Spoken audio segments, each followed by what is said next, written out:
Fuck!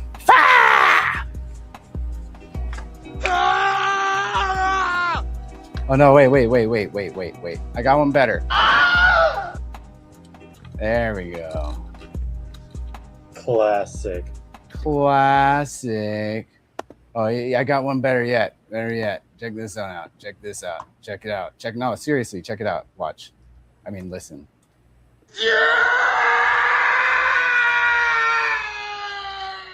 Real monsters, baby. What's up, guys? Hey. Sorry I'm late. Sip. Sorry I'm late. I was held hostage.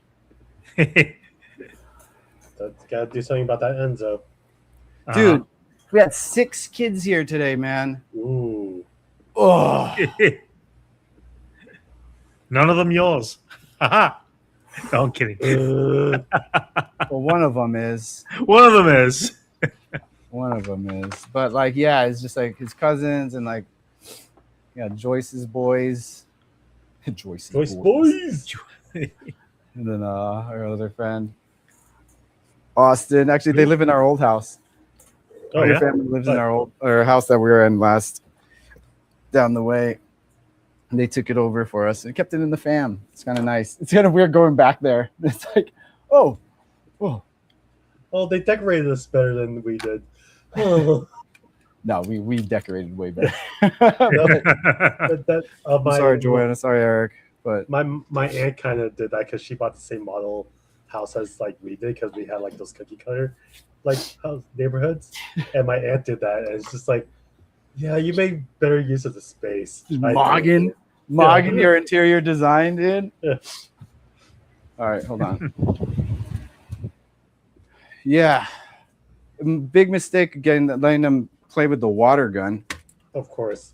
What do you mean? It's 1,000 degrees today. I would pay kids to shoot me with crazy. water guns if it wasn't illegal. No, I didn't want they're shooting shit in my garage, dude. It Yeah. was so hot out today.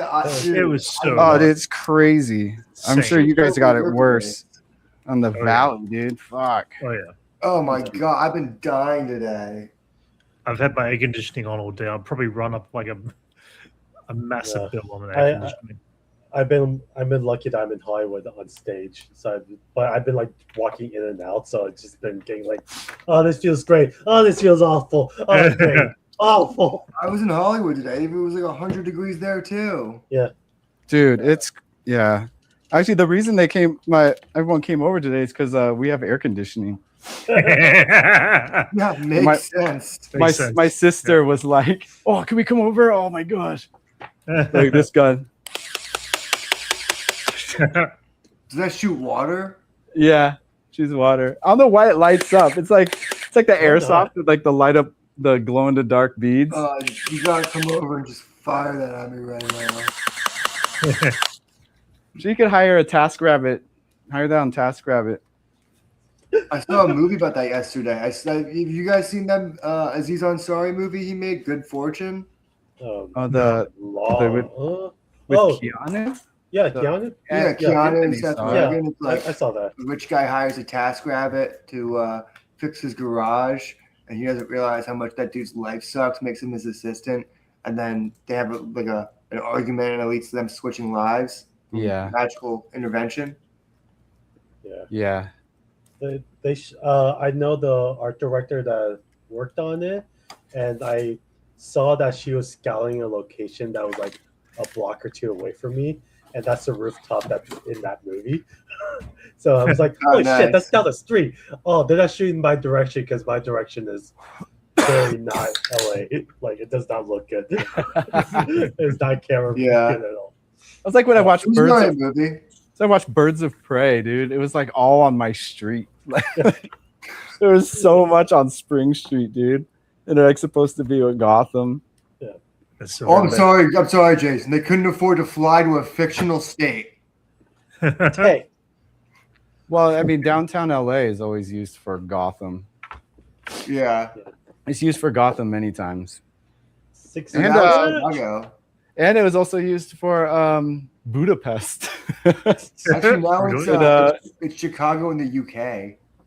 Oh, for like Dark Knight, for the Dark Knight, yeah. But like Oh, yeah. downtown LA was like Dark Knight Rises. It was like downtown LA. Yeah. Spider Nor was all Rooftop. over LA. Yeah. Yeah. Right, there's so many locations in that. Would you guys see Green Lantern? There's a couple shots in the 101. Oh shit! I need to. Yeah, Yeah, actually, my friend yes. told me that they closed down the freeway. Yeah, part of the freeway. I remember that. I remember Yeah. saying, "What the fuck? Why is the freeway closed? They're not Yeah, working on because it. they were shooting Oh, Green yeah. Lantern. Yeah, they said in it the was, valley somewhere. I can't remember. It's crazy. somewhere near. I think between me and you. 'Cause I think I was trying to drive. Yeah. it was But, crazy. They shot next to Patty's Pub. oh yeah, I saw that too. Yeah, Yeah. that's what I was. They were shooting all over like the valley near me because that's in like Van Nuys. Right. I kept asking Brent's friend where they shot on it. Because like there's a couple streets. I think a couple. They might have shot in Lancashire and NoHo too. Because there's a couple shoots that were like. In the Patty's Pub and Warner the Brothers shops over there arts. for weeks. Was that in the Yeah. arts district? Yeah, it's next to Willow Stages. Yeah. Like they literally shot like right in front of there. Yeah, dude, a lot of places shoot there. I remember I pointed that out to Liz. It's like, hey, look, that look familiar? That's very fast. We're there a lot. Shoot, that's like yoga. Like I shot there a few times. Yeah. A bunch of times on that corner specifically. Dude, man, that was like my first few years of film. I was there all the time. It's like Willow all the time, dude. Yeah. It's probably the stage I shot at the most. That and Remit. Did you ever work at Remit? Only once. In Canoga Park. Yeah. Is that Canoga Park? Yeah, I think so. It's been, Yeah. I never shot there. I lot of never porn. shot there. Lena and I drove up there because like they had some modular sets that we wanted to look at, taking some ideas for BuzzFeed. Yeah, they got a good like system there for Yeah. changing out the sets. It's actually they got these like massive like steel framed walls and they just like have a clamp system for them. Yeah. It's pretty nice. I was like, oh, Yeah. that's nice. Oh, on hinges. Yeah. It's good. It's good. It's good. We did we shot like with Android Cop there. Shot like a bunch of stuff. Worked on so many. They have like an in-house prop place too, so it's kind of easy. We did a BuzzFeed thing there with Bowser, and then we were redoing the master classes, like doing parodies of the master class. We had Michelangelo teaching you how to make a pizza. We had So sweet. it was a Winona Ryder's character, someone just playing her from Stranger Things on like Watching Your Kids. And Darth Vader was in it, and he like taught like I forgot what he taught, but he cuts off this girl's hand. It should have been childhood trauma. Yeah, Overcoming childhood trauma. how to be a good father. Well, the only one who's really good at it is Michelangelo with his pizza. The only one really passionate about it. I forgot what the Darth Vader one was, but I was an asset on that set because I worked on a real master class. And I told Bowser, he was the director. He's like, "Whoa, what? You did?" I was like, "Yeah." I mean, you're doing it like they did, so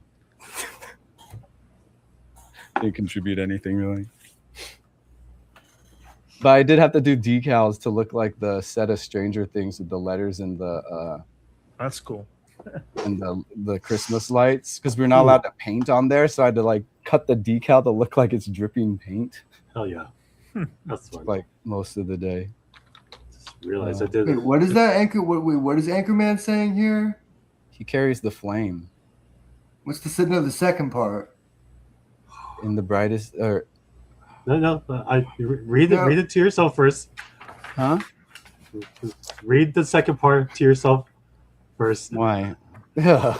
Is that the lyrics? I don't know. Are you just doing the what lyrics? is that? Anchorman? It's the Charlie No, Kirk the song. After that is the Green Lantern oath. Oh, in brightest day. Brightest day, blackest night, no evil shall escape my sight. Like those who worship evils might be with my power, Green Lantern's light. Well, what a surprise! Max knows it. I'm not supposed to know it? No, You're not Green Lantern. You're not supposed to say the oath. That's not yours to say. There's other oaths out there. There's a blue lantern oath, a red lantern oath, a yellow lantern oath. We don't care I like about the those orange specs. lantern oath. It's like what's mine is mine is mine is mine. It's mine. It's mine. It's mine. Oh no! I gotta close my garage. Insects are coming. Ah, ah, ah, ah. Jason's experiencing the movie The Happening. Actually, I did hear that mosquitoes have been getting West really Nile. bad. Yeah, that's the one. Yeah, West Nile. yeah, it's been really bad. Apparently, people are really getting sick from it. There's a new form of it, though, is what I had read. I'm telling you, man. They don't have any. Mosquitoes were nature's failsafe for humans. Mm-hmm.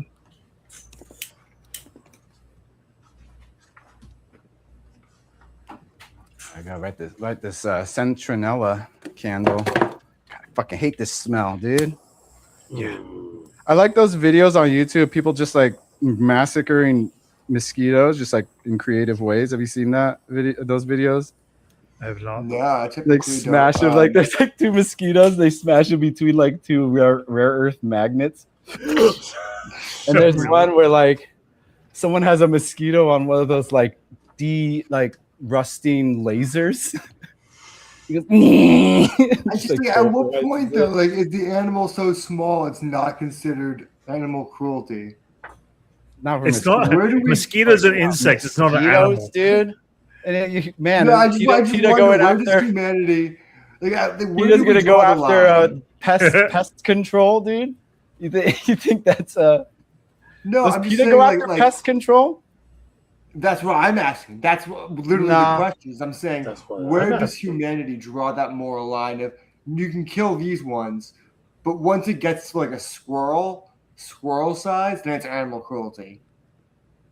But like mice and below, they lift any type of things like that when it's an invasive thing, and I think mosquitoes. Well, yeah, sure. That's why, but like that's when it crosses the line between a theoretical animal cruelty, because you can kill depends on like animals, you can't do it cruelly. You draw the line at an animal that you'd have as a pet.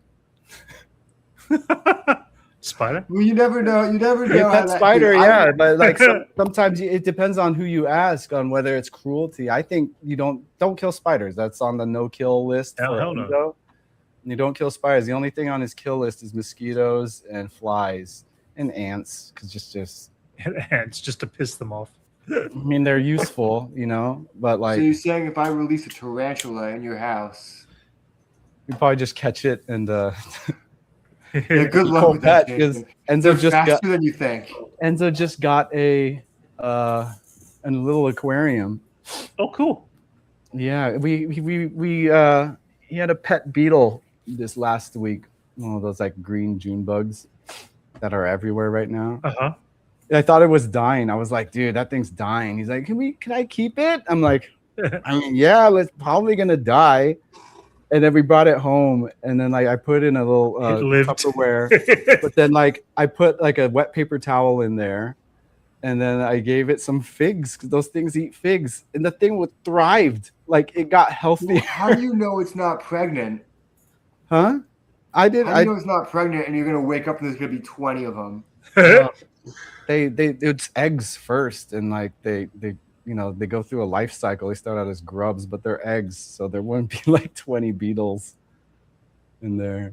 They're grubs first, and then they have a chrysalis stage, and then they turn into beetles. So much like that would be a case. Yeah, Enzo's a caterpillar right now. Damn, I shouldn't have left this. I'm just killing the mosquitoes with this. Should have left it open. There was ever a point in like caterpillar evolution where they had to like jump off a building to get their wings? I don't think so. That doesn't make sense. They weren't buildings. They weren't always buildings.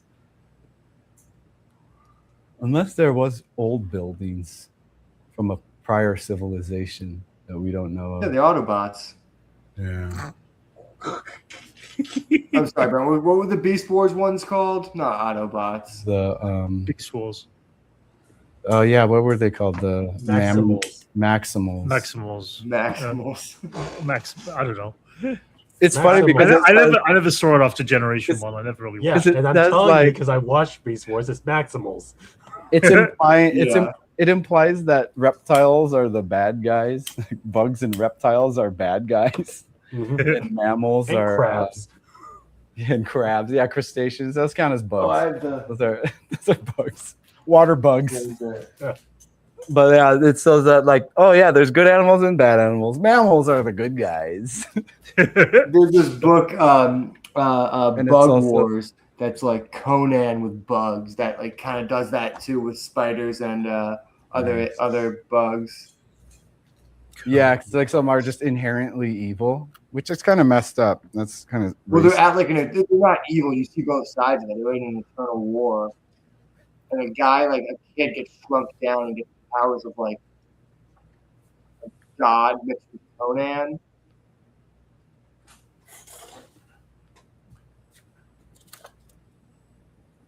Hmm. That went quiet really quick. No, turn on the Yeah, you sound so saw we it. can hear the. What's it?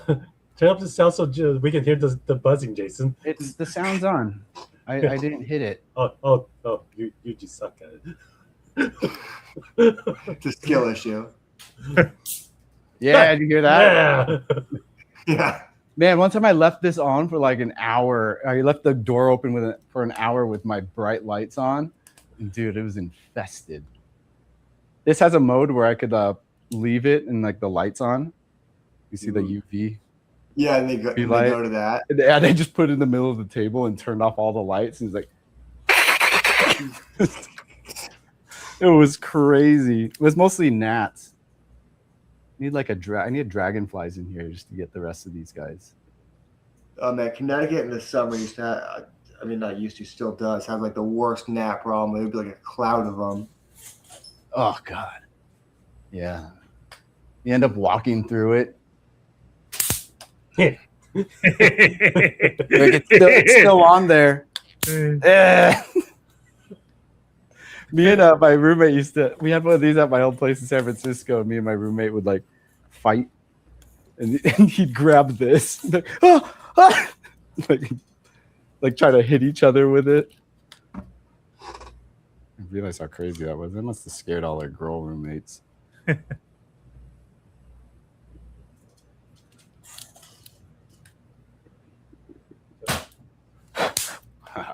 There were like so many at one point where I'd put this on the edge of the table and I'd have my blower, and then they'd all be like on the table and I'd blow them towards it. Find all creative ways to kill these bugs. Nah. No. I haven't touched this yet. Huh. Doesn't hurt as much as I remember. That was happening at on set when I was in the art office, and there was a gnat flying around, and all of a sudden the prop assist went to the art the set deck room, and all of a sudden I just hear Someone gets I literally just watched it. I just watched a video of these guys were on a bachelor party trip, and the title was "Accidentally Sent the Groomer to the Hospital," and it was just like it was them playing with a taser, and they tased their friend. He falls and just hits his head. It's like literally a cringe like if it was a comedy movie, you'd laugh so hard. And we realized like, oh, that's a bad hospital trip. Yeah, but it was a drama. Yeah, in real life, it's a drama and a couple awkward phone calls. I like that. Depending on the genre of film, someone's like ability to get hurt, like Well, I've They always said changed. that a hit on the head changes everything depending on the genre. In yeah. a comedy, it's like a refrain almost. It's like a added punch to an already funny situation. I would say in a drama, like think about Breaking Bad when the guy hits his head on the table. Was it Bill Burr or someone like that? Maybe. I thought that was in that Better Call Saul. Maybe I'm misremembering. Yeah, the head of the table bit in that show. Yeah. Like in a drama, it's or in Family Guy, it's just a bit. Yeah, exactly. They Yeah, fall and hit their head thing. The first thing I noticed that was in Family Guy. Boom, the head on the way down. Action movie, it's just like you're just knocking people out. People get punched and then they wake up later. No concussion, just like, oh, what happened? I wrote this really funny scene in college about, it was like an Austin Powers kind of spy, but the only bit was how he would just ragdoll people and be like, he'll wake up in a couple hours with a harsh headache, and it's just like both his arms were just clean ripped off. I think they should do it realistically, where people like the thugs start waking up and they start puking, and like there's like concussed, like there's just like dealing with these concussions. They have severe. I want to see that with Batman, the guy who has severe head trauma. Yeah, just a guy struggling already, had to turn to crime, because Gotham. Just Batman. Batman smacked him in the head. Like this, saw a clip from a podcast, just like two guys just being like, "Oh yeah, guys who live at Gotham, or guys who just live in Gotham." It's like, well, it's not that bad. It's not bad. I saw that. Yeah, I saw that. You see that? Yeah, I was born during a Mr. Freeze storm. Yeah, I was born during a Mr. Freeze storm, dude. This is nothing. This is nothing. You'll be fine. It's not that bad. It'll be gone by next week. Yeah. Oh, another one of these. It's. I saw that and I was like, that would legit be like a good backup comic, not like a full comic, but like a backup in a Batman book. It's like the average citizens responding to the situation. Like literally right now in Batman comics today, fucking Poison Ivy fucking took over all of Gotham. Like I want to see the guy who's just like, yeah, I'm gonna go to my aunt's house for the week. She has a bed locked on the door. Is that what's the worst that can happen? You turn into a plant? That gets the guy said in the video. Like, I was a plant once. It wasn't that bad. Yeah. They mentioned that. It's like a poison ivy thing.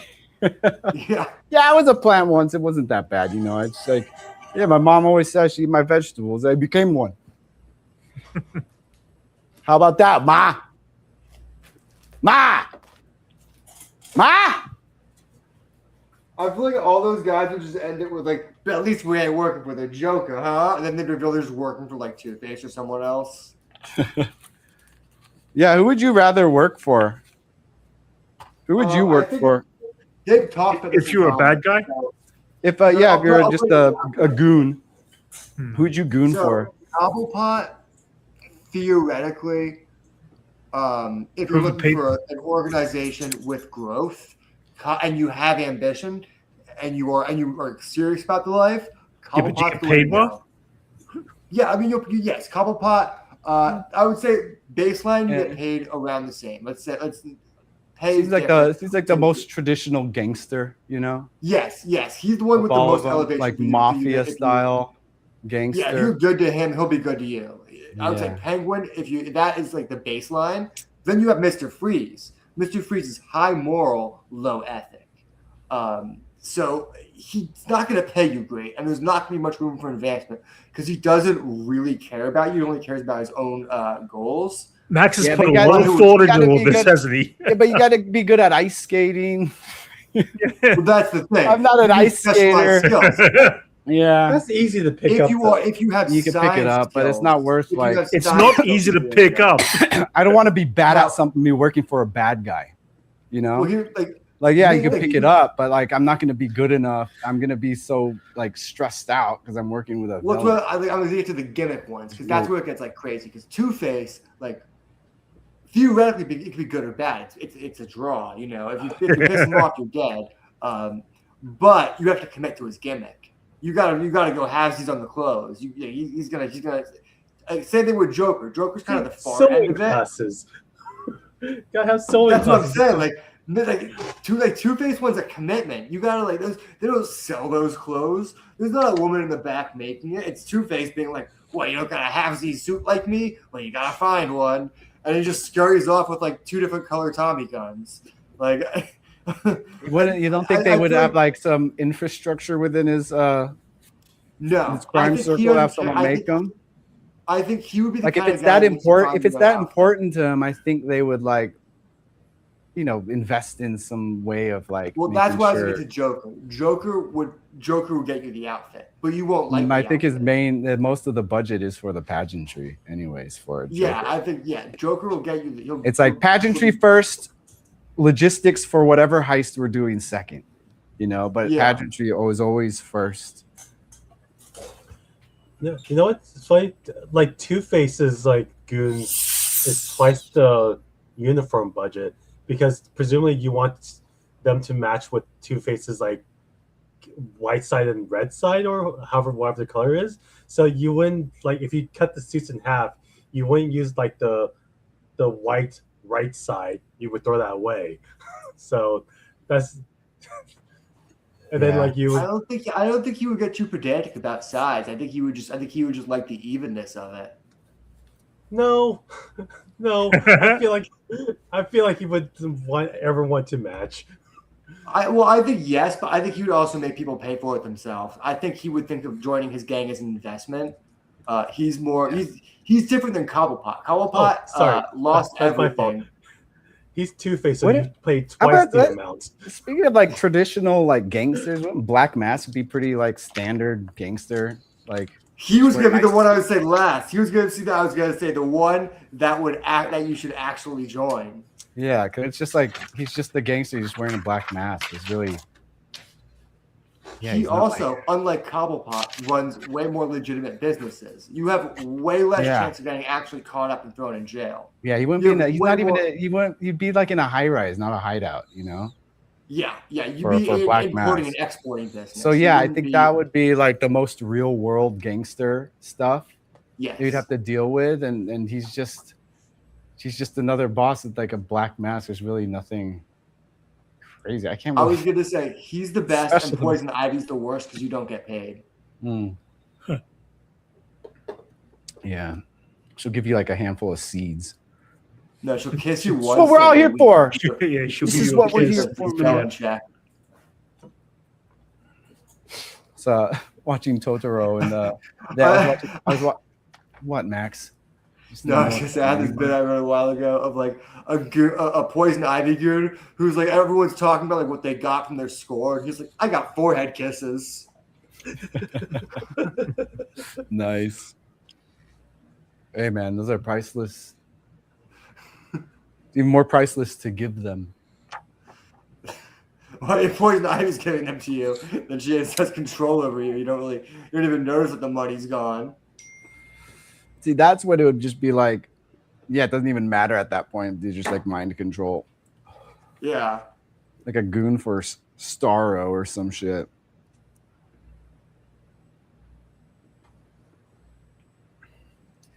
Yeah, I was watching Continue Totoro. about Totoro.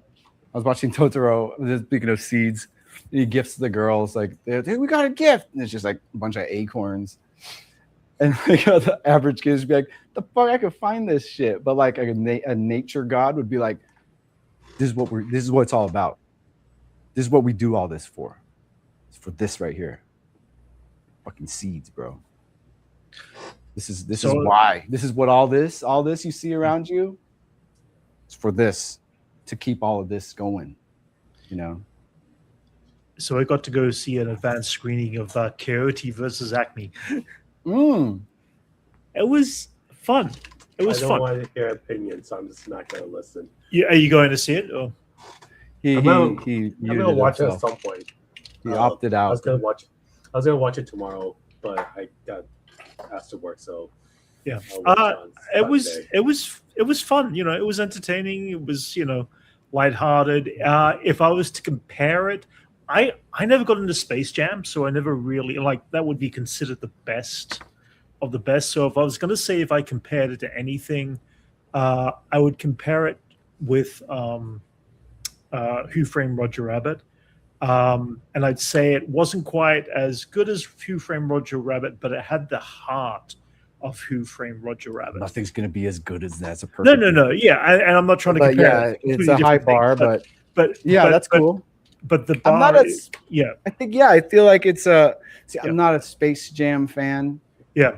I'm more like I'm too hardcore Looney Tunes fan to enjoy Space Jam. Yeah. Because it just doesn't feel. It feels wrong. I'm with Chuck Jones. Yeah. On my opinion of Space Jam. Yeah. They found this. I think they found this nice rounded element. But I feel like it's more loyal to the Looney Tunes mythos.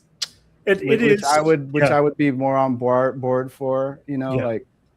But it is. But it was very current and very modern. There was some stuff in there that might, and I'm saying it was fun along the way, but there's stuff that kids might get a bit tediously bored at with the lawyer stuff and all that.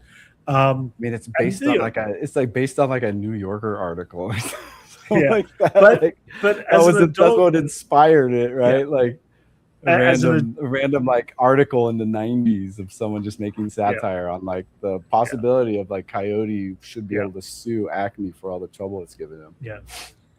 But it was fun. I mean, it was I was entertained. I'd give it probably about a 7.5 out of 10 probably. Yeah. Kind of thing. Damn, Max, you just sit next to an air conditioner unit and it's still just not working. If I turn it on, you won't hear me. Yeah, my unit's right there, and I can turn it on right now. Mine's over there, and my unit is on. I had to turn it on. I know, yeah. Mine's in the house. I'm in the garage. It's not bad. I've aired it out. I ran as much as I can right before the stream, and I was like, okay, that lasts about 6 minutes, and then it's warm again in this weather. Well, it's nighttime, so I mean, it's still hot out. That lasts about 6 minutes in this weather. There's 105 today in the valley. I have a ceiling fan, so it's circulating the air enough. Dude, ceiling fan, air conditioner, crossbreeding. Ceiling fans are nice, dude. My bed is directly beneath it, so it's just I got the same. Oh, look, Anchorman. I gave him an assignment today, and so in place of his scenario, I just told him to give me the reason why we were attacked on 9/11 and why Japan attacked us in Pearl Harbor. Oh, jeez. I was gonna get into seeing the movie Tony, but this is way more important. Take you got the floor. Okay. What's Tony about? Huh? What is Tony about? I'll talk about Tony after. All right. The reason why 9/11 and Pearl Harbor happened. Oh, you just grouped them together. I thought you were gonna do them separate, right? Because America didn't do anything to prevent it from terrible people who did the action to harm the innocent, and the people of America didn't do anything to fix damage done that led to war in the nations to keep on happening. I mean, not exactly. That's very vague, Anchorman. Well, I would say America Pearl Harbor didn't attack because America wasn't on their feet. I mean. No, it was a reaction to an embargo we put on Japan because they were allied with the Germans. Allies with the Germans, and the reason we did an embargo, we didn't care what Germany was doing at this point. Well, that's true. When Pearl Harbor happened, we didn't care what was happening with the Nazis. You had no. America was indifferent about what was happening yet. We didn't even join the war yet. But we did put an embargo on oil for Japan when they were occupying. Was it China? French Indochina, which is like Vietnam today. But they were doing some occupations, and we didn't like that.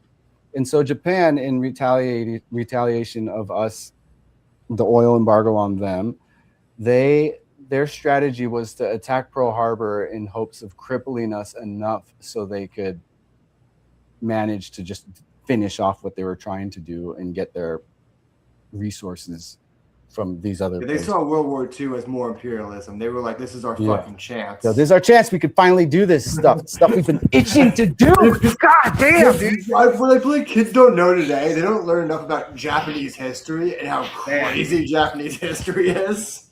Yeah, I was having a conversation with some friends yesterday, and I'm just saying, like, it's like trying to imagine like pre-colonized Philippines. Like the Spanish did a good job of erasing all of the indigenous history of the Philippines, so we can't really think of a history of ourselves without the Spanish.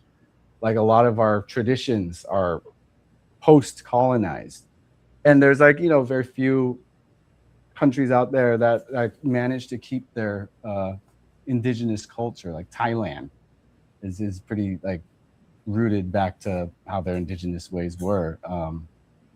There are like factions in the Philippines, like these communist tribes that are like mostly Muslim, because the Philippines was there's a lot of Muslim like communities there. Like, and Mindanao is like mostly Muslim, but it was pretty much like post Crusades spread out here or out in the Philippines.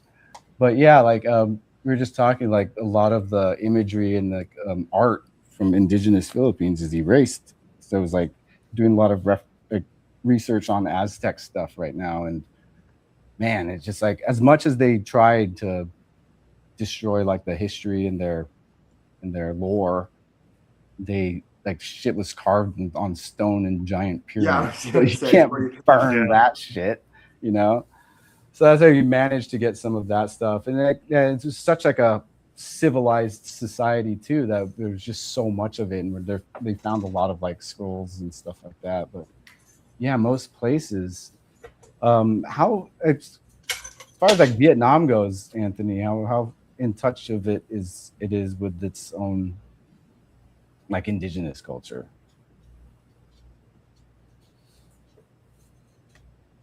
I'm not sure.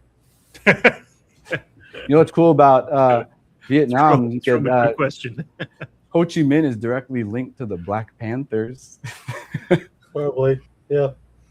Well, with their like, and this is like deep lore Black Panthers of like Marcus Garvey. He was like homies with him. So yeah, he's deep in that lore. And yeah, so that's Pearl Harbor. That's why that happened. Anchorman, if you're listening. America, 9/11 was in retaliation of their occupation of countries, Arab nations like Saudi Arabia and Afghanistan, and after the Iraq War, and then just what they've done, regime changes, just disrupting any of their democratically voted leaders and putting someone else in charge who's a corrupt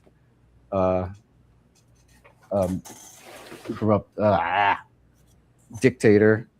And so yeah, it was just a reaction to what America tends to do all the time. But yeah, like, did America cause 9/11? I mean, it is a result. It's a retaliation on what America has always been doing. Like, they do that all the time. America does that. Kill so many people. Go into countries, kill so many people. There's like Africa should be like, based on what you could find in Africa, should be the richest country, right? Everything comes from there. But yeah, we won't let them. Won't let them. If someone has a nice resource we could get, it's like, all right, we still want to maintain control, so let's make sure we lock that down. Who they elect? All right, just take him out, put this guy in charge. I still blame the British for that one. I don't. It's dude, mostly their fault. Yeah, not even. Yeah, for real, dude. Them and the French. Like, let's be real. I mean, everyone. Yeah. You say us, I'm gonna say I'm not mostly No, I American. mean, yeah, We're for too young thousands of a of years, country it's to- always been British, but right now, it's fucking Well, yes, us, right now, dude. yes, right now we're not And, being like, great and- about it. But historically, Yeah, we're but too young to at really the- have been like the root of that problem. But at the number of things these past 3 decades on like the war crimes and the lives lost because of America, dude, it's insane, dude.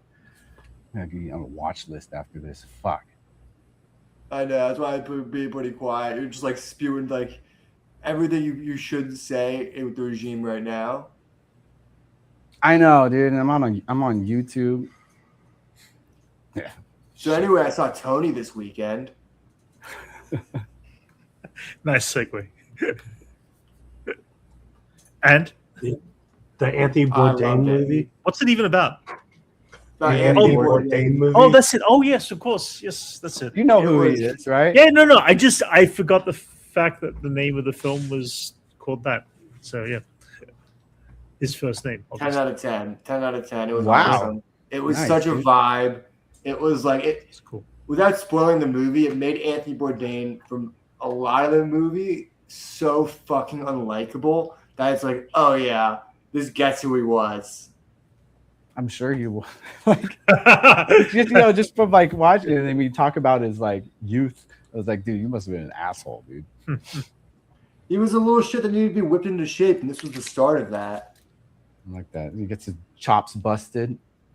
Just, Yeah, he gets. how was He gets some chops busted. Stravos? Oh, Stavo, Stavros. Stavi. Stavi was great. It was like a highlight. Him and Dude, man. what's his name? Puss in Boots, Antonio Banderas. Oh yeah. Man, Stavros is like his career, dude. This is his year, man. It's crazy. Oh yeah. He's been doing great. He's Mr. Hollywood now. Yeah, he's been killing it. Yeah. Antonio Banderas. It's actually, I would say, Matt Johnson's year, the director, the guy who also did Nirvana, the band, the movie, the show. Nirvana, the band, the show, the movie. Oh yeah. Did you guys get tickets for the encore of Endgame? No, I don't know what they're adding. It's not. It's gonna leak online anyway. Yeah, That I'll, would be so much. I'll watch it, but I'm not gonna buy pre-tickets because I don't know what my schedule is like yet. So I Wait, always they're get adding them stuff. anyway. There's new scenes. Yeah, there's supposed to be like 7 or 8 minutes of No, it's 4 changed minutes. footage. It's Huh? it's 4 minutes of new material. Oh, it's down to 4 And- minutes. I've watched Yeah, that I know movie they so just- much. I'd be able I've to. heard I'd be it's able gonna to be a Q&A. spot it. no. The main Yeah. difference is that they're just gonna switch out the Ant-Man's daughter, the actress. Just that scene. I also heard that they added. It's a Lucas move. I don't know if I should say this. Disney's been litigious lately, but I heard they added Robert Downey Jr. at his own funeral. just behind the trees. No, literally. I literally heard that's what they added. Holy shit! Okay. Like I was like, it'll probably be from his perspective, just be to say. How do we Willie's mind know sees any of this? what Because was.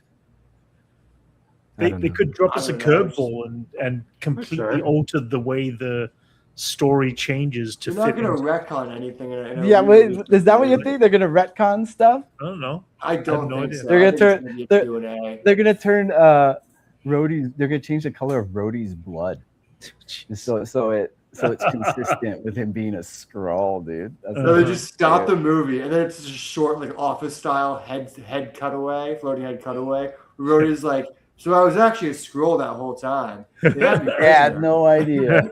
And he just goes on for 4 minutes about what he was doing. The poor Rhodey didn't get to see Tony. It's like, mind you, Tony didn't even know where I was. Yeah. Rhodey just wakes up. Wait, what?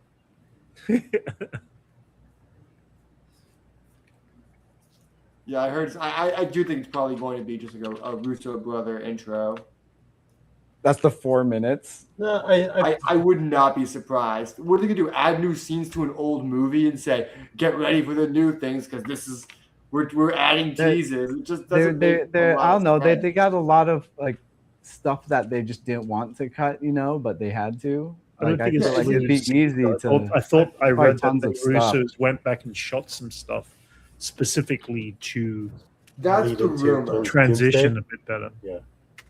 They're gonna have Thanos attacking them on a Vormir or whatever, I don't know. because that was supposed to be the what was happening. If they add that, that's a lot though. That's like millions of dollars worth of. No, if anything, it's VFX. just gonna be fucking Robert Downey Jr. in like a VFX fucking soundstage, monologuing in a Doom voice. It's probably all it's gonna be. You see, he's gonna pop up as Doom. I guess I'll find out on the 25th of September. 25th of 24th. September. Was the 24th? I can't remember which day. I know exactly It's what. like Christmas. I'll be shooting the following week, so I probably will get the chance to go see it if I'm not busy, because I'll be working from home either way. So Would this count to like the total number of like Endgame tickets? Are they gonna add? yes, yeah. Yeah. Well, There's it's a shot again. to get Every time they re-release Star Wars: A Avatar. New Hope, it's always a new set of tickets for that. So when they re-release it next year for the 20th or 50th anniversary, just adding on to total tickets. it'll be added onto the ticket History. sale. So it might just have a chance. No, against Spider-Man, probably not. It's not even the same movie anymore. Spider-Man's It's like still kinda- the second. It's got like 2 more movies to beat, and it'll be the most money-making film in history. It is cool that Star Wars is releasing like the original cut next year, not any of the re-releases. Is that Yeah. confirmed? Oh Is yes, that confirmed? yes. They said it on Kathleen stage. Kennedy They said- added yeah. last year. They cleaned up the print into a 4K print, and it is Star Wars. It's not Star Wars: A New Hope. It's Star Wars. And then they went through the film footage. They re-cleaned up the whole Oh, print and from the original print, and it's all that. So George Lucas could be rolling in his Shot. ranch. time shot first. I kind of hope that gets added to Disney Plus too. I think it would be cool for a generation to Oh, see. dude. to be able to see I want both. I Well, want a they- box set that's got every variation of Star Wars: A New Hope, Empire Strikes Back, and Return of the Jedi. Then the prequels, and then the sequels. I want this like And then the recut of ET. 50-disc box set. Well, there's a despecialized version out there that like people have gone together and edited like the best quality they've had of each film, and so it's like and it's It's a not the black same. market one, but it's the closest and best quality we have of the original. If that's the only way of seeing Of A New Hope. these days. Yeah. Yeah, I've got the DVD of it that was ripped Yeah. from the. Whoa, you got a What is it? bootleg. You got that bootleg. Yeah, they did the whole No, trilogy. it was an The whole- official release. It was an actual. They released Star Wars: Empire and Jedi in the original cinematic. the despecialized version. yeah. Well, I'm Yeah. talking about the one that's on like Pirate Bay, the one that the public sourced fan edit version where Oh, fans they got added in Biggs together Dark and- Lighter and all those scenes. Well, and no, stuff they like that. they did it.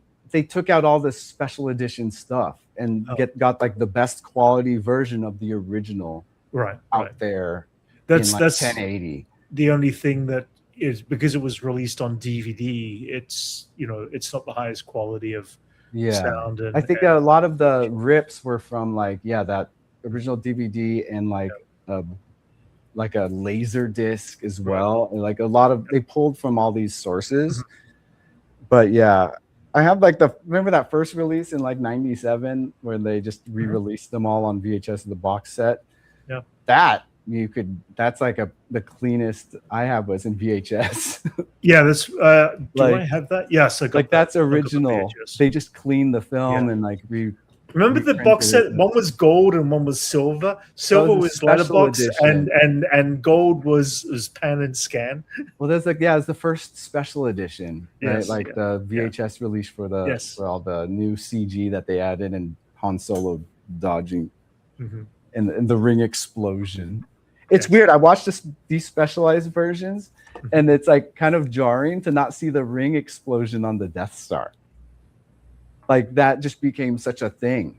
Yeah, Like I Yeah, I forgot think that wasn't that's one always of those there. rare good decisions that they did. Yeah, and so like when you see it, it did help a lot. Like for my young self, be like, oh yeah, that's way better, dude. A fucking ring, hell yeah. And Well, when it's you watch it interesting- without it, you're like, oh. it's interesting to check out the TIE Fighter X-Wing chase side by side with all the shots, because they reproduce most of the shots, but in digital. But Yeah, like something with about the the model work that was the still, X-wings, with the X-wings Yeah. going Mhm. like towards the Death Star, that was like all redone. Yeah. And when This- they're leaving Yavin, Yeah. like in the original, it's just like just Yeah. coming out of the tree line. You just Oh, see yeah. little lasers, but then like Yeah. they had like the X-wings rising and flying Mhm. off, which was Yeah. a lot of it. When you watch the original, you're like, oh yeah, actually that was an improvement. Yeah. A lot of this like space though, like that stuff, the X-wings and Mhm. and yeah, some of the space Well, battles. stuff that they just didn't have the capabilities to do that they have now. We're like, we have better Well, technology. the X-wings leaving Yavin, they could have done that because you have like the Well, that's true. They have the you have like models. they just I feel like they kind of ran out of time and they just we need to show them leaving. It's like, all right, maybe we could just like do these kind of lays like they're shooting out when they're got that scene with the guy on that pole. Just use that same plate. They just add some lasers on it. That's what it looked like. That was probably what they did. Just some patching stuff they had to do. They needed some like we need a transition point from Yavin to space. So yeah, that's good stuff. But yeah, there's I don't know, there's something novel about watching like it the way it was released originally. Oh know? yeah. It's the one I was used to for a while, you know, the one we had recorded off of Kitty Pool Mm-hmm. until like 94 or 97 when they re-released it. Well, it wasn't until 1982 when they re-released Star Wars that they actually made it Star Wars Episode 4 in New York. So it was, I think it was 1980. No, I thought, but did that happen in the 90s? No, I'm just trying to remember when they re-released A New Hope. Hang on a second. I want to say it was 82. And they changed the title card. They're like, well, now that there's like a trilogy, this has its own title, its own chapter name. Which drawing to me when I watch back the originals is the original Emperor. Mm-hmm. Oh yeah. Yeah. When it's the lady in like a monkey mask. It was 19 like robotic eyes. Yeah. Like monkey eyes and like 81 was when they re-released it with A New Hope on it. When did they title it Episode 4 though? Was that in the 90s? No, Episode 4 was April 1981. That was the first. That was the first change. Dang! So like made. Yeah. Which That's was crazy. From Star Wars to Star Wars: A New Hope, Episode 4. That was the first. And then everyone's waiting for number 1 for like another 10 years. 20. No, 15. 20. Yeah. 15, yeah. Well, like, 77. Yeah, 16 years. 6, 7. Yeah. I can't do math. My math isn't mathing. Mathing. I was trying to think what else is going on. Rom the Space Knight is back, but he's no longer a Space Knight. Who, sorry? Rom the Space Knight. Okay. Really? He's Yeah, not Rom's a knight back. anymore? Robert Kirkman bought the rights to Rom, but Marvel still owns the rights to Space Knight. Oh, so he's just like a Ronin, a space Ronin. He's just a space Ronin right now. It's sick. That's sick. And he's got a new it's like a slimy cape. It's like a poncho, it's like a poncho that's like almost like you got it right here. I can show you. Like ponchos. He's got like a nice sick trope. poncho now, but it's like a slime that's sentient that he talks to. Oh, that's cool. And it can like That's do sick. shit for him, and it flies. Nice, dude. I like it when they do like when they go otherworldly, where it's just like a plasma, just something you can't really comprehend. You know, it's just like material, this element that you can't really comprehend. He's teasing. cool. Robert Kirkman's teasing some stuff with it. He's teasing. I'm sure once he reveals what it is, everyone's mind will be blown. But what he's doing with Rom is cool too. He's like he shows up in his own book, like a one shot that he did. That was like a surprise drop where he's like just trying to save some kids, and he's just like a space Ronin now. And then he links up with the Void Rivals characters in another book that came out today, the new Void Rivals. Rom is on the cover of that one too with his signature gun, and he links up with them. And he's trying to help them get off planet. Man, space adventures, dude. That's sick. I love it. Yeah, the big not to spoil it, but the big twist they had with Rom is someone mentions like we have to get to Earth, and it cuts to Rom. It's like a big splash where he thinks it's gonna be a twist where he's gonna have like a big emotional connection to Earth, and he goes, "Earth? What's Earth?" Earth? So it's like a you see it's like, oh, this is like a pre-origin Rom. That's cool. That's why he's not a knight, huh? No, I mean I think he just hasn't. Marvel they lost that. They lost the title. So they're just like, you know what, this guy's so cool. they're doing their own He's a thing with knight. him. I mean, that's Yeah. He's Well, like a I mean, one- that's I'm saying. Like, it's before his knighthood. If you're saying it's like his origins or whatever. well, So- they establish him as like a like he used to be a not human but an alien, and then he got voluntarily had a procedure to turn himself into like a sentient robot, for the greater good. They haven't said Space Knight, but he's clearly like sent among the galaxy to be some sort of like good guy Ronin helping people along the way. And he's The clearly guy been doing doing it knight for a stuff. while. He's Not already in lost title. an arm and had it replaced with an alien arm. Oh, sick. This one rule of cool is like best. You place this setting already where, you know, Space Ronin is the perfect setting for shit like that. Oh, I lost my arm. Alien arm. And it could do Plasma cool cape. shit. You know it could do cool shit. You know it could like step Well, yeah, into you're laser like, shit. it's the perfect place to do anything goes, you know? yeah. And so rule of cool, you could just be as cool as you want, man. Doesn't need to be On a Andrew side Jackson note- riding a raptor. Yeah, definitely pick. It's a one shot, so you Reptar. could definitely just pick up that ROM one shot and love it because it's pretty fucking Mhm. awesome. On a side note, tell me if this is funny or stupid. I couldn't think of a name for these aliens in the project I was doing, so I called them Albanians, and I justified it because the lead character's like, no, we already have those, and he's like, I'm not in charge of names, like. What do you expect me to do about it? Kind of response, and then they just carry on the rest of the story. Yeah, it's like, well, they're Albanians. Deal with it. It's like it's Yeah. been addressed. It's been addressed in this specific, you know, that at least it's been addressed. So it's like, yeah, you're putting a hat on a hat, basically, Max. I couldn't tell if I was maybe I'll take it away later. I just couldn't think of a name. Like right now they're Albanians. No, that's it. I like that. I like that because like I don't know, there are only so much names. The chance, so many worlds. They're from Albion. What do you want me to call them? Yeah, you know. Yeah, I couldn't tell if that was funny or stupid, so I was like, I'll keep it in for now. But I have to type the that's- words out like the Albanians are chasing them or shit like that. It's I like okay. that. That's pretty good. Damn, Albanians and like someone who just learns about like what? like Yeah, exactly. if there'd be it's someone more who just like contextual. finds out that they're called Albanians too, and it's like, yeah, I know. We've talked Move about past this it. already. It's like, Yeah, it's like we Yeah. know. Just it's what they're called. I I'm was sorry. thinking like the ultimate pinnacle of it is that like, the actual Albanians have to fight them. Yeah, it's like someone from some actual Albanians, and we've seen what The they joke can would do. be like the main character is going to be like hell bent.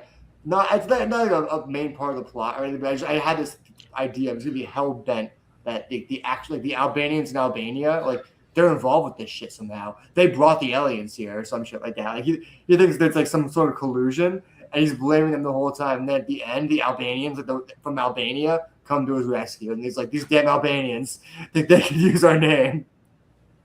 Because they're like out there because they have their name.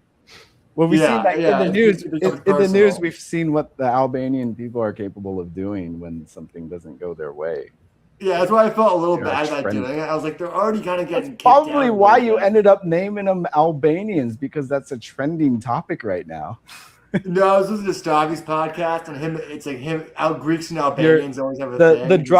The drop menu of like trending topics in your brain has Albanians up there. Hashtag Albanians. No, It's like, I oh was yeah, just Albanians.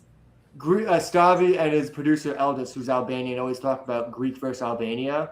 There's two countries that have a heated rivalry. So when I was thinking Stavi about bad always guys, talks about Greek versus whoever he's with. Like that's No, always but Albania is their neighbor, and it's like a Yeah. actual like rivalry they have. well. I was And he like when produces he's Albanian. when he's on Hassan's cast, he's comparing Turks and and Greeks. That's awesome. People And who are right next to each other, there's some too. beef. There's some beef there. That whole region has like mini beef that's not like violent wars right now, but definitely like some The ego. history of violent wars, dude. Like, Yeah. yeah, they're like famously like rivals. Like they share a lot of cuisine. Well, to be fair, a lot of the food is similar. has Like, any nation fallen off as hard as Greece? Like, not to shit on the Greek people. But oh, like, no, dude.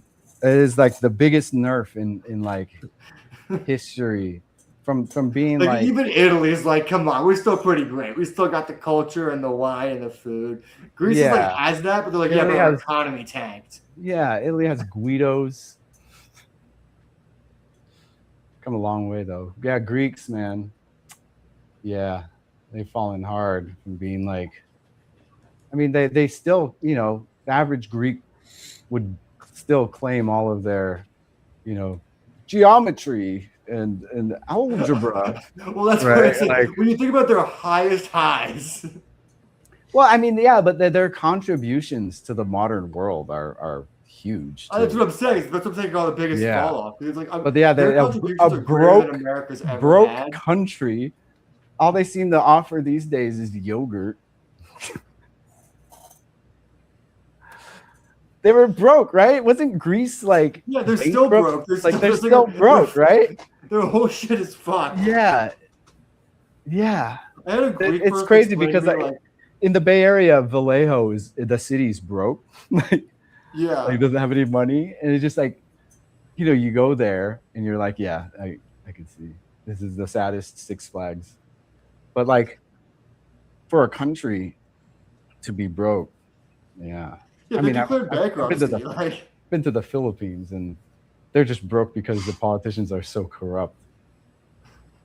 But the whole place. I had a Greek person explain to me how the whole place is kind of focuses on the. It kind of like runs in this weird like.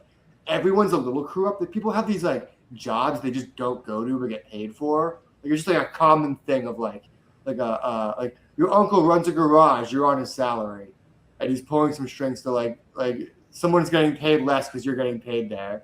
Like type of shit. Like yeah, they do that a lot.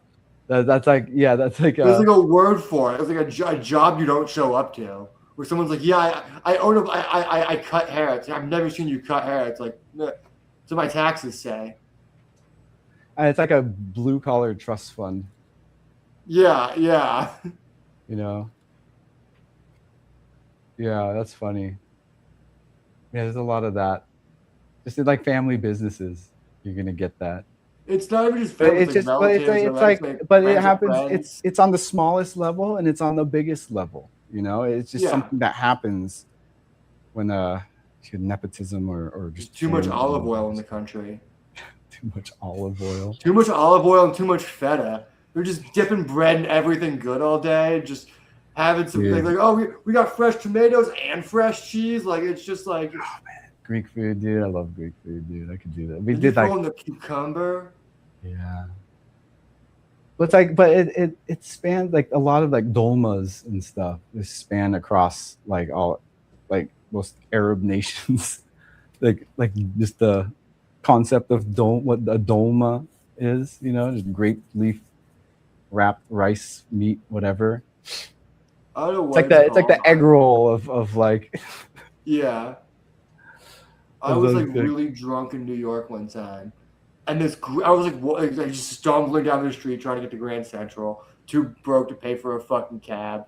Fucking some like random Greek dude who just like I owned a restaurant or maybe worked there. I couldn't tell if he was just like a chef or owned it.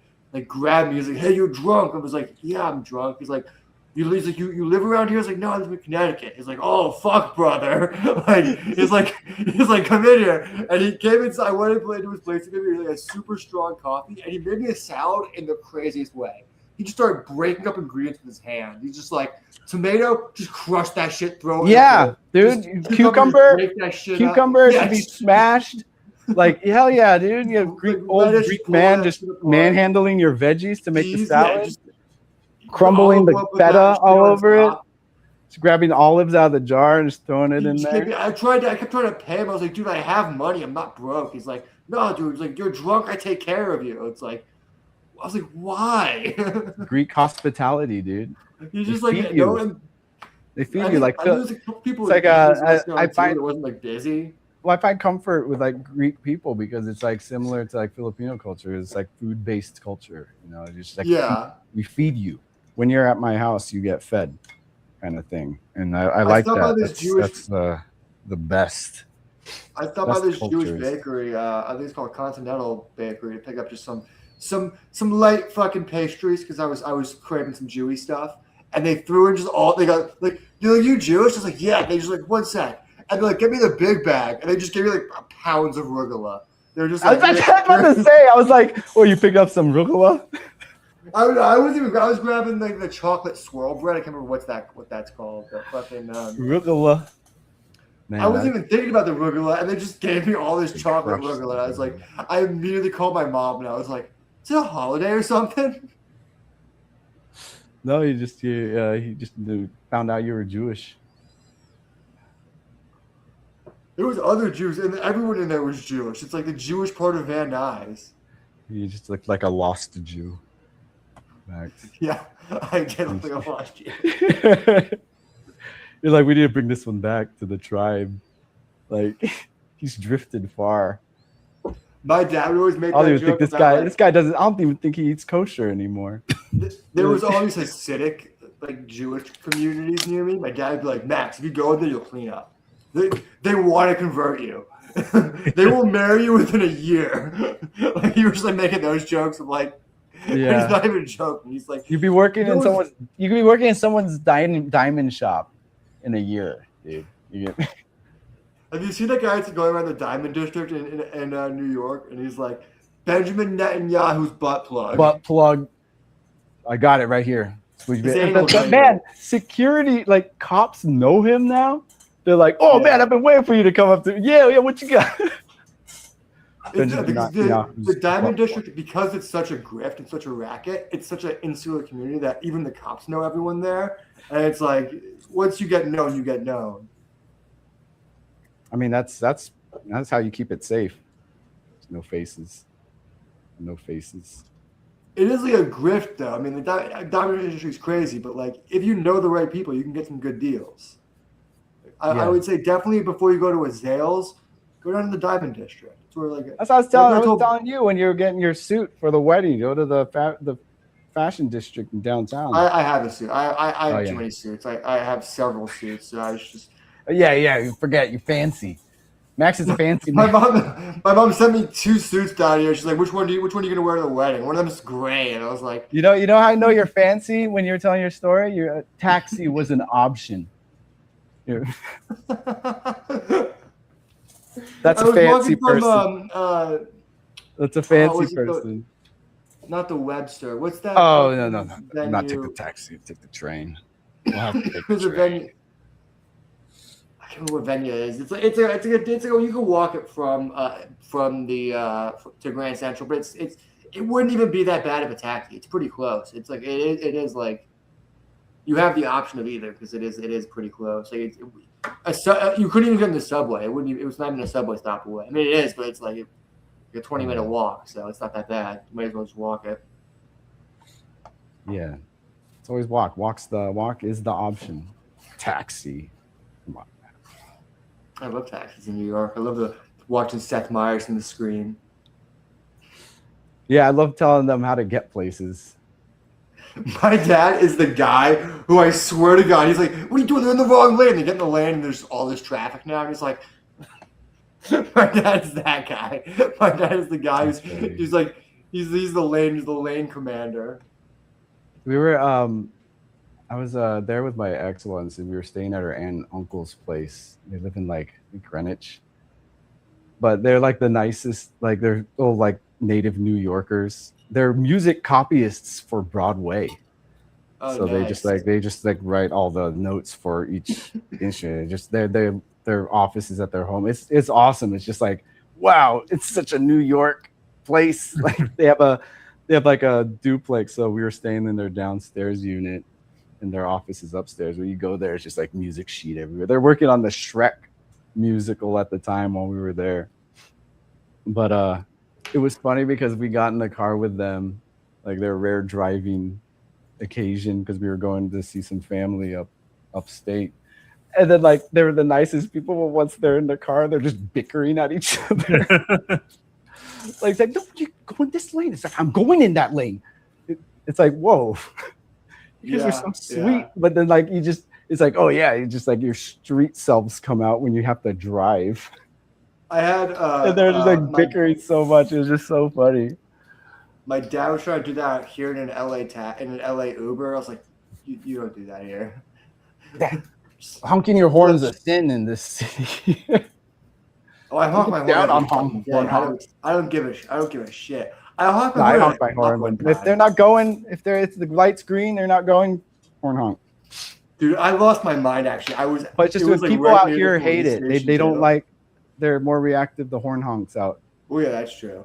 I had a cop. It was the left turn right off of the highway when you're getting onto like in NoHo onto Burbank. And there was like a light there at the left turn, and the light turned green, and the cop didn't move. And like I was waiting, I wasn't gonna hop like, it's a cop. I'll let him go. I'd make him just do it to me for a sec. And then it turned fucking orange. And I just fucking started, and I was like, he looked up, and he froze too long, and he didn't go. And he just opened the window, and gave me a wave. I was like, oh god damn it. He wasn't paying attention. Yeah. Probably playing Pokemon. Yeah, he was for sure like texting or whatever. He was battling a raid. There was a gym there that he was battling. There's those cops that their texts leaked about them playing Pokemon. They were just like, oh shit, there's a Togetic over here. Like this is years ago, but like, yeah, they got like suspended.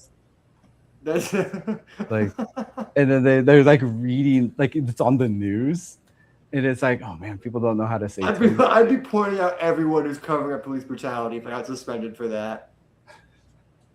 I know, right? This is what they bust them names. for. This is what they punish them for.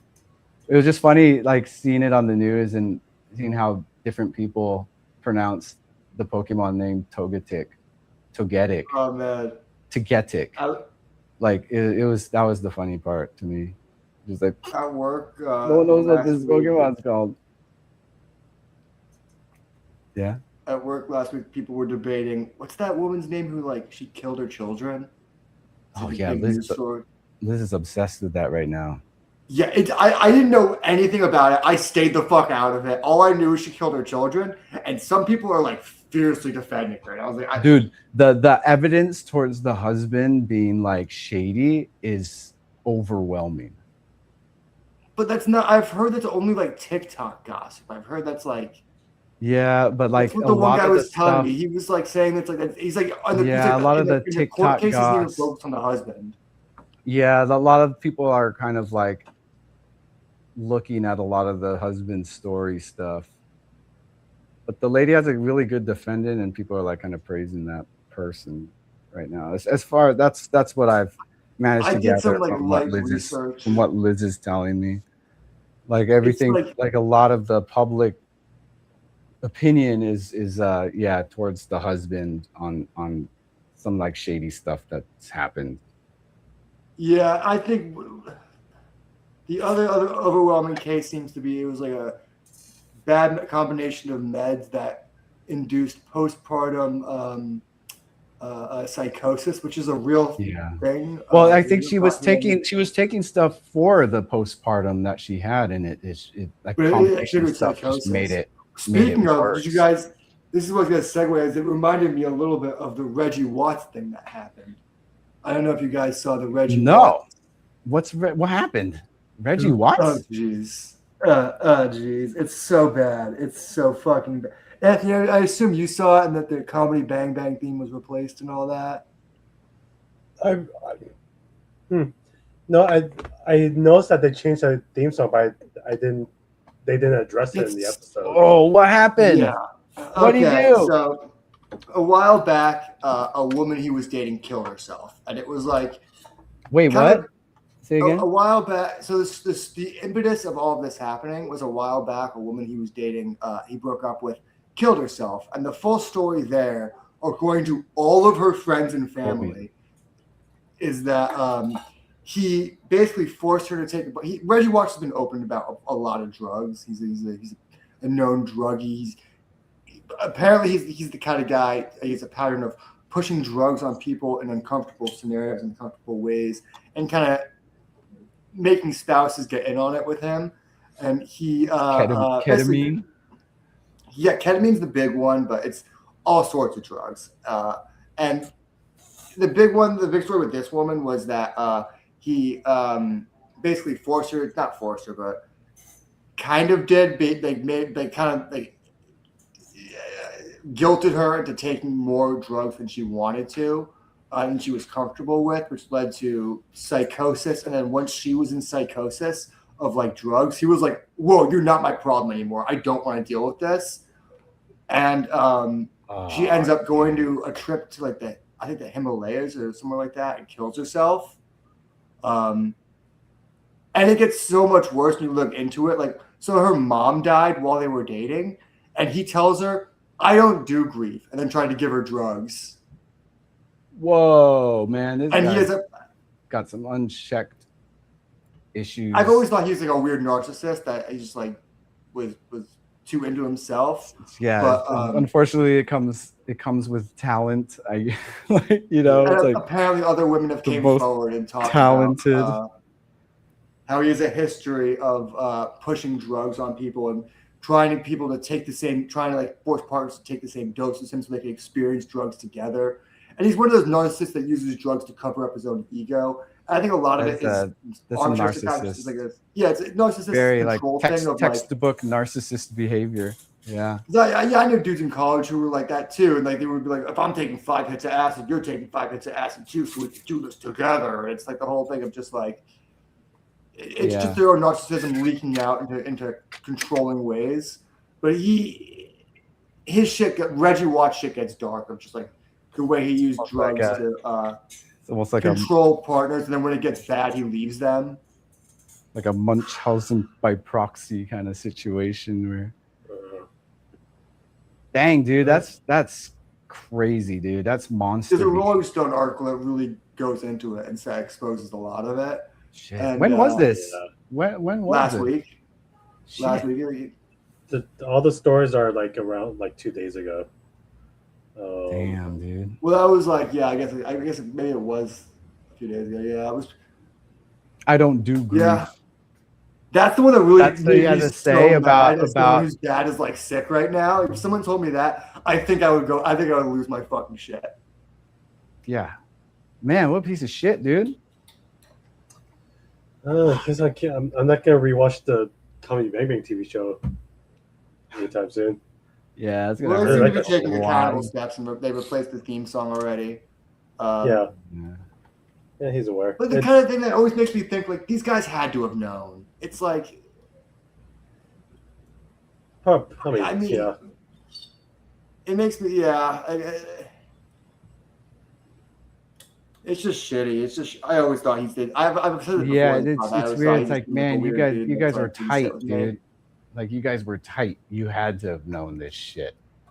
Yeah, it's like a lot of, I just think he was probably one of those dudes that everyone thought, oh, he's just an eccentric druggie. And then, blinded by his talent, like I didn't think he was that funny. I said that before in this podcast. Well, I mean, it's not like, whatever opinion, but he is massively talented musician. I mean, yeah, that's his claim to fame. No, I mean, not really. He does musical comedy. I would say. Well, yeah, but like, he just, he's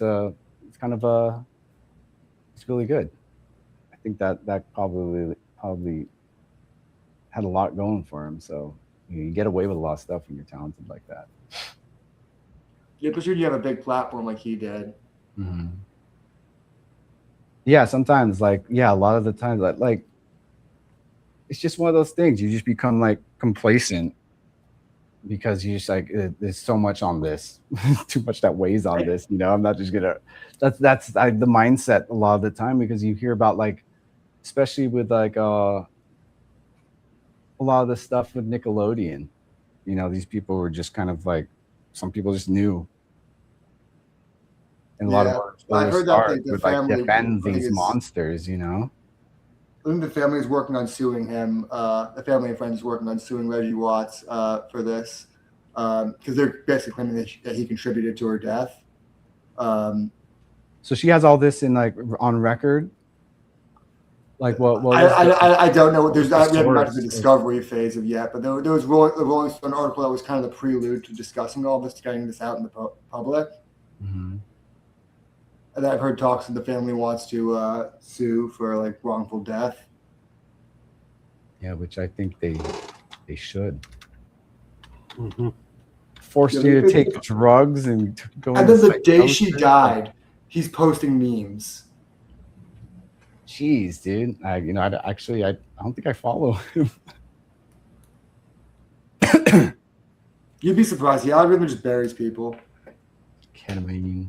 Dude, one time me and Elijah were working on a music video, and we were out in like Salton Sea, like filming out there. So we had to stay in these motels. And like one of the other crew guys, we were out on the porch just smoking weed. We're like, "Hey, you want to join us?" He's like, "No, I'm good. I got my ketamine." He just had like a big old bag of like shavings in it. I was like, Jesus. We're like, "Oh, okay, all right, cool, man. Have fun with that, dude."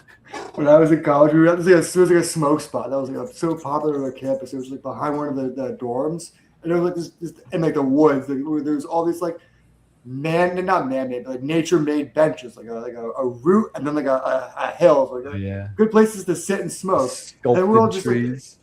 Like, it was like a natural smoke spot. Different groups would go back there. You'd see people there. It was a good communal smoke spot. We were back there, and there was other dude was like. There too with like a vape. We're like, "Hey man, you want to like join us?" Because we were thinking, we got Buddy's got like a dad pen. Like this was the early days of dad pen when that was like a hot commodity. So it was a pretty good trade at the time. And he was like, "Nah, man, got a DMT pen. I'm gonna blast the fuck off." Damn, dude. And we were like, "Oh, different wavelengths." I'm chilling with deities right now, dude. Out otherworldly beings, man. Did you hear there's a study saying that these entities aren't showing up as frequently as they used to with DMT users? Like, I think it's the formula's probably changed. They're holding back from communicating because it's like, wait, you guys aren't dying. Like, you're just visiting tourists. What the hell is this?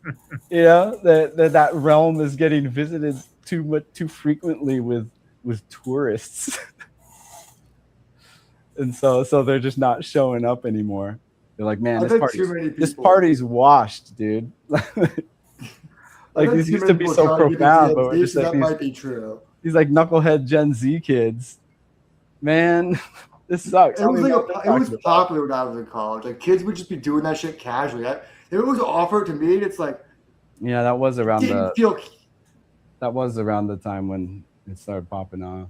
Especially when it got to like dab pen, like vape pen type of shit. Like it, even though it looked more casual, it did not seem casual. I've watched people wake up enough times where I was like, "I'm good." Yeah, that's great. That and I had a friend's dad, who was like one of the scariest things I've ever met. He's like an ayahuasca shaman. He tried to get me to do ayahuasca with him, but I was already watching other people who were on ayahuasca, and I was like, "I'm good." Because if you see don't watch, man. What are you doing watching people doing ayahuasca? That's no fun, dude. Ugh. Well, I was staying at. That's gonna make you not want to take it. Exactly. It was spring break, and I went to. He had like a ranch, like somewhere. I won't say where he grows weed and has ayahuasca trips and shit like that. I went to go visit my friend to stay with her for the spring break because it was like, weed was legal down there. Oh shit, weed. Where Colorado. was it? No, Colorado. I wasn't gonna say where it was, but yeah, it was yeah. So we went down to state. Yeah. With the coordinates. We get the so we coordinates to this, huh? we're staying at her place for the whole weekend, and we didn't know he was having a whole like. They took ayahuasca. We were there for 8 days. They took ayahuasca 4 times we were there. I think he had different people coming, but some people took it every time. Whoa. Yeah. Dang, dude. Yeah. I thought it's one and done. Like, how many No, this guy was doing it organizations? Like, nearly every other night I was there. I had a roommate who, like, he was like, this is the mess of a dude. Remember Raz? I shouldn't say his name. Oh, the guy you said he took ayahuasca. It was still like a fist. Yeah. This guy was like a human fist. Like, me and my friend were like at the house doing acid once, and he just like walked in. He's just like so tense. Like, Yeah. you're just a clenched fist. You said you had the funny joke. You said I wrote it down somewhere. You said he took ayahuasca and he was just and it didn't make him any less mad. Yeah, And it didn't just wrote, change "He's just anything. mad and tripping." He's taken it a few times. He's like, oh, what's wrong with me? I'm gonna fix this. Fucking on the way back from Colorado, that shaman dude, he locked my friend Kel in a bathroom and made him swallow a tab of acid. Dang. We were about to get on the plane back from Colorado to Connecticut. That's some gonzo move, dude. Yeah. That's some like, Yeah, we were like, we just heard this. We heard the commotion in the bathroom. Like, what the fuck's going on in the bathroom? Why does he have Kel locked in the bathroom? Why is he locked in the bathroom with Kel? And then we were genuinely like scared he was raping him or something like that. And then Kel leaves the bathroom. Was like, he made me take acid. We're like, oh fuck. so he was just in there, just like, do it, man, do it, fucking do He it. put it in his mouth and made him swallow it. He wouldn't unlock the door until he swallowed it. Yeah. Swallow the tab. And then this motherfucker was driving us back to the airport. He already made us late because he was like locking our friend in the bathroom. And we were waiting outside with our bags ready to go. And then on the way to the airport, he's like, yeah, it's going to take longer, but I can take the toll roads if you guys pay for them. And we were like, I guess. He's a full-grown man not wanting to pay tolls. We're like, yeah, I guess we pay the toll roads for him. And he told us it was $50, and we get there, and it was $8. Like a full-grown, he's like in his 60s. Wait, where was he taking you? To the airport. Oh, he grifted you. Made a. I know. We're in the back of his car. Like, texting, like, what the fuck was that? Made like, hey, make a quick quick $40. $40 from these guys. Service fees, Max. You didn't think about the service fees. And we offered to get an Uber to the airport too. He was like, no, I'll drive you. And then locked our friend in the bathroom, made him take acid, and pulled that shit on us. That's funny. It's like, I'll take you. You make one of these guys take acid, and then we charge them $40 extra for the toll. It's a good way. Yeah. Good day for me. That's crazy. This guy's crazy, dude. Yeah, I haven't been making back. someone take acid like that. And that was after the ayahuasca week. That just scared the absolute shit out of me. This is your dad's friend? No. He's a friend's dad. Oh, a friend's dad. Dang. And the friend wasn't there. He was just like, no, she was there. Oh, she was there. She's like, yeah, my dad's weird like that. We knew he was out there. We didn't think he would be like. But he's a shaman. Like. Yeah. We knew he lived on a commune that other people stayed at. Yeah. And those people were chill as fuck. I'm not talking shit about. Those people were honestly cool as fuck. I'm gonna be honest. Those guys were cool as fuck. The people that lived there were straight chilling. Yeah, the type of people that those common living situations attract are relatively chill people, dude. It was funny because we just a bunch of college kids showed up to Colorado. We see we can get ounces there for like $50, so we just buy all these ounces of weed. We got to their place and we're like, well, I don't smoke much weed anymore, but I guess I'll partake. We just got them so stoned for an entire week. That's funny. There was like one day showed up. I was like sitting on the couch. And I was like, "What do you do?" He was like, "Oh, I tend the garden." I'm like, "No, but like, what do you do like for work?" He's like, "Oh, I tend the garden." So I was just like, "Oh, okay." Yeah. It's the way humans are supposed to be, dude. No 9 to 5, dude. You just tend the garden, and when it's not time to tend the garden, it's your time. So I'm saying peasants probably had better quality of life than the average, like. No, they didn't. Days, huh? No, they had no medical care. They had They had no way to clean their clothes. They couldn't clean themselves. They didn't have modern soap. They didn't have toilet paper. Yeah, being- but when you're in a world where those aren't even options, the state of mind given what you no, are dude. given, I feel like No, being a peasant. They well, had you're only no doing free that. You're time. only arriving at this in absence of everything that's available right now. But none of They this, had, like maybe like just like a fire is a luxury, then man, dude, don't need much. You I got would like say a better you got a quality of thatched life. roof over your head, you know, like the little need they had for what was available was probably like sufficient, you know. dude, look at the birth survival rate. I know that's just was the It time. was sufficient because people didn't Well, survive. I understand. Like, yeah, the medical stuff was horrible. Like, germs weren't a thing. Like, they had no idea. They thought flies came from meat. You know, like, oh yeah, this meat. The maggots are already in meat. It's when they die. They you know, that was the knowledge they had for things was very like, of course, like very primitive compared to what we have now. But like that's the thing. You're only looking at it's kind of it's going to be hard for you to kind of understand where they are and that mindset that they're in and what they have to deal with because like you're living in luxury, you know. That's the point. That's the point. What I'm saying. You said they're a better quality of life. We live in. Well, that's what I luxury. mean. Like what was given and like the actual time to themselves that they had compared to like what. No, it's just perspective. That's not actual better the quality of work-life life. balance probably have been a lot better than it is with modern citizens. Dude, they worked like 15 hours a day. Yeah, so do you guys. I don't want to argue with that. I did have a 16-hour day last week. That Yeah. fucking kicked my ass. What the hell are you talking about, dude? I mean, but they would do that 7 days a week. They're not outside. by choice. Probably on their own land, you know. But like that's the thing. Well, the idea of work, yeah, you're farming and you're tending to your things, but It's not you their know, there's things that they're still, like, peasant. all If they're the paying stuff that fealty to you- someone else. yeah, I'm sure like the peasants had to deal with that. But I'm just saying, like I read somewhere it's that not medieval too peasants- far-fetched to think that their work-life balance is probably a lot more balanced than a lot of people in modern day. No, I've had weeks where I work like 6 hours a week and make too much money where I'm like, what am I doing with my life? Why am I not doing this every fucking day? And then the next day I sleep until like fucking noon. Like there's no way a peasant has better quality of life than me. Well, that's why. Well, look at it this way. Like America has a really high like depression rate compared to a lot of countries that Americans consider more for third world.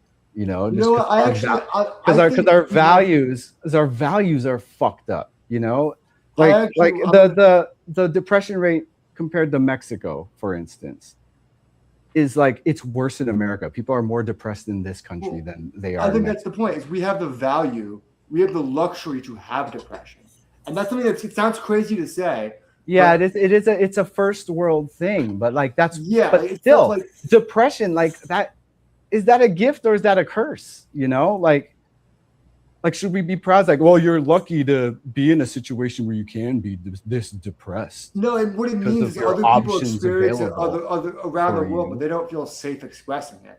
They don't have the luxury to express that they're depressed and overwhelmed and anxious. They don't have that ability to say so. That's a fair point. Yeah, it is like I think we are just because we being have so able much luxury, to- so much free time.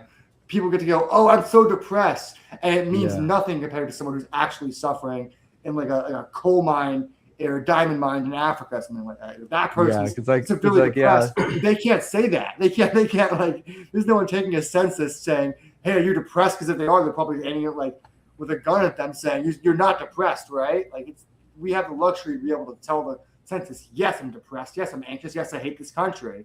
Like, But like the source of the depression isn't necessarily like due to I got nothing better to do. I'd just be sad for myself. It's such a luxury that I have little to do and be sad about myself. No, yeah. I think it has a lot to do with what like the culture has. No, I agree too. I think this, like, especially among the youth, you definitely see a rise in young people who identify with more with being depressed or having anxiety. And I bring this up because, open. like, a place like Mexico, for instance, a very family-oriented place where like 3 generations live in the same house. Like, the happiness they experience. I would also say that mental health is also it's more stigmatized in other countries, though. Like, it's countries that's true, yeah. But like, embarrassed. I'm not embarrassed. I'm not depressed. Yeah, good point there. That could affect the statistics because, like, yeah, we are going through a wave of they're just like, wait, it's like not in the culture to be depressed, so it just doesn't exist. Well, that's true. It's in our culture right now. We're going through a wave where it's so accepted, it's so out in the forefront, and mental health. It's like mental health commercials, and it's like everyone's. No, you could take there's the first generation to take mental health sick days. You know. My generation had that. My mom didn't even know what it meant, and she let me take them. She just heard someone else say it. I would say when I was sick, she would say that when I was sick and lying, and she knew I was lying, she would just call it that. But that's a nice thing about about having NPR parents. I definitely not NPR parent. My dad's a Stern father. I just have to He's say a Howard. I know Stern. He's family, Baba Booey till death. Yeah, but you gotta. I get a vibe, the same vibe of like someone with NPR parents. You know. No, definitely not NPR parents. Country club. I know, but I know you don't. NPR I know parents. it's a Stern household, but yeah, the values align with, especially if you're based on what you just said, your mom would let you take a mental health day. Like, my family has 2 different values. We have capitalism on one side and then liberalism on the other side. It's a weird dichotomy. Liberalism and capitalism are one. Okay, yes. Are one section, bro. I would say my dad has like no liberalism can't exist without capitalism, bro. My dad is a registered independent. He's so strong about he's like that side of it where he's like, well, fuck the Republicans, but I'm not a Democrat. Yeah, he's I think still registered independent. Like, I think if his political party could be capitalism, it would be. Yeah. Who was his favorite president? I don't think he has one. What was his opinion on Reagan? My dad, as a kid, me and my brother were like too smart. We're like 7 years old. He's trying to explain to us trickle-down economics. And we're like, Dad, well, look at Bridgeport. I don't think it's trickled down to them yet. That's why conservative policies are grifts, dude. I know. What is his opinion on Reagan? I think he likes what he had to say because it benefited him. But I don't think he agreed with him on everything. I would say he probably voted for him. I think, yeah, he did have a lot. He also voted for Obama and against Bush, so dichotomy. Oh, yeah. I'm gonna get going. Have work tomorrow. Plus, I want to turn on the AC. So. All right. Later. All right. Thanks for coming on, man. Good. Bye. It is funny. My mom's like so old school liberal. She thinks like Bernie and AOC are extremists.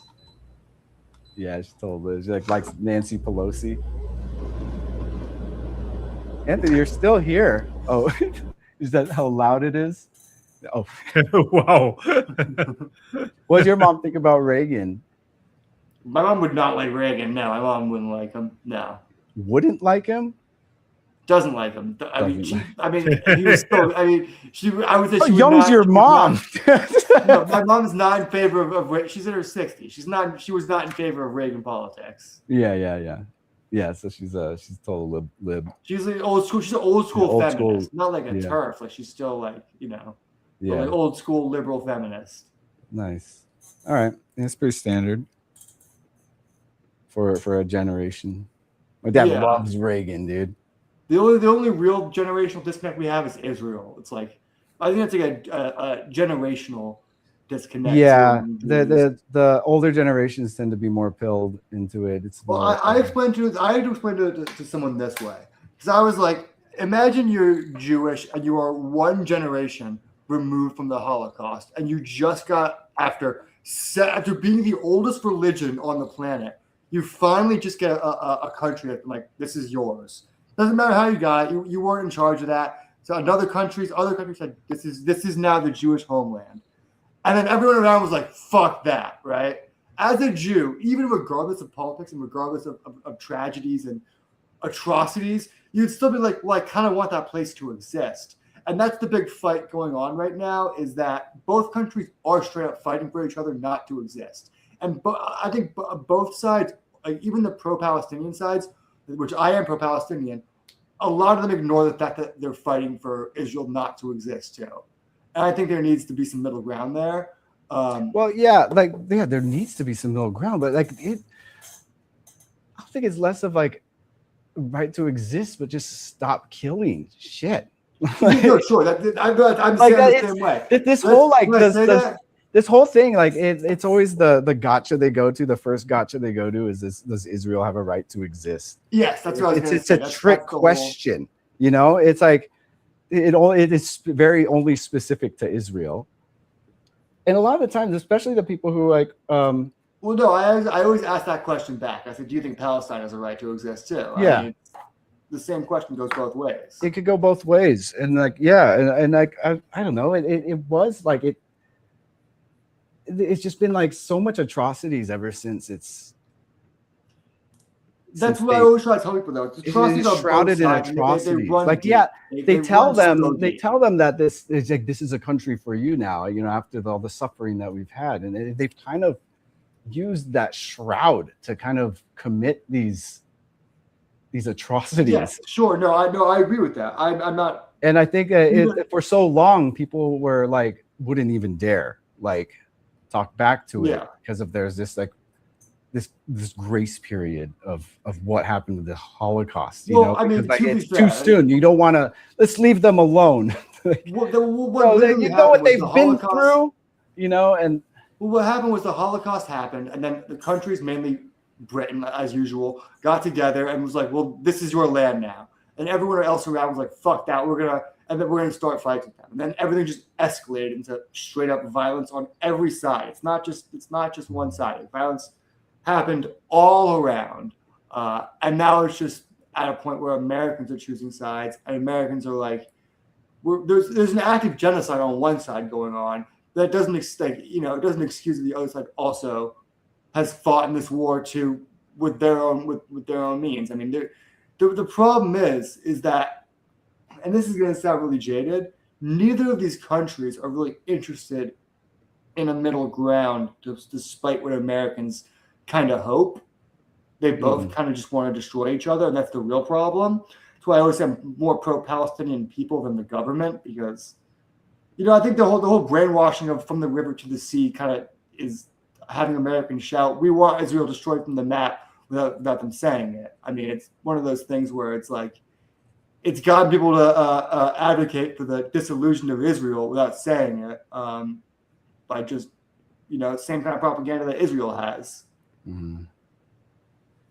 But it's like, I think, but the whole point of Israel, though, like outside of just being a place for like the Jewish homeland and stuff like that, the reason they want like a stronghold in that area of the world is like a Western ideology among these Arab nations. Yes and no. I mean, it goes back thousands and thousands of years of specifically Jerusalem's and Gaza. It's, you know, two areas that are, you know, one's super holy, one's super just important for land, beneficial. But it's two regions that are just super important for super specific reasons, and they both kind of need them for the country to work.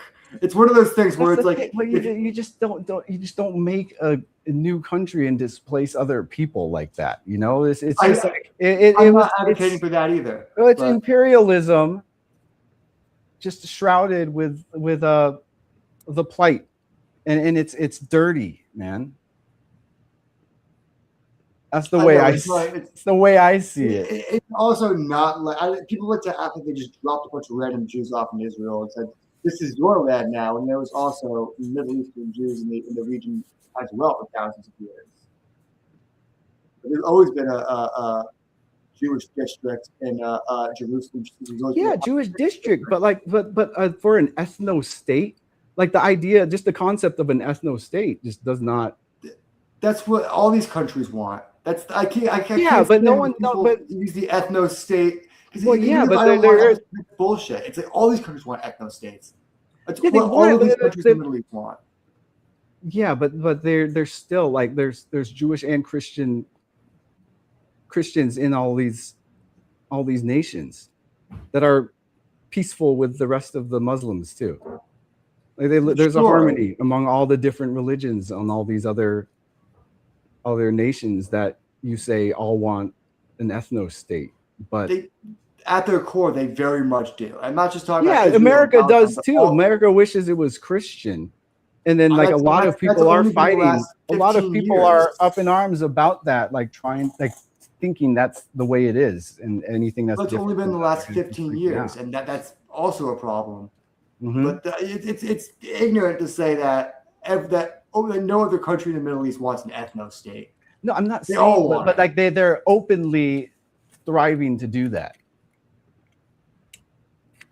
But like, I'm not pro-Israel. I'm not defending Israel. No, but I'm just saying, like that's just sure. I'm saying yes, they do that. It's what all of the countries. Like you think Saudi Arabia, you think like obviously they want foreigners to live there for the money and the benefits that brings in. But you don't think if they had it their way, it would just be a bunch of Saudi Arabian princes just having the time of their lives riding Bugattis all day? Like they all kind of do what it is like that. They do that there. I know, yes, it is very more. Yes, it is much harder to get. They're not tripping on the way things are. They're fine. That's what I'm saying is that all of these regions in that country, in the area, that they all want ethno states. So when you say Israel wants an ethno state, that they're not doing what Israel's doing in order to do that, you know. No, I'm not pro-Israel though. But that's my issue. I know you're not, but that's I'm just saying, like. I know. I think the ethno state. They're taking it too far, man. It's too much. Like. I agree with that. But that's always my like response to does Israel have the right to exist? It's like I don't think there should be any ethno states, dude. That's not a thing. No, of course not. I'm not saying it's right, but I'm saying it's like I think Americans got brainwashed into thinking that Israel bad guy, everyone else good guy, and that's just not exactly how it works. Like it's way more gray than people want to admit. Yeah, it's really complicated. I know, but you know, like, I'm obviously pro-Palestine, but I think Americans have gotten to the point where it's become villain versus everyone else. And I'm not saying, you know, Benjamin Netanyahu is not the worst person alive right now. He very much is, but you know, I think there's some of the rhetoric has made all these other countries around them seem so angelic. I'm saying angelic. I mean, like, you know, it's just responding appropriately to what happens to them. I think both sides have committed horrible atrocities. I think it's one of those things that it's like it gets washed over, but both sides have committed horrible atrocities. It's one of those things it's horrible to it's crazy not to ignore that. Like you know, I know a lot of Jews who don't want to admit there's a genocide. I know Jews who won't watch. I was forcing my family to watch videos of Jews going through Palestinians' homes and taking their shit, saying like this is what's actually happening. It's not like some fucking peaceful transition to power. They're just going in and taking shit. And then I pulled a video of the Jewish guy, the Jewish settler who dropped a fridge on himself and got trapped. He's begging the family to help him. That's my fucking favorite video on I like online. That one was funny. I think both sides. But I mean, like in this conflict with Israel, has probably killed the most journalists out of any war that's ever. Oh yeah, for sure. That's insane. I'm not arguing against that. That's it's hard to not see when you say this brainwash, and people are just literally just listing off I'm their not crimes, saying you know. that But guy should not be arrested. Like as I said, he could suck this dick from the back any day of the week. But fucking, like, I just think it's gotten to the point of people aren't even like are just advocating for things they don't understand anymore at this point. Like it's such a more complicated issue than it's just like from the river to the sea. Like it's way more complicated than that. yeah. Because then you're also talking about like it's because people got displaced years ago, other people should be displaced now. It's like that's kind of what like I don't know if have you watched Green Lantern? That's kind of what the someone makes an argument about that in the show about how Americans came in, they took Native Americans' land, and he's going to be prepared so that doesn't happen to him. And it's kind of the idea of like imperialism is just like an ongoing thing, and it's like as much as we want to be mad and change it, at a certain point we need peace more than we need war. Yeah. And Benjamin Netanyahu should be in jail. I'm going to finish by saying that Benjamin Netanyahu should also be in jail. We should, and that is like we should have peace. Just the Benjamin Netanyahu just needs to stop doing what he's doing. But yeah. Oh, I do think the problem is though. Yeah. If they took Benjamin Netanyahu out of power, it wouldn't just be Palestine. It would be every other country would be like, okay, Israel's now an open target. It would kind of be that thing of like, if you took it'd be like that's the reason why America hasn't. Part of the reason why they're backing them so hard is because if Benjamin Netanyahu got taken out, it would be just like full on dog pile. Yeah, it would be the end of the Western stronghold in the Middle East.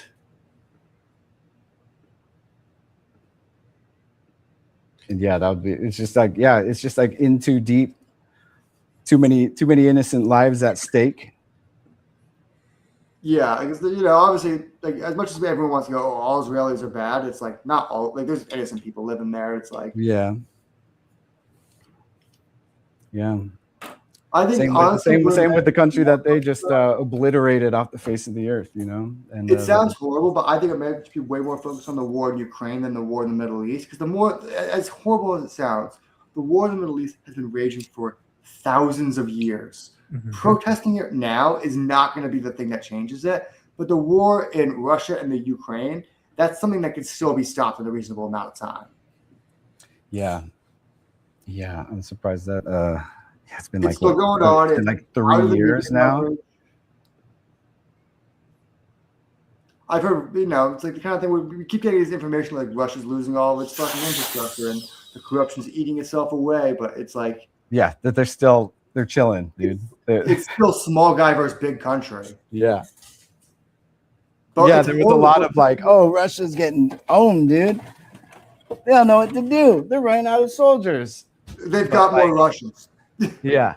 It's just a massive country. There was a lot of like, stories going around on how Ukraine's just like, there's a lot of like drone footage and shit. Well, there's also horrible stories on both sides of like conscription from just people getting snatched out of the streets. And it's at the thing where they keep raising the forced conscription age. Like, I think both countries raised above 50. That's a clear bad guy. Well, both countries are doing it. It's kind of like, yeah, I know, right?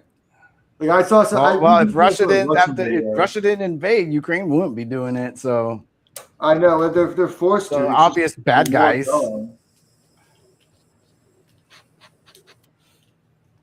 Yeah. Back to the chat. Colby has a question. Brand, you built anything lately? Lately? What about right now? Recent builds. I am currently building for a product line called wait, what's it called? I don't know. Some sort of. Wait a minute. I'm building something that's like this as part of one of the things. No, a cafe? Yeah, and then something like this which is a beach Here's a recent theme. Brent build. What's that? You Here's got a all- recent Brent build. Yeah, hang on a second. I could Nice. show you parts. from- Well, Hail Mary. I can't show parts of it, technically. Yeah, I'm just building nothing really fun, just little toy. What's that friend? kind What's of that product Paris? stuff. What's that Paris scene for? The Paris scene. What's the name of the damn product? We go to the tobacco when we are our days in France. Go to the Um, local tobacco, get a coffee, some cigarettes. it's called Yes. Totally Teenies. It's called Totally. Teenies. Toby asks, aren't weight Little 3.5-inch girl child action figures. like dolls. Bratz I don't know. dolls? But yeah, that's what I'm working on right now, as well as I'm actually designing a thing for Hot Wheels for monster trucks. It's called Marble Race, where I got to build a track and they got to roll marbles down. Each marble represents a toy truck. Oh, color dude, and all that's huge on YouTube. Like Enzo watches those marble Oh, maze really? things. They're kind of cool. Yeah. That sounds fun. Like yeah, the it looks design like of really it's elaborate. Yeah, I'm literally doing a series of them now. One of them is, in fact, I'm literally drawing them right now. One of them's like an ice mountain. One of them's a volcano, and I have to do a little circuit track for a volcano. So I'm gonna be putting LEDs in there and stuff like that. One's for a Halloween spooky one. One of them's a musical instrument based thing. One of them's like an ocean rapids kind of thing. And wait, what's the one I'm working on right now? Snow ice mountains. So which is cool. Again, this kid's out groomed for gambling, Yeah. pretty much. Like it's in that same. It's like, oh, the one I pick, I hope it wins. I hope it wins. You know, it gets that like seed planted, like Yeah. Gremlins. get in your mind ready for that type of game. You know, You see the Kalshi like bought a huge stake in the fucking Lakers, so now they shit. like. I think you could bet on Kalshi at the Lakers stadium. Kiosks. Or maybe it was the Dodgers. It was like one of the LA sports teams. They got little kiosks so you could They're renaming all Cash the in. awards like the Kalshi Pro whatever award. I mean, Kalshi must be making millions, dude. Billions. Yeah. They already. Yeah, 'cause I think they're in like the first Kalshi year, they passed a $2 billion valuation. Yeah. Yeah, there's always every time I'm driving like in Inglewood near SoFi and like whatever. Eskimo Stadium, Inuit. There's like that digital billboard and it's always a Kalshi ad, dude. Or what's that one? DraftKings.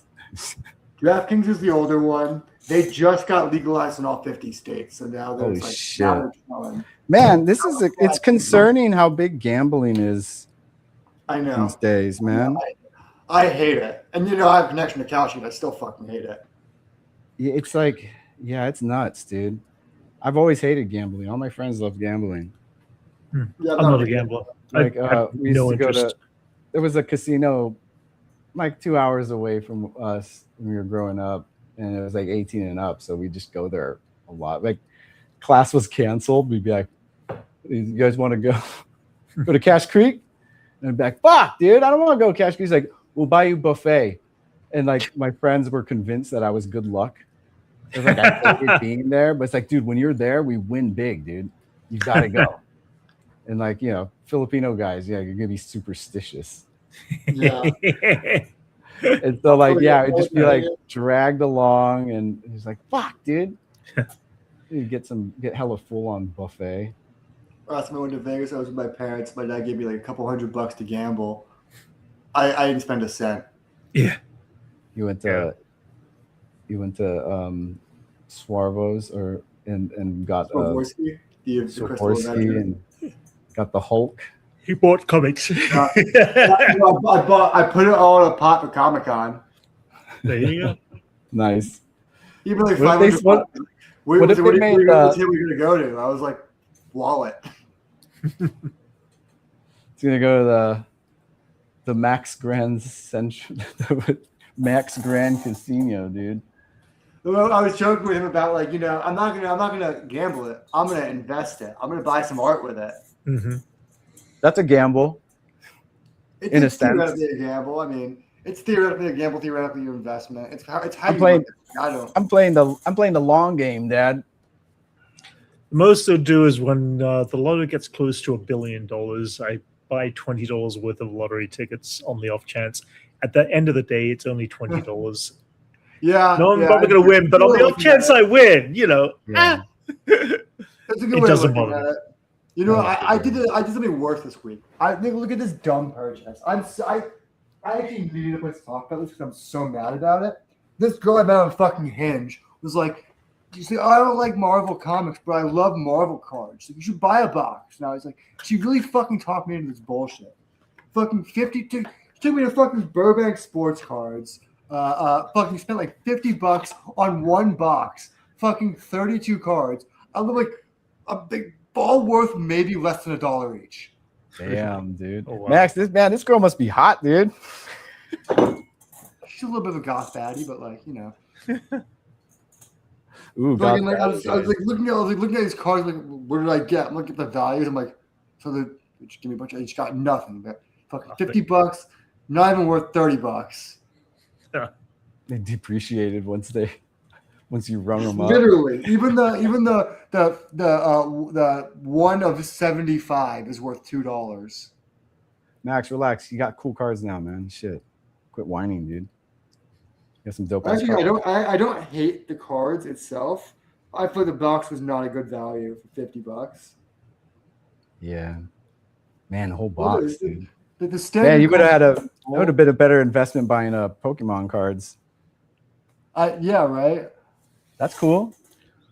Yeah, this is the standard card they do this year. That's standard. That shiny reflective is standard. And then each box has 2 of these ones with like a super little wavy pattern. Shiny. It's shiny. that, and I got that for Mantis too.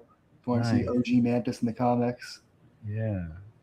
Hey Max, you should put those away. Save them for a day when you come home from a bad day of trying to solve a crime, and you sit on the corner of your apartment and just kind of flick the cards into your bowler hat on the floor as like saxophone music plays. That's a good use of them. It's certainly not worth anything. It's just to reenact a noir trope. I was like literally telling her that I was like, if I get anything, I'll buy another pack. I'll buy another box. You know what I mean? Because some of these cards do go for like thousands and thousands of dollars. Some of them go for like hundreds. I was like, if I get anything worth like the price of the box, which didn't seem that crazy the way she was describing it to me. I was like, I'll buy another box. You know what I mean? And now it's like, I'm never buying one of these shits again. Yeah, like you just say it's like I didn't get anything worth the amount of the box, so it's a dead end. It's like now I know I don't even care enough about cards. I'm like, oh, cool. It's like they're worth nothing. I got scammed on a fucking box of these. Yeah, I'm never buying this shit again. Max, you didn't get scammed. You got shiny things for money. Like you bought something. From a goth girl who obviously you like. I just don't like you. I just think you just don't like the fact you got swindled into buying it.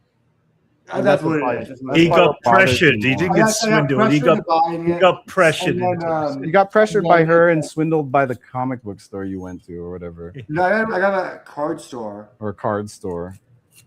At a mall? A card store? No, there's a card store in Burbank. Oh. And it was fucking packed. Cards are a crazy business right now. It's all a grift. It's all like buy this box and you might get. This is why I've been gambling.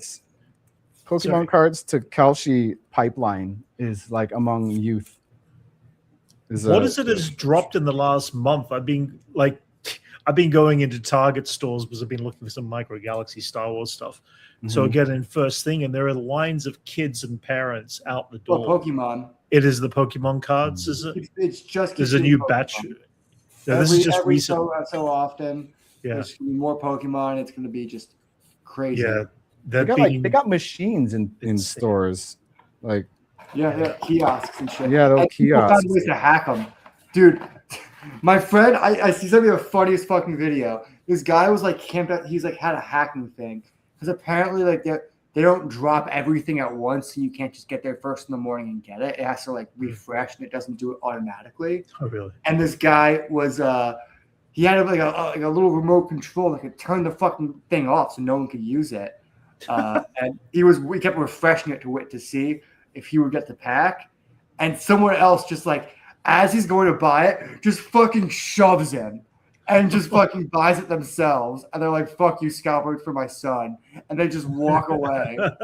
It's the greatest video I've ever fucking seen. They just waited for that guy to like. Because that guy was waiting. Like right when it's time to tap the card, like right when before. he So made his move to the machine to go buy it, he fucking got him. Oh shit, dude. It's funny. Yeah, because like a lot of kids, like it sucks because like all these people just go in and buy them all up. These like Well, Well, they're middle-aged only men like 2 just- packs per person now. So. I see it. Yeah, I see a lot of videos At of least this it's target. guys. It's always been bad in Pokemon, but it's finally reached comics to a point of like unacceptability. Like, This is the gambling culture just bleeding into other places. Kids. Like yeah, I don't like how I really don't like how it's bled into comics, and I really don't like how other artists are taking advantage of that to proposition themselves as the guys collecting all the money. And it's the kind of thing where I brought it to someone else like this of like, it's not putting money into the industry; it's just one guy hoarding it all. Like it's not like it's not like they're artist is like- whales. yeah, there's whales. The whales create rarity. They have the power. They have the power to make something rare. I'm talking about guys like Dan Quintana who drop a cover variant. He starts pricing at $50, and once he sees how it's going, he starts increasing the price until it was like at the end of the night, like it's going for $1,100. Where it's just like for a comic, not for original art. Where at that point, it's like it's not putting money into the industry because he's not going to be paying other people in the industry to like. No, it's all good. It's not boosting that economy at all. No, it's not. It's his personal wealth. It's like for his personal wealth and everything's in house. He did it himself. He just has to pay royalties to DC for using Absolute Batman, and he just collected. But this guy's an artist, and he's used to his work selling for that much. So he's like trying to bring that type of. That's the Well, problem. it's worth my time. I know how much my time is worth. Give me. This is how much it's worth. Look what I've sold. Look how much I've sold. He put out a statement when there was controversy about it the next day, and he said, "Well, I'm not like other artists. My art's fine art." Everyone, I had the same response. Was like, "But it's on a comic book. You don't get to charge more because if you come from a different medium." He thinks his artistic prowess like is more powerful than the medium itself. That he elevates the medium by just participating. Yeah, that's what he sees. That's the way he sees it, dude.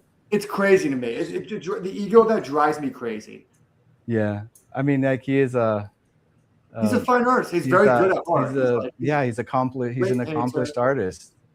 This is what's like. This is what's like dealing with them. This is how they are, man. Yeah, but I just think bringing that energy into comic books. How dare him? Well, I think stay in your lane, buddy. There's other fine artists in comic books, and like someone like Alex Ross, he'll charge $50 for a cover, and like even like a couple of years ago, he's comic book artist first. You know, that's the difference. Yeah, they made the rare transition from comic book artist to artist. Someone like Alex Ross, he's made that rare transition. You know, but it's art from him. He understands the medium, and he understands like the people who like this media. He understands his fans; they're his fans, you know. And so I think he's actually just riding the Absolute Batman wave. I think he saw how much like the exclusive covers. He's an opportunist. Yes, successful artists are hustlers, bro. That's what I've learned. So I'm like, oh man, I got to be better hustler. I always think if I was a little bit more unethical, I'd be so much more successful. Yeah, duh, dude. That's what happens, dude. You gotta slit a few throats, man. If you want success, you're always like ripping off someone. Someone's always getting ripped off. You're No, grifting the other thing I someone was at a con in I really a didn't see that, transaction, especially in a transaction in an economic society that's based on rarity of stuff. That's true. Yeah, That's someone you're gonna to get rich that way. You're grifting. Yeah. But like, lack of ethics in success, dude, it's almost a prerequisite. Yeah. If you want to get like filthy rich, you got to get rid of that ethical part of your mind and not care, not have morals. If you want to chase that next zero, dude, it's just that next comma.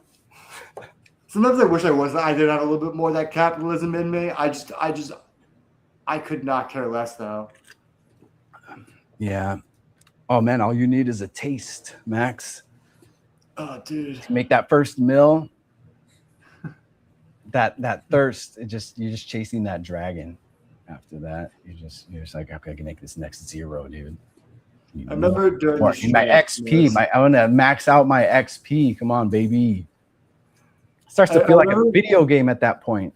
When you're in that level of rich, you're pretty much just almost God mode. But like you see others above you who are like, dude, I can get that. I want that.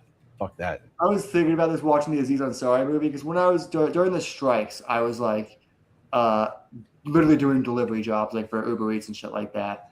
There was a time I delivered to one of the biggest houses I've seen in my life. I'm from Connecticut, where big houses grow like fucking trees, and this was maybe the biggest house I've ever seen. And the guy tipped me 50 cents. I was so mad. I went into my car. I got the loose change out of my fucking cup holder. And I just fucking hucked it at his door. I was like, I could never be a billionaire because I would be giving away too much money. That's why this guy is super rich, because that's just the way he is, dude. Miser, bro. No, I don't think you need to be shrewd to be rich. You don't. But it just happens to be the case that a lot of rich people tend to be shrewd. I think also specifically LA rich. I think that's a bad kind of rich. Well, it's always like that. It's like your poor friends will spot you on something and not even trip, but your rich friends will alert you on Venmo on how much you owe them for something. They just like tend to be more diligent. I don't know. I would say out of my friend group, not to put my friend group down, I would say I have typically more money in my account than most of my other friend group. I don't give a shit. I'll pay for people's fucking lunch because Well, Max, good for you. You're an outlier, dude. I mean, yeah, sure, but I just think it's hard to generalize. Good for you, Max. That's good. You're changing it. You're changing the game, dude. Yeah, I guess. But you're not a billionaire. So you see, if you didn't do that, you're a fucking billionaire right now, dude. Pulling yourself back, dude. This ain't top G behavior, Max. Don't you want to be top G? I also think LA rich is very different than like normal rich. Like LA rich it's new money. A lot of new money. I was gonna say LA rich isn't even actually rich. It's guys with like $1 million, $2 million worth of assets, not that cash. You know what I mean? It's like they're not liquid, really. Have enough money to theoretically pay the payments in their Ferrari, but not enough to tip $20 to a delivery guy. Rich on paper. Well, you think the guy with that big mansion just only tip you 50 cents because that's all they could afford? I think he was probably just a dick. But like, in Connecticut, I'm in Fairfield County, which is a notably very, very rich area. And there's a lot of assholes there, but like the average rich person, it's a pretty normal fucking person. What type? But a lot of it is like what type? Where is that wealth from? Like, what did they do? That's true. Well, I think Connecticut's a lot of finance and lawyers. Yeah. And real estate, and LA's a lot of entertainment and a lot of places that you basically benefit from being an asshole in, where on the East Coast, a lot of jobs where you basically make money by being a blank fucking slate. And that's kind of the big difference is it's like less ego in that kind of rich. Yeah, you're gonna just like you're just supporting your family and you're well off and you got like a summer home. That's the thing. On the East Coast, they don't say rich. I mean, not East Coast, but I would say a real rich person who's like comfortable with their wealth, they don't go I'm rich. They go I'm well off. You know what I mean? Yeah. You just you're supporting your family. You know, you're raising your kids and you don't have to suffer. Like that's nice. That should be average. You know, that should be like that should be the baseline. You know. Have you ever heard of rich people? But that's considered wealthy if you could like raise like a full family, come through college, and not break the bank and still have enough like to live. Well, it's still millions of dollars in today's day. It yeah. But then like it's just $1 million doesn't go as far as it used to, but it's just like it requires more. Have you ever heard a rich person say safety net? Safety net? That's some kind of shit like it's like I think my bank account I can't it's not a safety net.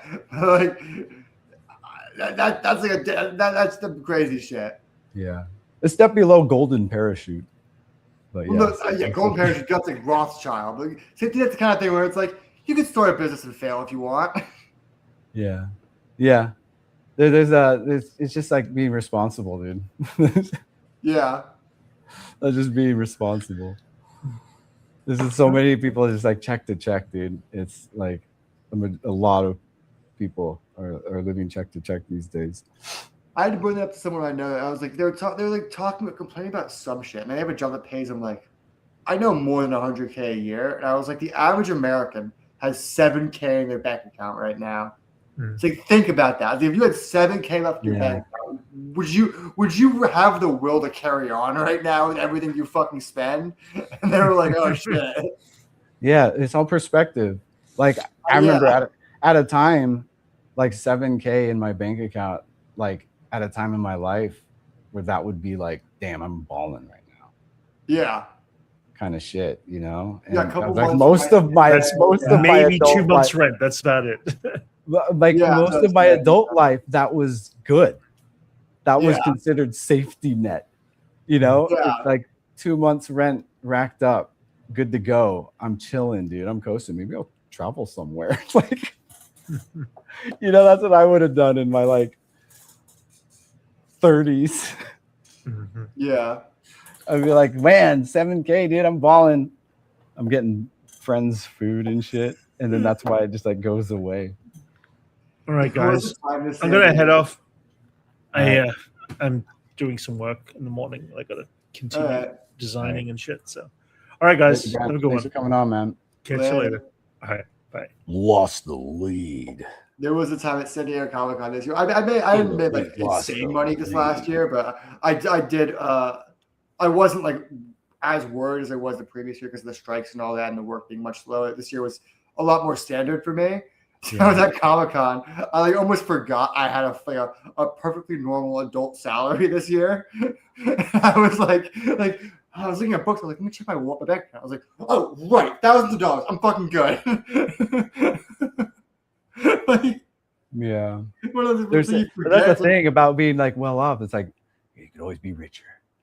It's like yes. There's always that like there's that thing you look at that once you get there, and then you're just like, there's this whole other level that you're just like, oh man. That's why I don't treat rich people well.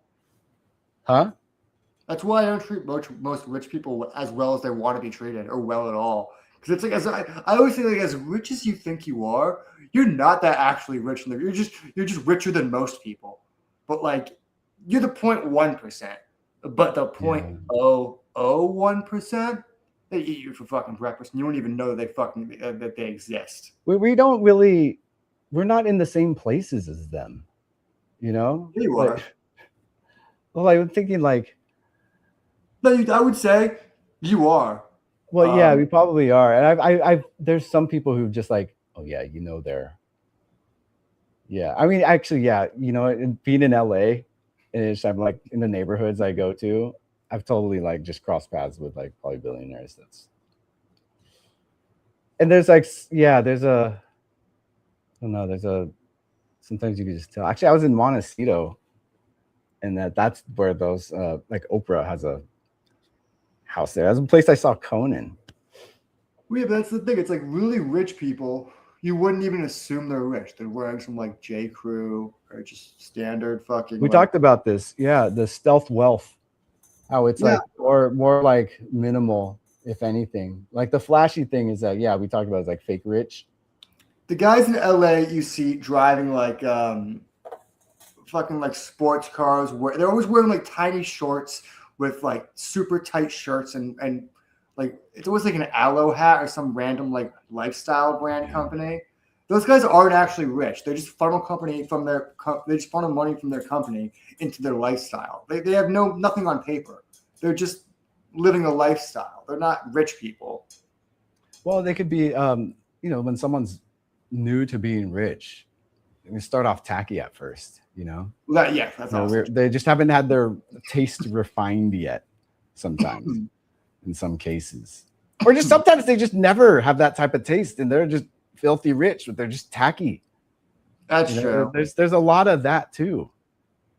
That's one thing I like about living in Connecticut is you don't see that kind of shit in Connecticut. Even if someone's driving the oldest, most expensive Ferrari, they're getting out of the car they're not blasting music getting out of the car like wearing like some like fucking like ridiculous outfit or whatever. Well, I think that's almost like specifically an LA thing. Yes, it's very. It happens. I mean, there's lots of places it happens, but it probably happens the most here.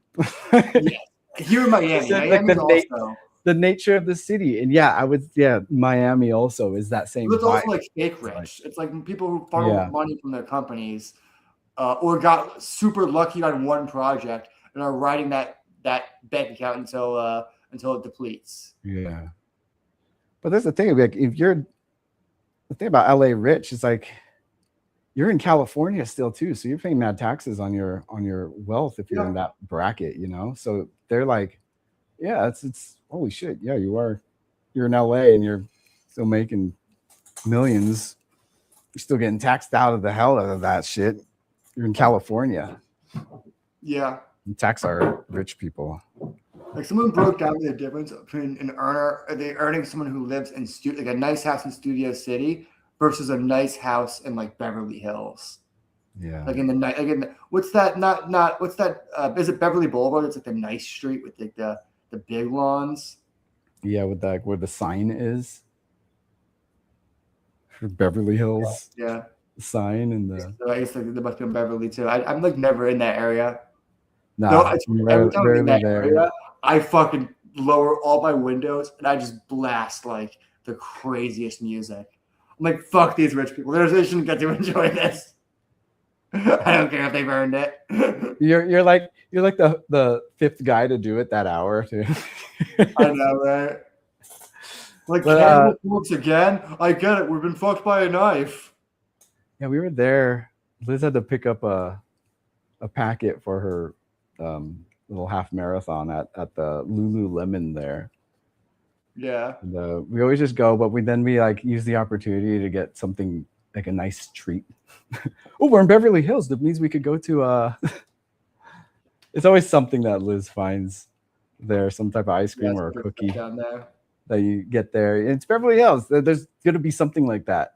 You know, you're not lacking in nice treats in the neighborhoods. And then if you end up in one of those, if you end in one of those neighborhoods, you're just like, you know, actually, let's get something nice here. What do they have? What kind of ice cream? What's their ice cream spot? Ooh, the Scoops. Or if you're me, what's their affogato situation? What's the place you go to? The I don't know the name. It's like fucking like some Italian name. De something. Cacio de Pepe. I don't know what is that. What the pasta? It's the pasta mixed in the cheese block, dude. Man, it's what's it called? Bacio de latte. Ah, yeah. That there's one of those in Larchmont. Yeah. Where was? Oh yeah, there's the one just opened up in Sawtell too. I just passed by it. We're in Sawtell a lot. The little Osaka. It's near like Culver City. It's their little Yeah, like, I'm like Japan. never in that area. Yeah, I know. I'm on the west side in South LA. Like, yo, Valley folk never make it down here unless it's like friends come out of town. Like, You know what happened to me actually? I don't know if you'll appreciate this as much as I did. I was losing my mind. I was with Brandon and his friend. We drove from West Hollywood, like we were actually not West Hollywood. We were right by the observatory. We got from the observatory to like the AMC in Burbank in 8 minutes. from the freeway? Like, Yeah. Actually, yeah, when the yeah, that's a straight shot, dude. Los Feliz exit. But like no Burbank traffic. there. No traffic. Yeah, that's crazy. To Was his this hotel. Was this the weekend? When was this? It was a Sunday. It was a Sunday. Oh yeah. But even still, I was like 8 minutes from fucking like That's Hollywood. crazy. To That's not Hollywood, Burbank. dude. That's Los Feliz, dude. Yeah, You're like, Los it's a Feliz, few but, like, exits down the freeway. It's right like- past Hollywood, like right above Hollywood. Yeah. Well, if you're like Griffith Right to the Park. side of it, technically. Yeah. Yeah, it's crazy how close that could actually be. I know. Yeah, you never think Right? of that because it's always Isn't so much that weird? traffic. Like the proximity of like Hollywood and Burbank aren't that far. You're like, oh, it's like 6 miles. It's like, Yeah. But like the times I'm mostly driving in that area, it's like during the work week. that's what I'm saying. It blew It's my crazy. fucking mind. You never do any Right. weekend driving in LA, dude? You're just like, Well, no, nah, even on the weekend, namaste. there'll be some traffic, but not like it's not heavy. But like even Yeah, you'll that- just get like a magical, like you probably hit all the lights and shit, or yeah. It was the kind of thing. you know, it's just like that Brandon- one moment where he's like, "Holy shit, I just broke a record." Yeah, Brandon. I think it's because I done Uber in LA. But I was my mind was broken. Brandon was like, "What do you mean it's a Sunday?" Like, no, 8 minutes, Brandon. 8 fucking minutes. We went to basically like it's basically Hollywood. Maybe basically like 2 minutes from Hollywood. Like Yeah. Hollywood to fucking the AMC in Burbank because he was staying at the Burbank Hotel in under 10 minutes. Like, that's fucking insane, dude. Like, if you don't think that's insane, you're out of your fucking mind. It's like you bent space and time. Yeah, that's how it felt. It's like when like you know the parsecs. I made it to Burbank in like I made it to Burbank in 2 miles. Yeah. You know, yeah, 8 minutes. That's the 2 miles in LA. Because I can make it to like Highland in like 10 minutes, but then once you get to Highland, then you're fucking stuck. No, yeah, like when yeah, Highland is a big one. Highland's a big one. That's Highland? Is that the one where the That's where Just the like- bowl is. veers off into the bowl? Yeah. Yeah, that's yeah, crazy, dude. What's crazy is like you get out of an after hours thing and it's like 4 o'clock, 5 o'clock, and it's just like empty streets. I would say That's honestly how, that like, Texas to easy it is. Franklin still gets pretty busy at night sometimes. Oh yeah, yeah. There's some dead hours. 4 o'clock in the morning, dude. Yeah, LA's like Well, yeah, 4 you o'clock. can get around. You get around a lot. You see some stragglers. You ever have like a job in like say the Hollywood Hills, and then you're driving like early in the morning and you see a walk of shame, like Oh yeah. just someone Please like just going down the street to get signal to call a Dude. Uber, like no We were- signal out there, so they Oh, gotta that's the take a worst. trek. Like, oh We saw something funnier. We saw like not almost a reverse walk of shame. We were driving this like one of the areas in like it was in, like, you know that area in Beverly Hills where it goes like above like the hill, it's the hilly area where the streets get really tight and shit like that. yeah. It was like that part of Beverly Hills, and this woman's in the street like right after a curve, and we slam on the brakes, and she has a tripod, and she has her shirt open recording like presumably OnlyFans content. Oh damn. And she sees us with almost hit her with the car. And she like just fucking books it. Yeah, because the tight corners, dude. Like Yeah, those are blind corners. I do. Like, I that's fucking hate driving up there. crazy, dude. The hell should Yeah, I'm they like do? that. You're getting Like a get your whole area, likes. Risk your life for that one. Get those likes. Yeah. Just don't miss driving big truck delivery to to homes in that neighborhood. Oh yeah, Colby had a lot of jobs out in LA, driving a big old 10-ton through those narrow streets. Man, yeah. I've driven 10 tons through have you been through those like Silver Lake neighborhoods, dude? Yeah. Dude, Well, it's just like that. It's like crazy sharp hills and blind corners, and like lanes turn into one lane, so you have to like wait for a car to pass. The whole Mulholland area, all those streets off in Mulholland have that too. All like the streets off yeah, that too. But I feel like Silver Lake is one of the worst that I've ever driven on with a truck that big. Yeah, like, Silver Lake's was pretty a pain bad. in the ass, and it wasn't even like we were going there. We were going there because we had it's not even a place you would drive those trucks. We just went there because my friend's friend had a place where we could build a set. And we were like, all right, we don't have a place. So he's lending us his backyard, but he lives all the way up in the Silver Lake Hills. We could use his backyard. And I'm getting this like 10-ton truck through those narrow streets. God, that was a nightmare. It was a shitty truck too, dude. Rented it from this shady lot where like it still had like they just couldn't even scrape off the rest of the budget sign on it. And then the seat wouldn't lock. So every time I'd stop, yeah, I had a van like that. Yeah, one of those where it just didn't lock. As a short person, and you're kind of just like going back and forth every time the truck moved. Dude, I was death gripping the wheel and just holding onto the seat with my ass, like just gripping like whatever gravity possible. Because if I got too far away, I wouldn't be able to reach the brakes because I'm fucking short. So it's like, God damn, dude, that's scary. Yeah, exactly. So I'm got to tie some blocks to your shoe just in case. Like, when I got this set, I was like, does anyone have zip ties? Oh my god, dude. I need like a bunch of the big ones. Give me the big ones. Whatever was under the seat, I just zip tied that to like as close. I did that as close as possible. I was like, fuck it. All the way up. I'm not giving it a chance. My foot needs to reach this. Yeah, that's crazy, dude. There's some shitty trucks out there, man. Colby's truck was owned by the company, so that was a nice truck, dude. Do you miss seeing friends at their jobs in studios and other areas in LA? That happened as rarely as that happened. I'd run into more people at prop houses. That was when I'd see like, oh, hey, what up? What you working on? Oh shit, I'm doing this thing. It sucks. No one says. I'm doing a shitty thing right now. But everything's a little bit more like locked down and insular. Yeah. Well, I mean, it was with us too. Like, it was just like we'd stick with the same people and very rarely recruit from like a randos, But we did have a pretty tightly knit crew for a while. But yeah, those were the days. I'll tell you what, I left that writing group I was in.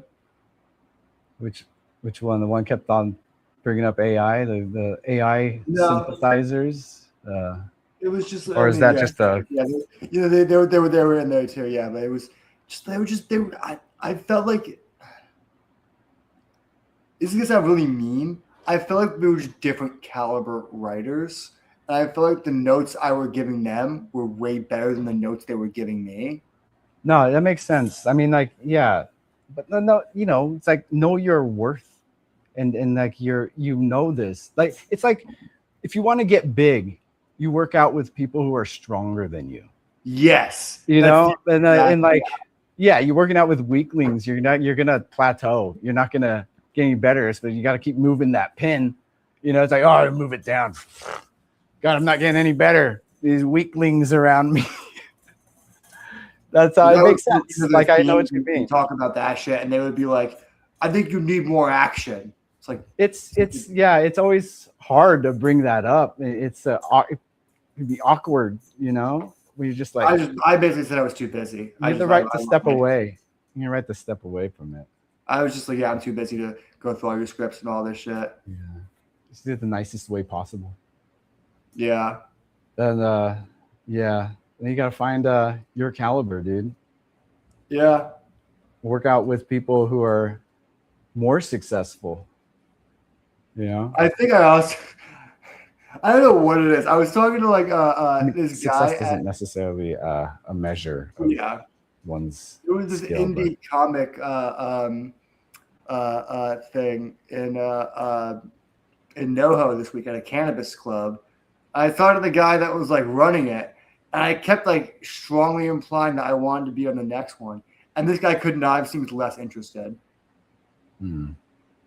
It's weird because I mean, this is the kind of thing that pissed me off about the modern comic indie scene. It's a bunch of people who are doing like the smallest, most indie thing they could think of, charging like $10 an issue, and then going, "Yeah, we're not mainstream. No one reads our shit." And it's like, I feel like I do the exact opposite. Where I do like my book feels more mainstream. It feels more. It does kind of feel like more like a tone wise, more of a Marvel book, and reads more like that. Where it's not super simple. There's still depth to it, but it's easier to follow and stuff like that. And it's, you know, single issue type of shit. Whereas they're doing is like they'll do like 64-page single one shots that they're charging like $10 an issue for. what's their angle? Like, well, what is the stuff they tend to go for? This one I had in front of me, looking at, I've been thinking about looking at going through all. It's like a weird zombie thing in black and white, very. It's like artsy, like this kind of stuff, like Gonzo-y, like art, like, you know, that kind of, you know, indie, like zine style stuff. That's what I was thinking. Yeah, I was like, all right, this sounds like something, and I have the taste for that type of stuff, and I understand. I can appreciate it, but it's like, yeah, I those guys, I don't get why I meet these guys, and they're like, they immediately want nothing to do with it. Like, oh, you want to be mainstream? It's like, no, I want a job. I want someone to read my book and go, hey, this is to our standards. I went zine shopping the other week, and I picked up some comics, and this like this stuff that I was that tickles my fancy. That's cool. It's all like etched in like silver on black. Oh, that's cool. And then he's like really intricate, all really that's very Frank Miller. That's like shit.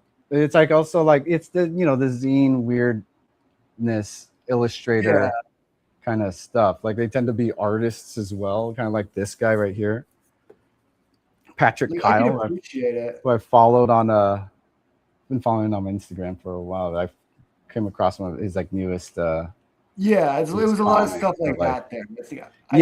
There's the stuff. It's like I always call those super indie comics these days. Yeah, it's like it's elevated in a sense. Of like, I don't even know. Kind of like a.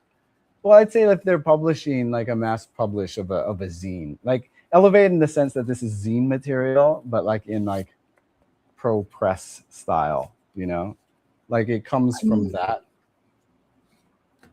But this, like, I don't know, but with this, I don't know. I see it like, you know, all art, a comic is art, but the restraint they went for, like on a matte black with a silver transfer on this for each page, and like the absurdity of it and the style of art is something I paid $13 for.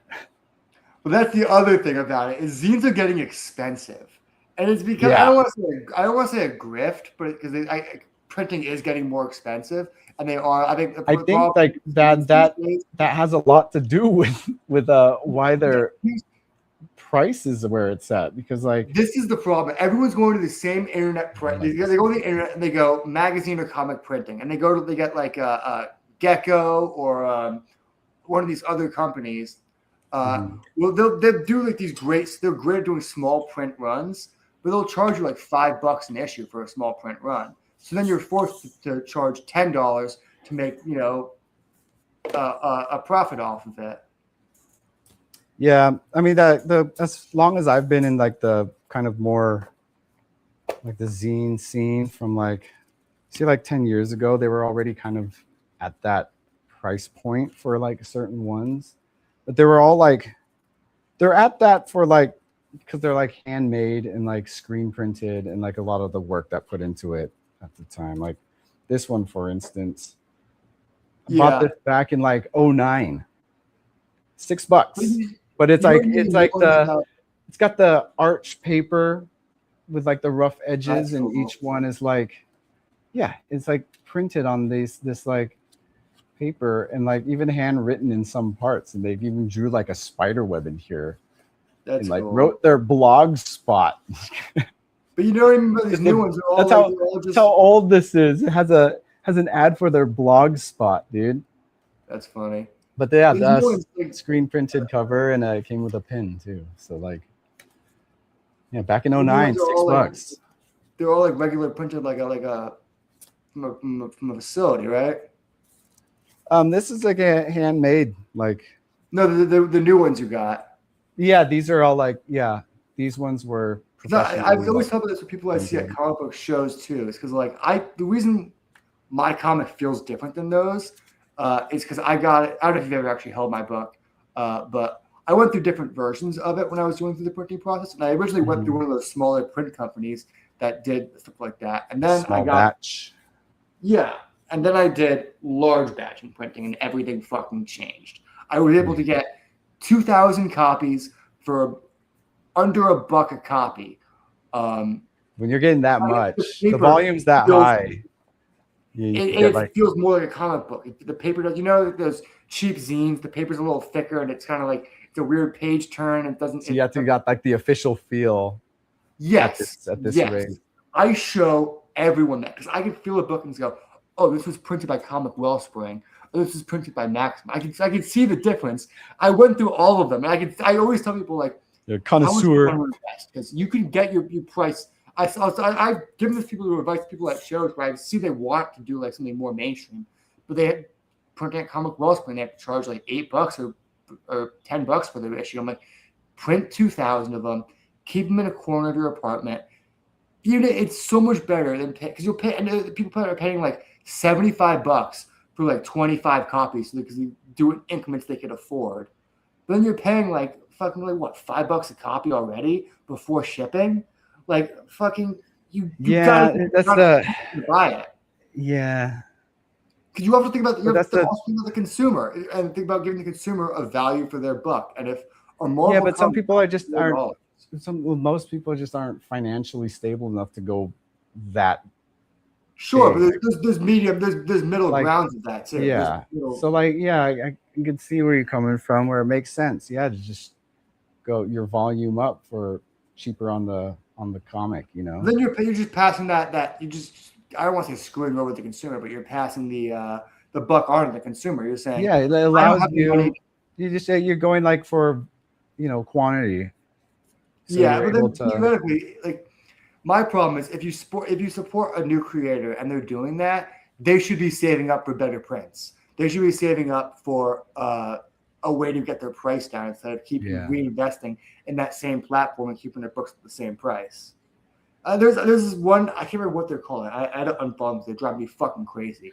There was this one comic book company that wanted to work with me. And they're like a very small indie company based in New York. And they do some cool stuff. I think they're a cool idea of doing like minority-led stories. And they want like a Jewish-led character. And they reached out to me about it. Mm-hmm. But they priced their issues, their 20-page issues. They priced them at $15. And the guy's always on Instagram talking about, it's what I gotta do. If you want to keep making these issues, you gotta do it. Comics are expensive to make. It's like if you're not hitting your margins, that's not the customer's fault. I'm sorry. It's just not. You know what I mean? Like you can't. If you made a brand new toaster and you're a new toaster company, you can't say, well, we want to charge $1 million because we haven't sold many toasters yet. That's just not how business works. I just think at a certain point, you're screwing other people over by screwing yourself over. Yeah. Well, I just the way I look at the obviously with zines it's different because those are small batch. Yeah, that's small batch. I see the artisanal value in the small batch. And it's going to cost a little more, just like compared to like a handmade guitar compared to like one that was off the assembly line type of stuff like that. There's bespokeness to it that I think adds a value to it. And then someone out here just trying, having small batch, it's like, yeah, support the artist. I feel like it's the most direct way to support someone. I'll be willing to spend a little I've been saying extra this for the that. past few weeks now. I pay a little extra to buy eggs that I assume are treated better. The chickens are treated for better. sure. You know, like it comes from that place. And I think we should support artists, but artists also need to support consumers in today's day. I think it's like yeah, there's that and it's too. like there's definitely an inflection point on this stuff. Especially when I go to Comic-Con, you see like I keep calling Rob Liefeld out, but charging $300 to sign a single issue comic is like that's the inflection point of you're not That's as supporting worse as it consumers gets. anymore. Like he's Yeah, I'm using totally him gone as like to a the dark lead side. example. But there's like other people who are like, I charge $60 for an art. Like I love Bill Sienkiewicz. He's my favorite artist. I'm always on record saying that. I went to go see my Comic-Con this year to get that page that I've got signed by him. His guy told me, his handler was like, "Oh yeah, it's 60 now." I was like, "You raised your prices," and he's like, "Oh, you know, inflation." And I wanted to say it so bad, like that's not how inflation works, you fucking moron. You know, just like last year it was 40, now it's 60. You know, just add fucking like 50% and go inflation. Like inflation is a certain fucking percentage. It's not just whatever you fucking want. It's not just things are more expensive now. Like at that point, it's like it's not serving the consumer anymore. I know. What did the price of tables go up or something? That's what the price of pens is not that much more money. The price of what? Like the price of pens is not that much more money. Oh, is that what he's blaming it on? The ink price? Like, he just said inflation. He goes, you know, inflation. I'm just like, he's just signing my fucking a fucking thing I brought. Like, I'm not gonna be a dick about it and be like, oh, I'm not paying $60. But like, also like, it's not inflation. It's Dude, as much as my favorite artist, it's greed. It's technically greed. We end up in this topic every week. No, I think it's one of the things that keeps The coming exact back. same thing too. It's like perpetual. it's like the table's leaning in one way, and then there were marbles just collecting I in one didn't bring corner. up Rob Liefeld's latest gaffes. It's just that was a late one. That was one you've talked about multiple times. We always end up here. This was someone else. This was Yeah, I know. But yeah, I feel like you've even brought them up before too. It sounds familiar. I remember the inflation he's part. my favorite art. He's my favorite artist. So I brought him up. But yeah, that sucks. It sucks that yeah, it's just I brought it in terms of like adding $20 to your price and say signature price and saying inflation is just an example of just like things are more expensive. He's brushing it off. He's brushing it off. I think that's what hurt you more, huh? Did just a joke to you? I would have paid whatever, but I was a little bit like 60. Come on, like he had no line. It wasn't like it was like a big line. He was just sitting there alone. More reason to charge more. I did imply to this guy all weekend that I was a whale. I was looking at this painting that was $150,000. So I think he was not expecting me to say anything about price. I know it's not even close to your floor, and you're like, ugh. Yeah. It's only because you got it for cheaper before. And you're just it literally was. It was so you already set a bar and you're raising the bar in my face. Nah, it doesn't work for me, man. The same guy that same weekend. He told me the price of the painting. I go, well, I was looking at a McLaren, but who needs that anyway? These those. I had so much fun pretending I was just like. Well, I made my wife happy though, huh? And neither will make my wife happy, eh? Like I said, I gotta talk to my money guy, move some things around. Either way, wife's gonna be disappointed in me, eh? That's boomer humor. Yeah. You gotta hide this from the wife. See, I wish my dad had that kind of humor. Instead, he just buys the thing and my mom gets disappointed. Just not snarky about it. He just doesn't have. No, she's snarky about it. He just buys the thing first. He doesn't make the joke. He just buys it. Yeah. No, nothing No big purchases that really affect anything. When I don't buy something, then she gets mad at me. Which reminds me, I gotta order some cat food for Gigi. She's down to 2 cans left. But the funny part about being single is like you only disappoint yourself. I missed You that. go home and like, oh, I forgot to buy toilet paper, and you Yeah, just take I a deep miss sigh to yourself. How you let that happen, dude? Exactly. You're just like, oh goddamn, the one thing on my list I didn't buy. Should I do auto ship? I'd be saving some money. I've been ordering these, so I should do that. It'll save me. I'll just cancel when we stop. It makes sense. Oh, it's time to get ya. I gotta unsubscribe to all these fucking streaming platforms I don't use. Same. This won't let me unsubscribe. Fucking, actually, we're in California. It should be easier out here. There's laws about that out here. Yeah. Wait, what? So California passed laws that there has to be an online unsubscribe option. No matter how hard it is to find, it has to be. Yeah, that is. Yeah, they made it really hard for some things. Like I heard Adobe is hard. Oh yeah. You know what I just did with Adobe? Huh? I just fucking removed my card. Yeah, I've done that before with things, and they're just like hitting you up. Hey, it didn't work. Like, you got another card? Adobe hit me up. Adobe didn't even hit me up. They were just like, "You're not a customer anymore. We don't give a shit." Yeah, you bounce back. You're like, no, fuck this. Move on. We got enough. We sucked them dry. What are you using Adobe for? PDFs? Like, no, I was lettering my comic. Oh, you need that. You get the small package if you're only using Photoshop. I needed an Illustrator though. Ah, see, that's what they get ya. You can't get just Photoshop and Illustrator, dude.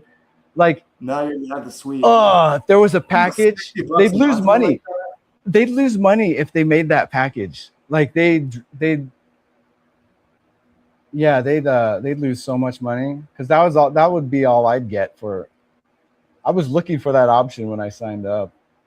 It's like, fuck, I gotta go through all of them. It's like I don't use like Photoshop and Lightroom. Like, yeah, that's like the one package you get. And I'm like, nah, man, I gotta get the whole thing, I guess. And that's when I taught myself animation. And like, I was talking about that with Tom King, a great writer. He was talking about artists always tell writers like, "Oh, anyone could do art, anyone could draw," and then me and him are just like, "We're truly terrible." Like he has his own covers out that are just like joke covers, just like stick figures because they're so atrocious. Even his stick figures are so atrociously, hilariously bad. Dang, and we're just, yeah. And we were joking about how like artists always are like, "What do you mean you could draw?" And then people be like, "No, we just can't." Like these added apps on fucking like Photoshop are just like laughing in our faces. That's funny. Do you hear about that movie? Like that mother and son made in China. It's like a CG like cow movie. I heard it's not good. It's breaking the record on like the most profit on a movie, and the same year Obsession came out.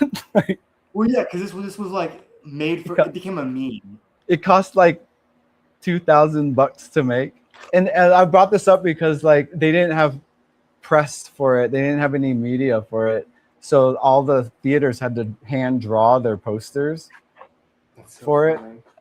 And so there's just collections of like hand drawn amateur, like just the workers at the theater drawing the poster.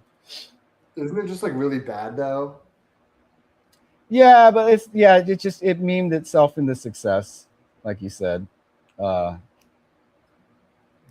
It is bad, but like I think it has heart. Just the context of it existing is enough for people to enjoy it. It's in the son's dream to make a movie, so his mom learned CG and sang all the songs, and they made a movie together. It's a sweet story. I just felt bad that everyone was making fun of it and it like got Morbius. Oh no, I think it wasn't. It didn't seem nefarious from what I've seen. Oh, was it It's not a lot of nefarious? Were people lot just like of- genuinely like? yeah. It was in a positive light. Like they Okay, weren't yeah. angry at it. You know. No, I think they were angry. I thought they were just making fun of it and being like, look how Well, if bad you're this comparing is. it at the Morbius, like I think a lot of people were just like, "Yeah, fuck this movie." Like it came from a different. The teasing came from a different place. Yeah, It was the more endearing memification, if you will. That's fair. But yeah, I think it was seen as a positive light. It's an internet win. Yeah, I thought it was cool. I like the hand drawn posters though. That was nice. That get to have some contributors to the amateur work that this is. And I like that they just had random people draw it. It's like, no, you can't draw, so you should draw the poster. It's on brand. And yeah, I think it's cinema history. And so it's gonna be in the books. It's cool though. I mean, just the Most idea profit. of making that little. It's crazy You know, how many tickets they sold. Actually. Huh? I was thinking about that a little bit last night. I was watching The Office, and you know that scene in The Office in the "There's Been a Murder in Savannah" episode. You know that the ending of that episode where they're all doing the Mexican standoff in the break room. That's a joke that works so well and costs $0. Like obviously, you have to pay the actors in the set and all that, but you could just 4 friends in a room could fucking do that and it'd still be fucking funny. Yeah. Well, that's the whole point of The Office, right? Like, well, that's what's so impressive about The Office. Every is bit, take away all the budget, they could still make it work. Yeah, every bit was like didn't require much. It's just all there. You just need the people to be in the wherever they need to be. You know. I will say a lot of money did go into The Office. Like I think the most expensive scene in The Office was the proposal scene, and that was like millions of dollars. Yeah, but that's already after the massive success that it's been. Yes. Like first season, all in The Office. Michael, Steve Carell didn't even have his hair plugs yet. Actually, wasn't the whole? It wasn't that he just didn't have hair plugs. He swept his hair back. It was slicked back, and it really brought out how thin it is. And I think they restyled it to not look as thin because it was just slicked back. You think that's slicked back? That's brushed back. It compared to how it is in the other seasons. I'm making a "this is not happening" joke. Oh. I don't know if you've seen that one where he's like, the one where he's like, I used to be a huge asshole, but now I'm not. You know, slicked back hair, floppy steaks at Trafanti's. And then who was this on This Isn't Happening? Tim Robinson. Oh. No, It's a great one. Someone was talking about how his dad used to slick his. He's talking about he equates slick. It was always the asshole hairstyle. He's like, I was a huge asshole. His hair slicked back, and then someone's dad was like, I used to have my hair slicked back. Oh no. He grabs the dad and he brushes his hair back, and he goes, oh yeah, this would slick back real nice. Yeah, you must have been a huge asshole. And his wife's like, what are you doing? And he's like, I'm just slicking back his hair. He's like, well, you're slicking back my dad too. You think this is slicked back? No, this is brushed back. That's brushed back. It's too hot for me to remember the full fucking bit. That's what I was referencing. I don't remember that. Short. I don't remember that one. But yeah, anyways, his hair was just styled badly, dude. It's so convincing that he's like, dude, did you get like hair plugs? Yeah. I mean, he could have. I mean, that's a huge investment with the success of that show. You know what they call could be worth it. You ever heard of second season SNL veneers? It's like a thing where it's like they fix people's teeth. Like You get the money to you basically. I don't know. I don't They're know like, if you know what? NBC You're on camera a lot. Let's fix that weird tooth you got. Like, Look at Will like that. Ferrell. Yeah. Oh yeah. That's right. It's a lot. It's a like lot. It's not just him. It's a it's lot like of people. it's like when Enrique Iglesias shrank his mole. Like, it used to be a lot bigger, and like, you know, one of the big ones that stuck out. Yeah. And then like, you can't get rid of it, you know. So I think he got it reduced. Like, it just looks smaller. Current day Enrique Iglesias, the mole looks a lot smaller. So it's like, oh yeah, you're seeing a lot. Just invest. I didn't know the veneers were a thing. That's funny. Second season veneers. That's cool. It's like I think it's part of it a is, dental plan. I think there's a big pay jump between the first season and the second season.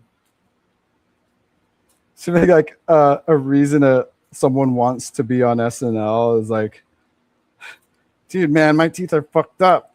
Just got to get this, gotta land this gig and get a second season so I fix my teeth, dude. Well, The main motivation of being in the cast. Slawakowski, and they were saying, I hope she doesn't get second season veneers. Oh, dude, I haven't been watching. I haven't watched SNL in a while. You haven't seen the new cast? There's some good people. Like she's great. Veronica Slawakowski, I think it is. Yeah, I've been hearing a lot. Like, she's a heavy She hitter. was in the first season of Tires. She was. Oh, she's the girl who works there, or No. Oh. She's the girl that Shane has. Like, he thinks she's his girlfriend, and he like fucks up the whole spot with her. In oh season yeah, two. that's a fucking cringe, dude. Oh, it's hard to watch. Yeah. Him being like weird. Watch season 3 if you want some good cringe. Wait, when did that come out? Is that in brand new? 2 weeks ago? I thought what? Yeah, 2 weeks ago. Oh shit! I'm caught. I was caught up, but yeah, Now you're not. I'm not anymore. Well, Happens all the time. I will say, Stavi's character had some brilliant growth this season, but not in the way you'd think. Nice. Such an asshole. It's so funny. Good stuff. Now he loves his wife. He's like Oh, going really? back to the idea of like loving his wife. He's like he doesn't want to that's- lose her. That's funny. That's always a good direction. And it was a good resolution to that story where you're like, oh, I'm happy for these two insane people. Yeah. Oh man, that's funny. So, yeah, it's a good season. I like totally binged that in a day. Man, good time in show business for fat guys. Yeah, I think Stavi's kind of admitted he's kind of like, it's not like he's the one fat guy that's really succeeding right now. It's like him and Caleb Heron are doing pretty well. Caleb Heron definitely had a moment. Fat YouTube guys. I think Stavi is definitely like positioning himself to be in a lot better of a place than a lot of other comedians get to be in. No, yeah, most comedians do movies. They have shit taste in movies. Like I've heard Busboys was like the Theo Von David Spade movie. I heard that was the worst movie ever made. I saw another comedian talking about how it's the worst movie he's ever seen and it makes it so great. He's like, you have to watch this movie drunk as hell. He's like describing the scene of like, he's like, yeah, so a waiter comes in and he's like, he has like the most over the top Italian accent. He's like, off the plate, and he just puts the plate right down David Spade's hand. David Spade jumps back. He's like, what the fuck? And he does it like 4 more times. And at the end, he comes in and he's like, cold bowl, and he just hits him with the bowl. And that's the big punchline, is that the last one you thought was going to be another hot plate, but it was a cold bowl. No. Like, just like, not even jokes, just like what someone who's never written a movie would think of as a joke in a movie. Where their only reference point is like 90s movies. Yeah. They like that old classic Steve Martin humor, you know? No, Steve Martin humor was smart. Like when you watch like the jerk. Yeah. That's At the fucking time, brilliant. yeah. It just sounds very coded to that with the way you described it. Just I would say it's like thick Steve Martin. accent and Yeah, it's like that with that like remember it's that, like a Martin Short character, you know? it's the kind of stuff Martin Short would make fun of. I think it's the kind of stuff they would look down upon. Like that scene in The Jerk I always think about. Someone's trying to kill Steve Martin. They have a big rifle, and he's like working at that auto body shop, and the guy just keeps missing Steve Martin and hitting paint cans. And then he sees someone goes, "Oh my god!" He doesn't even know what's happening. He sees all his paint is leaking, and then someone finally points and goes, "Oh my god, that guy has a gun!" After he misses every shot, and he fires one more shot at Steve Martin, who still doesn't move, and it hits a paint can right behind him, and he goes, "Oh my god, that guy really hates paint." And it's so dumb, but like the kind of dumb you have to be smart to write. Because you have to balance the lead into it. You have to manage the beats, and they don't have any of that. There's no nuance to it. There's no build up. It's just dumbness. Well, that's the problem. Like they had to work harder to get things on film back then. So yeah, it's just like it's like that, and like they're kind of just. I think that's the problem with why comedies don't. A lot of comedies, they're riffing. Funny. We'll try a few, and then you can't cut it together. It's kind of like it's the same. It's the same issue Marvel has with their like overly CG'd set pieces. You know? Yeah. We'll just fix it in post. Like with this one, it's like, all right, I think we gathered enough. We could probably hobble something together here. Just riff, keep riffing. I was listening to Stavi and Matt Johnson, director of Tony, talking about the making of Tony. And there's a scene where he has to roast Anthony Bourdain because he works in the kitchen with him. And it's like one of the scenes where he's like getting introduced to Tony, he like roasts him. And apparently the way they did it is they just had everyone leave the room and they had him just go at it for 20 minutes. Like, you're a comedian. Go at him. Yeah. He's a good one for that too. Yeah. Like he's good at talking. He talks shit most of the time. Like yeah. Like on all his show where he just takes calls, they're just talking shit on all these people. Oh, that's my favorite little live call. That's what made me subscribe to the fucking Patreon. Was the all live L's, calling. Dude. Once in a while, you'll get one where they're giving someone props, but most of the time, they're just ripping them apart. So funny. Yeah, I'm considering You get insane people who ask him questions. My favorite thing is when you get a guest. It's some crazy shit sometimes. They're so weird. A question that will impact their life directly, and they're just asking him.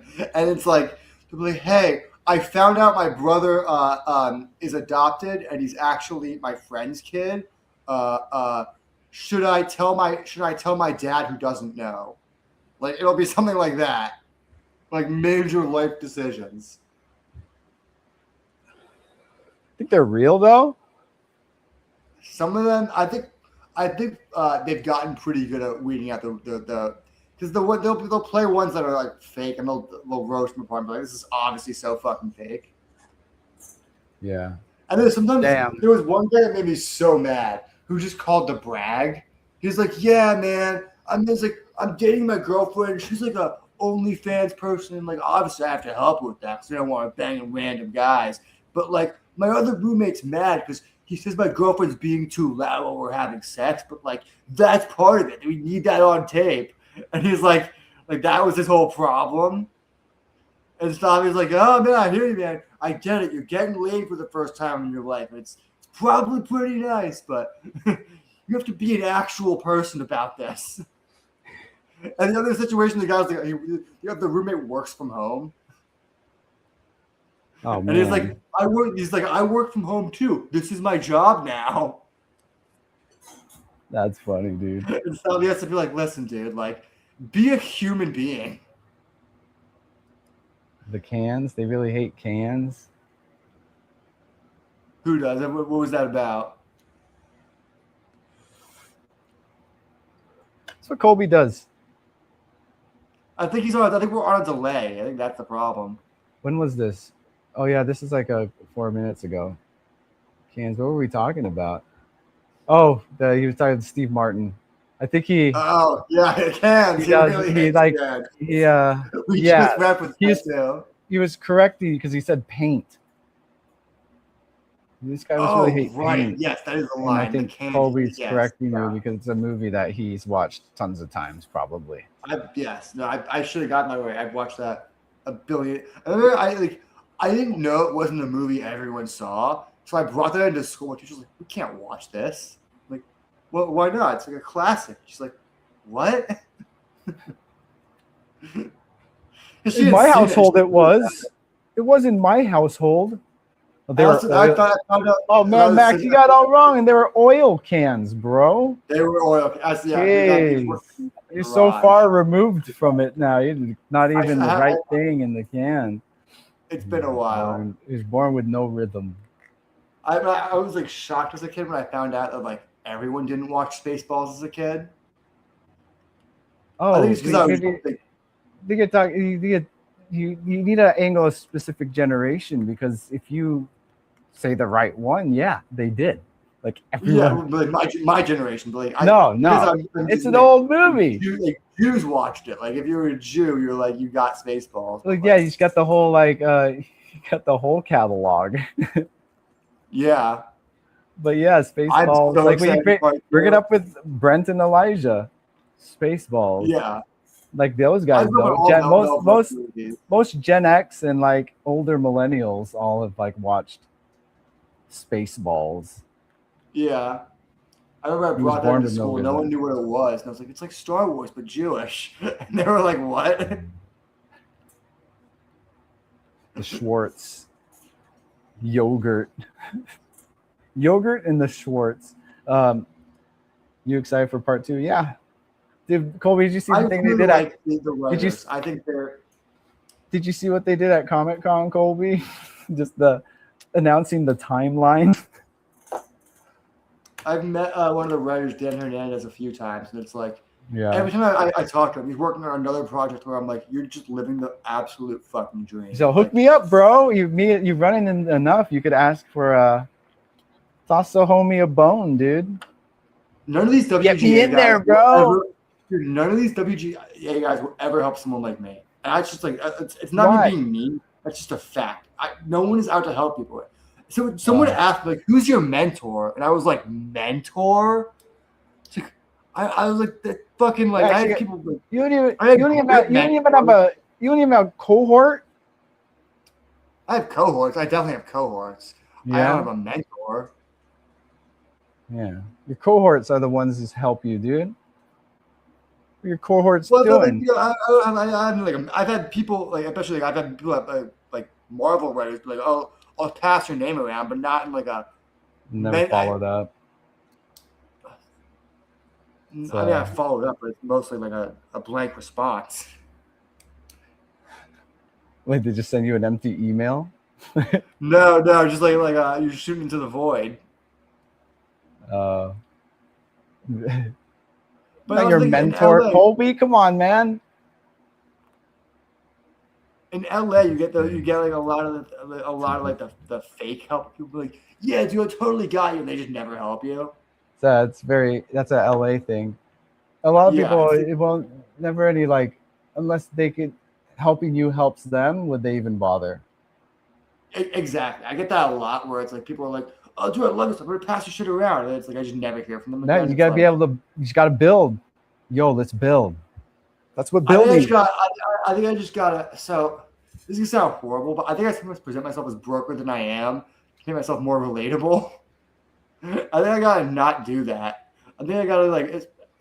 I realized that at this past Comic-Con, I had way much more clout walking around with a fucking John Byrne page. That's the biggest artist stopped me being like, "Hey, well, that pretty nice page you got there."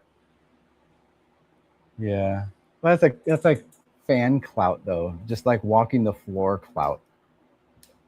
Like Well, it's a good way. that's, It's a much better entrance. Like I had like someone like Dan Panosian, like a big name of artist, like stop names, like was like, so like, I got some John maybe you Byrne. should bring your prints, bring one of your nicest prints to Comic-Con and walk around and just mingle, dude. Schmooze. I was kind of doing like the way, dude. I was That's bringing them that's in, your I was buying- opportunity. Whatever buying gets paper. them on, whatever gets you on their radar, if that's what it takes to be holding a nice ass print. Well, I it's- happen to it's be a not- writer myself. They're not prints because they're originals. It's like the Or our one-on-one. an original. Just bring one of yours. Comic Con just as a conversation piece. You get to rub shoulders with the big dogs. Well, I think you that's you really found what the happened. hack. You found the hack, Max. It kind of, especially when I was talking to so this is the biggest writer right now is dude Dennis Camp. Is like he's like a great dude, but he's like one of the biggest writers. But he's a big fan of Jack Kirby. So I had that John Byrne page, which is Jack Kirby's Fourth World. We talk about just how there's no bad Fourth World stuff, and then he was like showing you get brought all these other artists over. And she's like, look at this. Look at this page. Remember this page from the '90s? This awesome John Byrne page. It's just like introducing me to more people. Because you were, I think you were conversation piece, dude. That's something they other artists are like see that and they're like, oh, It's he has something money. they- He can spend money with me. exactly. That's what I was gonna get at. I was like, they're Like also a whale. trying to sell stuff and see what you're like, what this type of stuff you're buying is like. Whoa, this guy's got some deep pockets. Let's see. See what I've else. implied to some artists that I have some deep pockets and want to hire them, and they're still like looking at me like I'm fucking crazy. It's like, I don't know what I have to do. I don't want to buy my way into the industry, but at this point, it's like It's not buying, it's investing. that's a great way to look at it. That is such a great way to look at it. That's what it is, Max. I can't believe it took you this long to figure that out. Like you, I mean, like doing more on spending more like volume on your comics to be printed. That's investment as well. No, you Well, see it's that funny. that way. I'm in a situation right now. So the problem with I'm in a, I don't want to say the artist is ghosting me. I haven't heard from him in 6 months. I don't know what the fuck is going on. He said he was having like some minor health problems, but it seemed like everything was fine. And then I just stopped hearing from him. Like, Does he? Are you tried reaching follow him on social media too? Any other out. like? He has no Oh, social shit. media presence. It's a little dark. Damn. Yeah, I've tried Googling him a couple times to figure out what's happening. It's like, I've heard nothing back. Like, There's no way have you've contacted him and he still hasn't like reached back. like, nothing like went wrong between. There's no reason for him to ghost. We have 10 pages left in the last issue. No, and but we're already talking about the next- is he okay? Like, That's what I'm worried about. yeah. That's what I reached out. I was like, And hey, you have man, no make sure other you're- contact with him and Just email. check- He lives in Poland. check the obits, dude. I've been like kind of worried about the situation of like I haven't reached out to any other artists because I don't want to like. Oh, that's. I, wouldn't mean, have that's. do That's that. concerning. If you said he had like the last you heard from him, he had like health issues. Like, Nothing major. He said he's having like hand issues and eye issues. Oh, And oh, then- so it's not like for his health. It's just like. Yeah. Yeah, oh, just that's like the- weird. So you think he just like Yeah. ghosted you? I have no. That's why I don't think. I'm not sure. I don't know what's happening. Because you guys been working together for a while. For years, like the concern, Yeah. we were already talking about the next project. Like when I told him this book was ending, I already said we're gonna keep working together. Like I'm not gonna take you out of a job. Like Yeah. that's not. It's not me. This isn't me firing you. It's crazy it's crazy. That it's got no social media too. Like Yeah. I know people without social medias and. He has Yeah. he has like art deviant art and stuff like that. Like whenever he's on, Yeah, like, but a that's giant- not like on the. Yeah, but that's not the same. He was very upfront. Like he doesn't want me to promote him. He just wants me to promote the book. And he's like, if the book is successful, I'm successful. So don't. It's like don't bother tagging me and shit. I don't use social media. He's like, just promote the book. Is what he's always said. Is that a culture thing? Maybe I think it does something a very like Eastern European kind of thing of like looking like the American narcissistic influencer culture of artists and being like, no, I just want to be successful for my art. They want like, yeah. Well, they get the luxury of like being able to practice the arts. You know, it's actually. Because I have an over imaginative mind. I have theories that I'll tell you off camera. But Oh. yeah, Just theories. I wouldn't want to put conjecture about it out like Theories are neuroses, Max. I'll tell you after we end, but it's like, I'm in that position where it's like, it's only 10 pages. I could hire like some of the biggest name artists for just 10 fucking pages. It's a big enough commitment. Just go off like, with a bang. It's like, it's check this out. Where it's like, say I know people who have gotten more pages from like a Bill Sienkiewicz or an Alex Ross. Mm-hmm. You know what I mean? Like, I'm sure it costs an arm and a leg, but like, it's possible. I could reach out to like, I wouldn't want to do it unless he officially left the book, but like, it would be a great way. Yeah, you need that closure. You can't just like, yeah. You need to contact him at least. I have. That's why I haven't like. Or you need to make contact at least. Yes, you know. Yes. That's why I mean. I've basically been putting it on a hold and I haven't been doing anything with it, sadly, even though it's like 10 pages fucking left. Damn, dude. Yeah. That's crazy. Yeah, it's so weird that he just like for 6 months, dude. Yeah, it's super weird. He's gone. There's been stretches of time where I haven't heard from him, but he's always gotten back to me after like a couple of weeks. But like, oh hey, I was just on vacation or whatever. But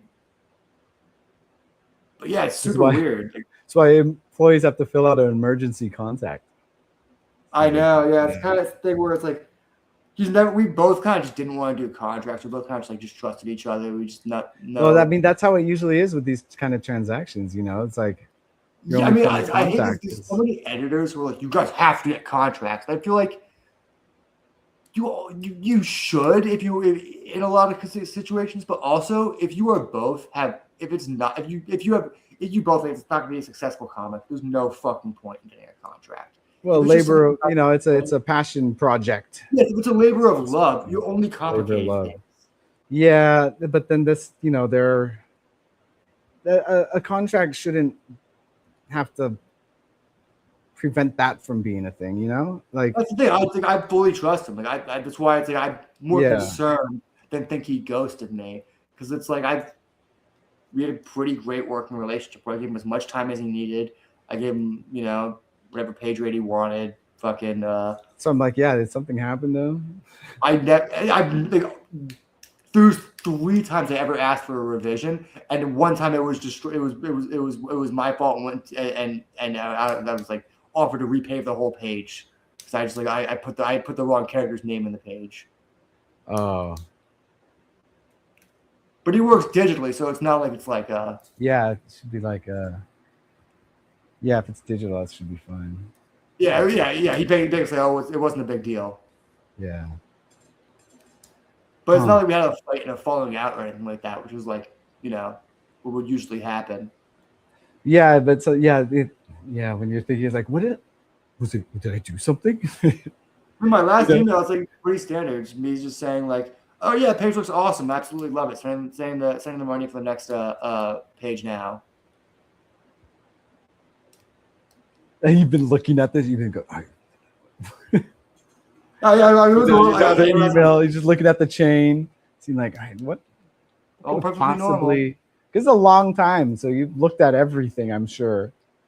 Yeah, you racked your brain around it. I thought the book was going to be done and printed before Comic-Con.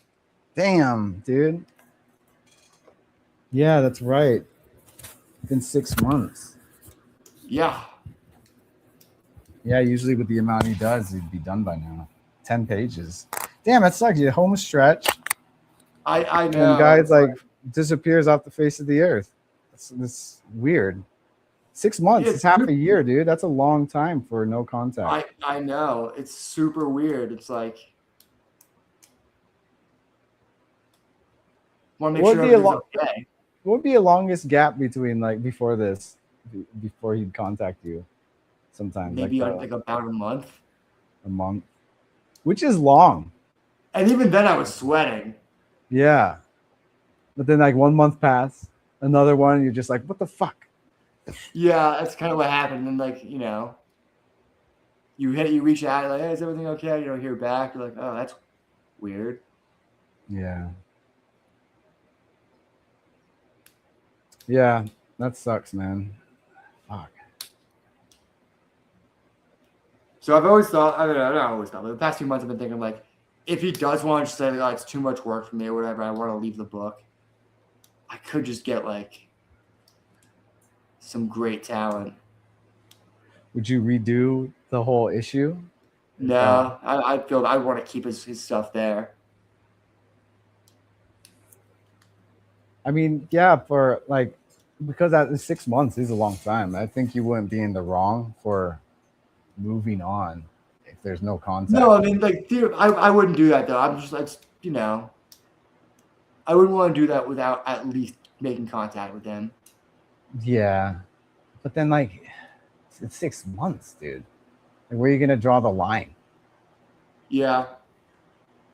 6 months for a single Like, page. another six is gonna be like, yeah, like you wait like a year, you know, if he hasn't hit back yet. Like, that's already a long time. And especially like right at the end, it's odd. I know, it's very odd. It's one thing that's like almost concerning about it, where it's like, That's why when you start to get mad about it, and then you're just like, but it's weird, and you start to get sad about it. that's why I haven't even been mad at all about it. Not even a second about me has been mad. I've been more like worried and concerned. It's concerned, right? Yeah, especially if it's someone you've been in contact with for years, and then all of a sudden just go dark and like. That's what I It is consider a friend concerning. too. We've worked on this book Yeah. for years together. Like, It's a colleague, dude. yeah, He's a partner. yeah. He's a co-creator of this book. Yeah. Yeah, it's crazy. Man, there's just no way. We Googled him, tried to find him, all that stuff. Yeah, it's, Dude, how much you willing to spend on an investigator? I'd rather just pay for. That's always that's an option, right? If you have to be international. International, yeah. At that Yeah. point, I'd hire like an artist to just finish the book and be like, call it a loss. You know what happened to him? So you know what I am happened? very curious. I am very curious, but like, I'm more worried than curious. What's crazy is like just thinking about like this guy who's inaccessible is how accessible people are these days. That's what's I don't want to say Just weird, like but what this guy is used to be the standard. Yeah, I don't hear from him, so like, he's not a total ghost. He still has like web pages of like art and stuff available, but he's not like on Twitter, Instagram, Facebook. yeah, but like if those web pages are, what was the last update for those? You know, it's like that's still no sign. Yeah, of, that's true. I wouldn't count on that for sign of life. You know, Yeah. Like, my website's not updated, nor is my like art station. You know, where artists gather. You know, but a lot of artists tend to like set up one of those and just kind of like just sits It's there. basically, I think a lot of those become for other people now. It's like you curate a bunch of things that look good. Yeah. And, you know, this is what I could do. It's- if you want it's commissions, reach out to me, you know. It's a portfolio. It's Yes, just, it's like yes. LinkedIn, you know, if anything, if you want to compare it to something. It's not what I found. I found him on Reddit, but I connected with him through Reddit, and then he sent me the art station, which is how I saw his stuff for the first time. Check his Reddit account. Yeah, Any updates? Any like activity on there? Because if you can find someone's Reddit account, you can see like their likes and timestamps and. I haven't seen comments. anything. I guess I probably could go back. Am I on the same account? Should Like be. if you see like, yeah, if you've said any activity on Reddit more than 6 months ago, less than 6 months ago, you know, he's still like alive, you know? Oh no, I'm on a different Reddit account. Was it See? what was it, a burner account? No, I think I had to make a new account like a couple years ago. Oh, really? So you don't have that old account? I don't think so. I think that was under like my school email, which got shut down. Oh no. Connected to your school email? Holy shit. Now I'll have to go find the post later. Oh yeah, if you found him, just find him again, I guess. Well, I like I put out a post looking for an artist, and then he hit me up. Oh, he didn't like how you just yeah, okay. Shit. Yeah, can't find it. So the username on Reddit is pretty far removed from most other things. You're I know. not gonna have his name on there or anything. But man, if you still had that, It sucks because like I'm in a position of like I don't want to wait forever and just never finish this book. but if he's not gonna contact you, then what can you do? There's just pretty much nothing. Yeah, you're just gonna have to wait. You're gonna have to draw a line somewhere on how long it's been. Yeah, it's 10 pages. Like someone could finish that for me. Yeah. But yeah, it's up to you how long you're willing to wait. Yeah.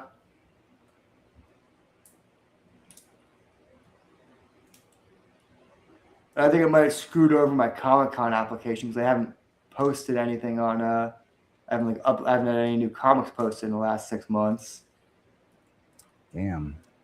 Yeah, this is affecting your So I think I'm working on a professional application for this year. yeah. So I had to submit that already. Damn, dude. I know. I'm in a pickle. I'm in a rock and a hard place. Yeah. Shit.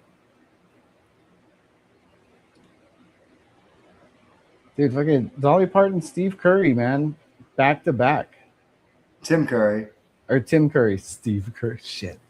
Tim Curry. It's the most recent Curry I've ever talked about. They keep taking the wrong 80-year-old. I know, right? Keep taking the wrong star from home. My headphone just died. I lost you for a sec. Can you speak for a sec?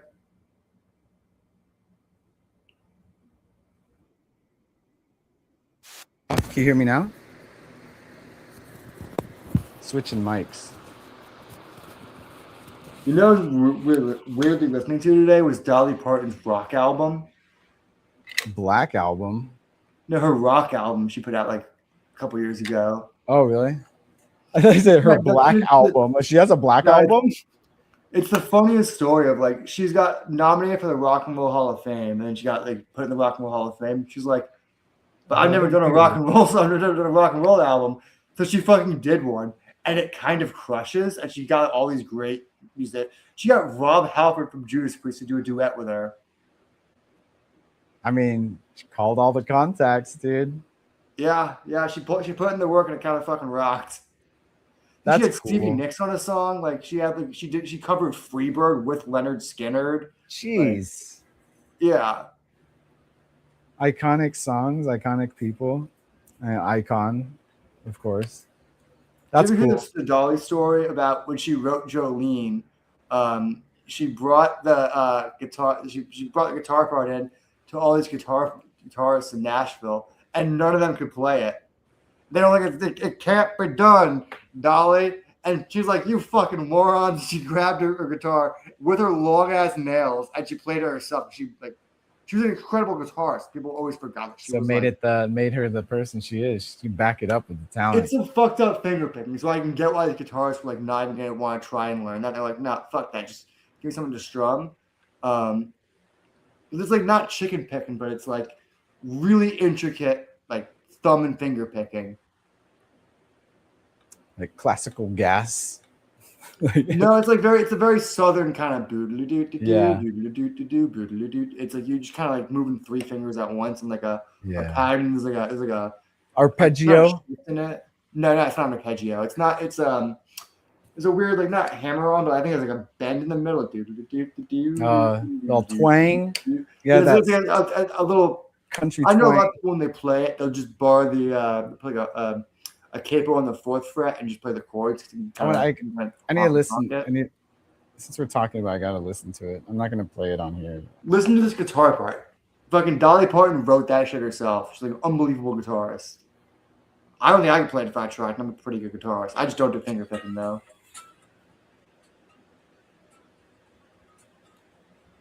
So it's like banjo. It's like Yeah, how it's you good. play a banjo. It's because she's picking it. It's the Yeah. Dang. No one could play that, or no one wanted to, or what? I think people probably could if they sat down and tried to fucking play it, but it was the kind of thing where she brought it to people and they're like, "We can't fucking play that, Dolly." Okay, but I'm not that type of guitarist. She was just super. I'm not out here playing a mandolin. Especially playing like you could see videos of her playing with her fucking giant ass Shoulda- nails. And I can't shoulda even asked- process that. She should have asked Steve Martin. Her guitar playing was so funny to watch. She always had these big ass nails, and she had to have her fingers so flat to keep her nails pointed in the right direction so they weren't Just like she, hitting the yeah. strings. It's like when you see receptionists dial on the phone. You know, Yeah. It's like that type of thing. It's like they're functioning. It's not debilitating for them. Like After we end, pull the video of her playing on the Johnny Carson show. It's fucking insane of like how long her nails are and the kind of just finger picking she's doing. it's crazy, dude. It's like she's nerfing herself and like still just doing it, you know? It's like, dude, it's like that is a disadvantage. It'd be so much easier to do it. She's like, nah, I gotta do it. It's part of the bit, dude. This is Dolly. It's what she does. Seth Meyers He had did a a good joke about her. He did a good job. Huh? Seth Meyers had a good story about her. She had to get on a ladder, and it was on his show, and she was doing a bit, and she had to get on a ladder. She goes, I'd know be getting this high if I knew I would have wore a longer skirt, so you guys wouldn't see my box office. Wait, what? She said, if I knew I'd be up on a ladder, I would have worn a longer skirt, so you wouldn't all see my box office. Nice. God, see, no one matches that charisma, dude. Like her charisma specs are like maxed out. It was truly insane the amount of people I saw on my Facebook who all had Dolly Parton stories. Oh, it was just a marathon. There was another guy who was like, we played the same town, and she checked out our show because she said it was, quote, something to do. Like, they're just like a coach security who just like thanked her. Oh, And just how much like they're just posting pictures they had with her. Just everyone, literally almost everyone on my Facebook was like had some connection to her. Or someone was like, she paid for my school or whatever. Like one guy was like, he's in the band, he was in the based in the band DRI, and she stopped by his show. I was like, I really appreciate what you guys do. You bring something that I don't. You bring something to music that I don't bring to music, and that's something important. She really it's like loves a music, hardcore dude. punk band. Yeah, that's cool, man. She's just dipping her toes in all of music, like just making as a musician for musicians. I think she had like 3,000 songs credited to her. She wrote for other people too. Yeah. She also she wrote I think it was "I Will Always Love You" for Elvis, and she wrote it and Elvis wanted it. Yeah, and she turned Elvis down because he wanted 50% of the. Give it to Whitney Houston. Yeah. No, she did the original version. She originally did it. I know, but a lot of people that was like news for a lot of people. A lot of fans of Whitney Houston's version.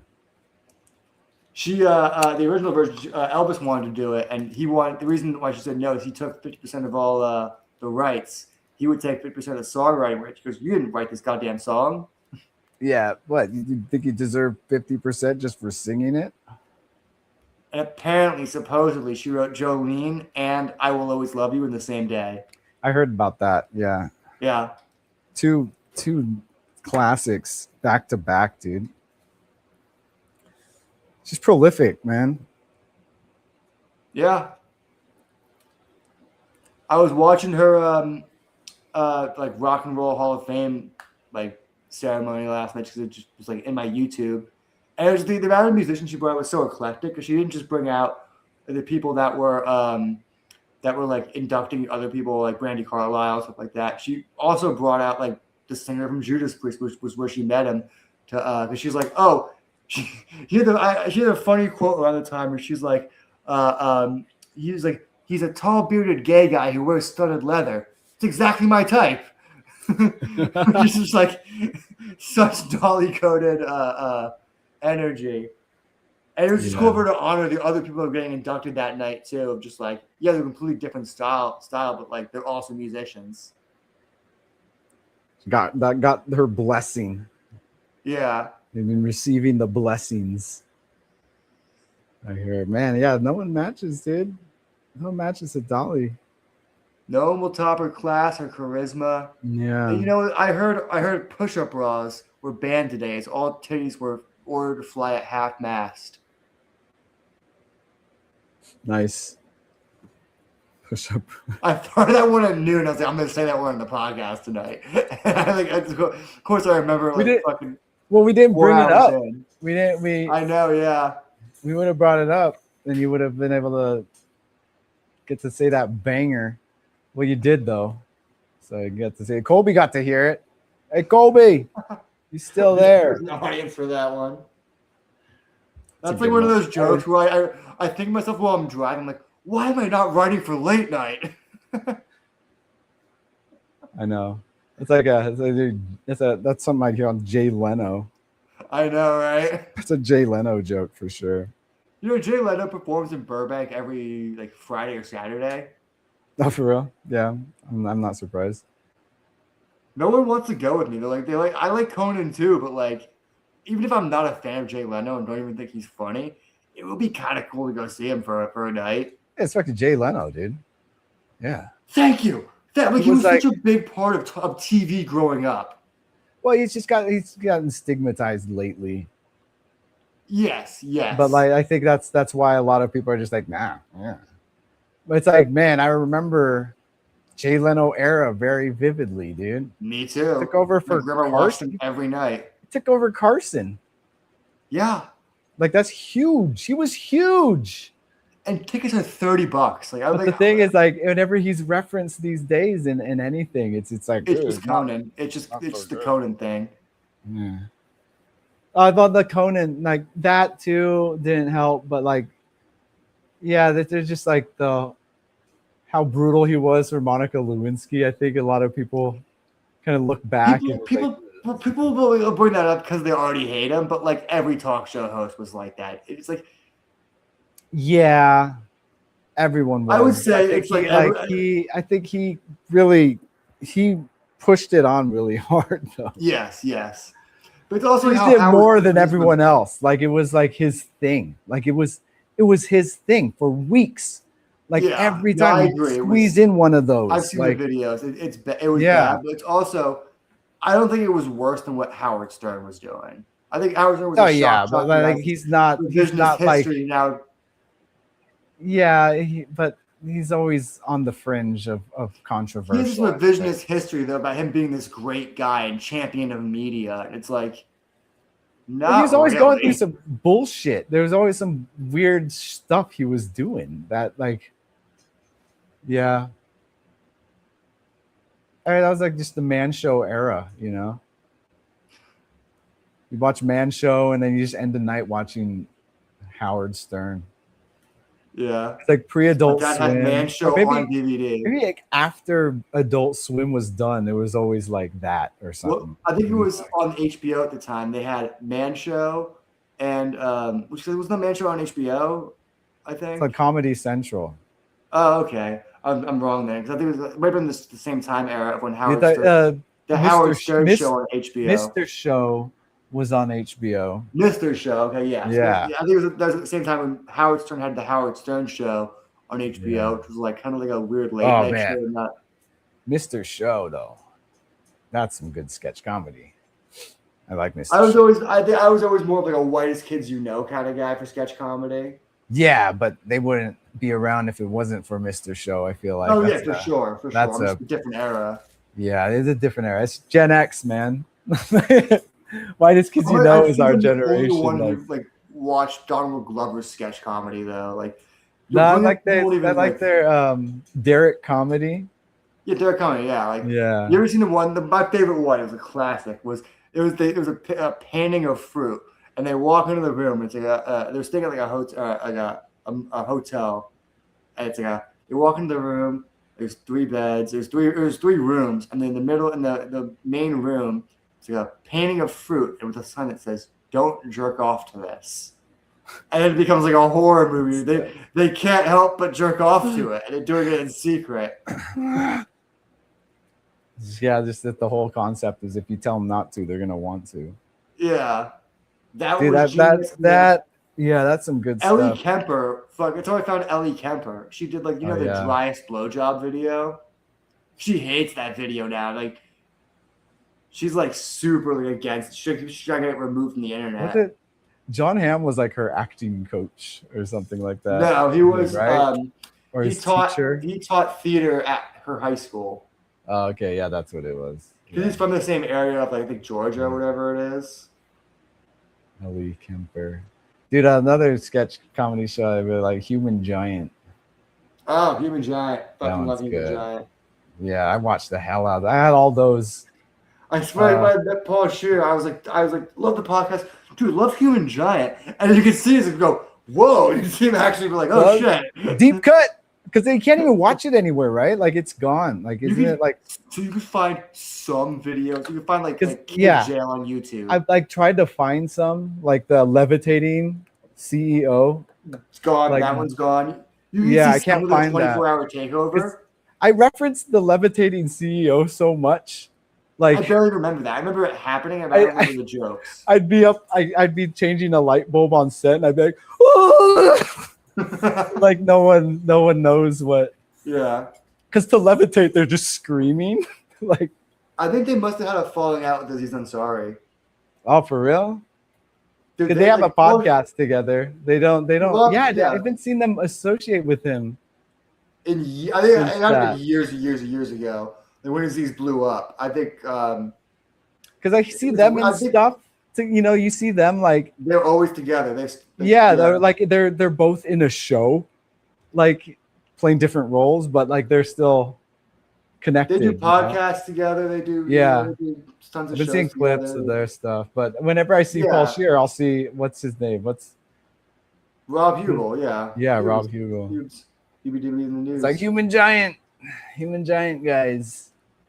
That's such a good show, but yeah, it's lost media now. I had it all downloaded.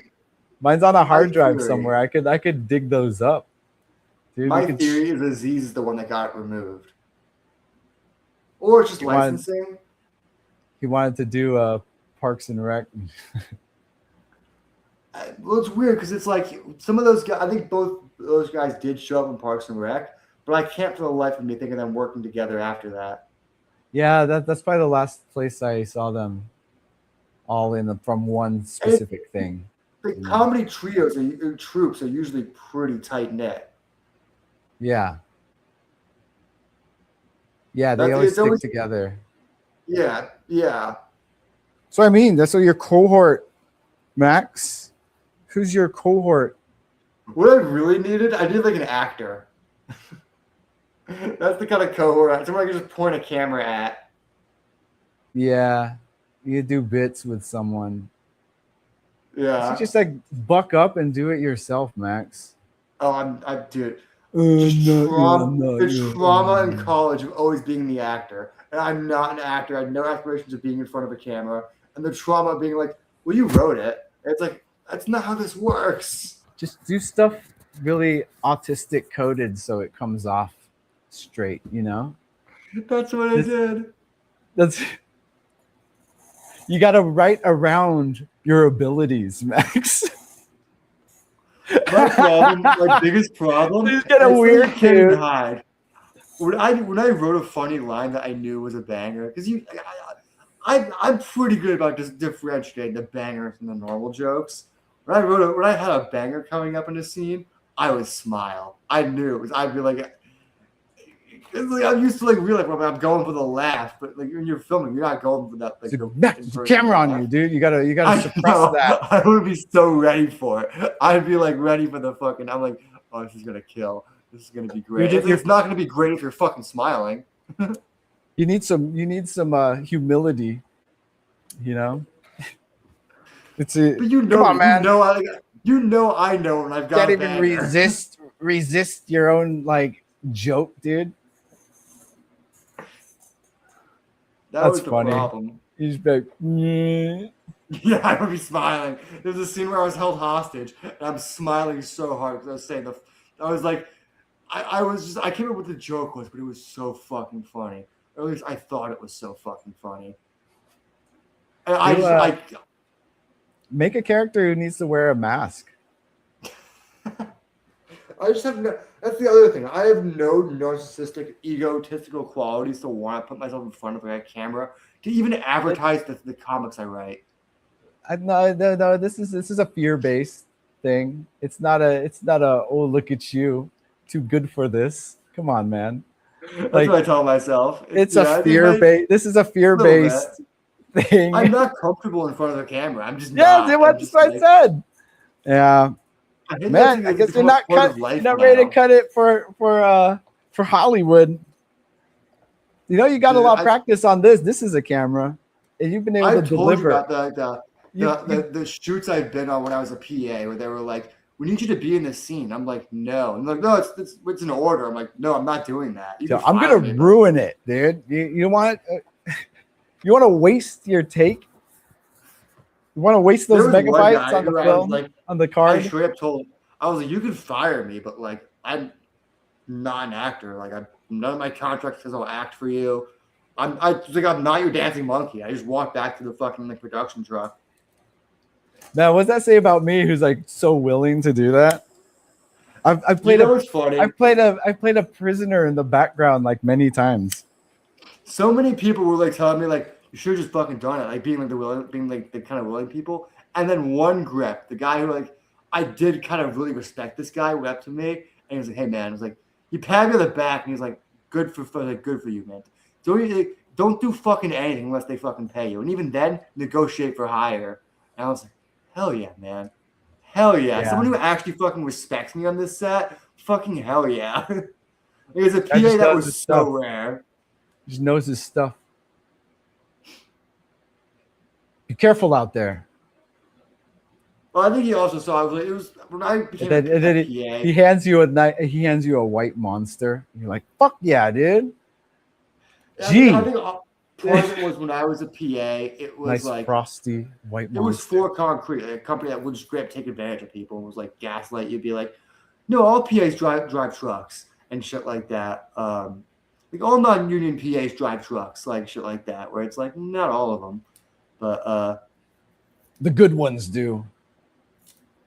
The good ones do, Max. You know what? I'll take that out. I don't feel comfortable driving a truck in this fucking town. I don't know. I don't feel comfortable. You're not a truck driver. I get it. Like you know. I don't know where you're gonna take me. Like Brent, Brent draws the line at driving trucks. Like as like yeah, other people do it too. It's just like something you just don't. And like, I get that. But like, I worked on like so many shits where just PAs were driving everything. It's crazy. It happens. I'm not saying it doesn't happen. I'm just saying it's like but they're just like they're like, yeah, give it to me. Get me in there, coach. You know, they're hitting that with that attitude. And it's like, all right, dial it back, PA. Shoot up and spit out. It's just the PA. But then accidents happen because it's some kid driving. That's like I'm not. That happens, and then that's that's always the risk. Smart for that. That's my saying. I'm too smart to be caught up in someone else's bullshit. I will do whatever it is I'm capable of doing. And it's not a truck driver. I've been jobs where I've been like best boy electric, and I don't know fucking lights. I don't know the names of lights. I'm just fucking guessing because he's draw a line at driving trucks. You know, not everyone. Except that so many people they'll never touch a fucking truck. Like it's just like no. Mostly only been concrete that like try to gaslight you. Like no, it's a requirement for PAs. But my ass, I'm one of those kids. I'm one of those. I can drive a truck. See, 20-footer. Oh, I've done that before and not my didn't. Jewish anxiety is too much for that. It's like, I think I would honestly pass out. I think I would just like, they'd be like, all right, just because concrete, they make you reverse into their fucking spot from an alley, and it just looks stressful. I've seen Brandon fucking lose his shit doing it so many times. And I'm just like, I think I would just either I would calm Yeah, down. nope. I'm just Not Yeah. put myself through that. I also don't know where some of these jobs would take me. If it's going to be like one of those crazy hills in Colby. Silver Lake or whatever. There's a truck driver here. Drive a That- truck and that's find the out. problem. I've done it before. That's why I draw the line not doing it anymore. Because I've done it. It's too stressful. One of my first experience with a 20-footer was like one of the most stressful moments in my life. And I survived. Oh, he's done. He's done driving it. Yeah, it's not the greatest. I stopped taking truck driving jobs towards the I end of my honestly think film like, career. the reason why I ascended past PA to grip work is because I didn't take that shit in like companies like Concrete. You're not a go-getter.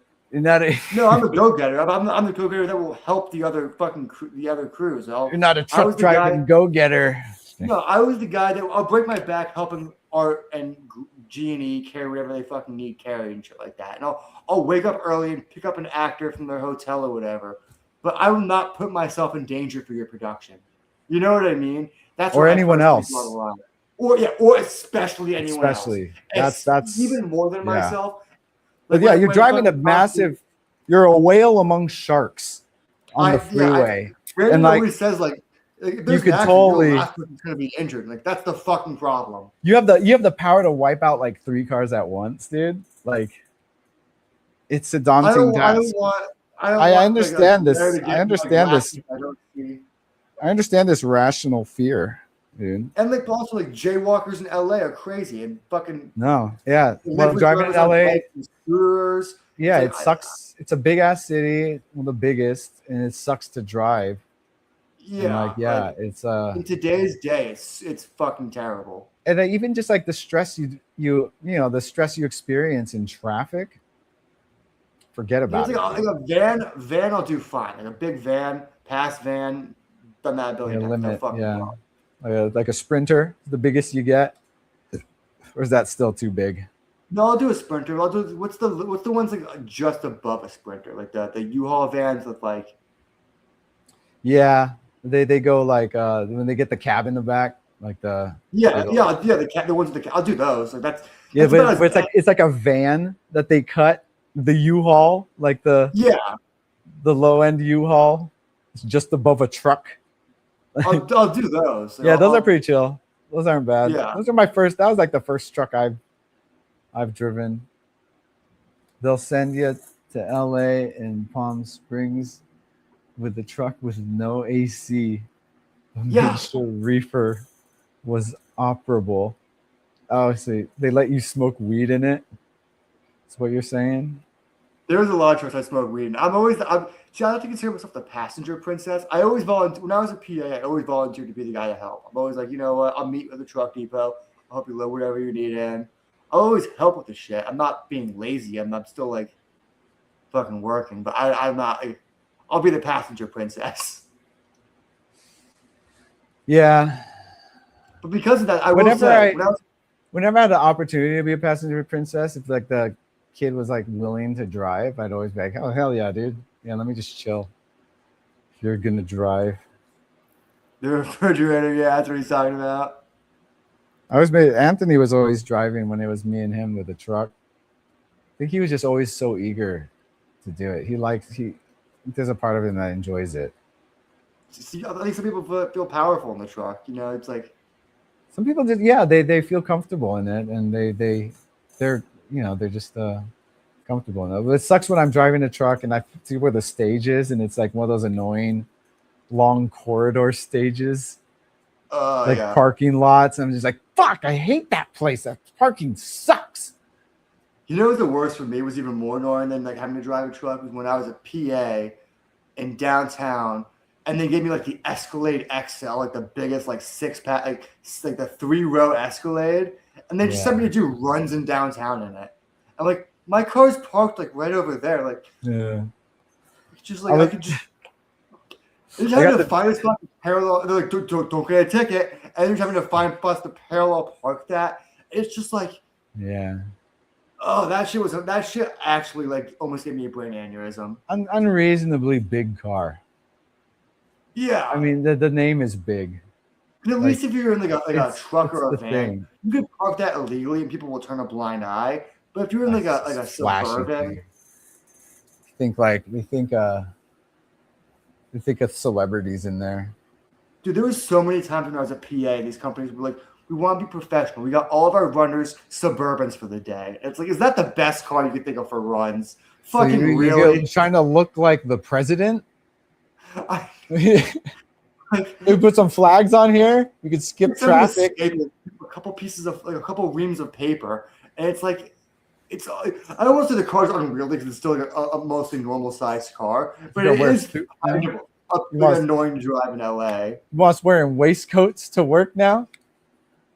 I would say it's only really bad if you're in downtown. Like if you're in the valley, it's not really that much of an issue.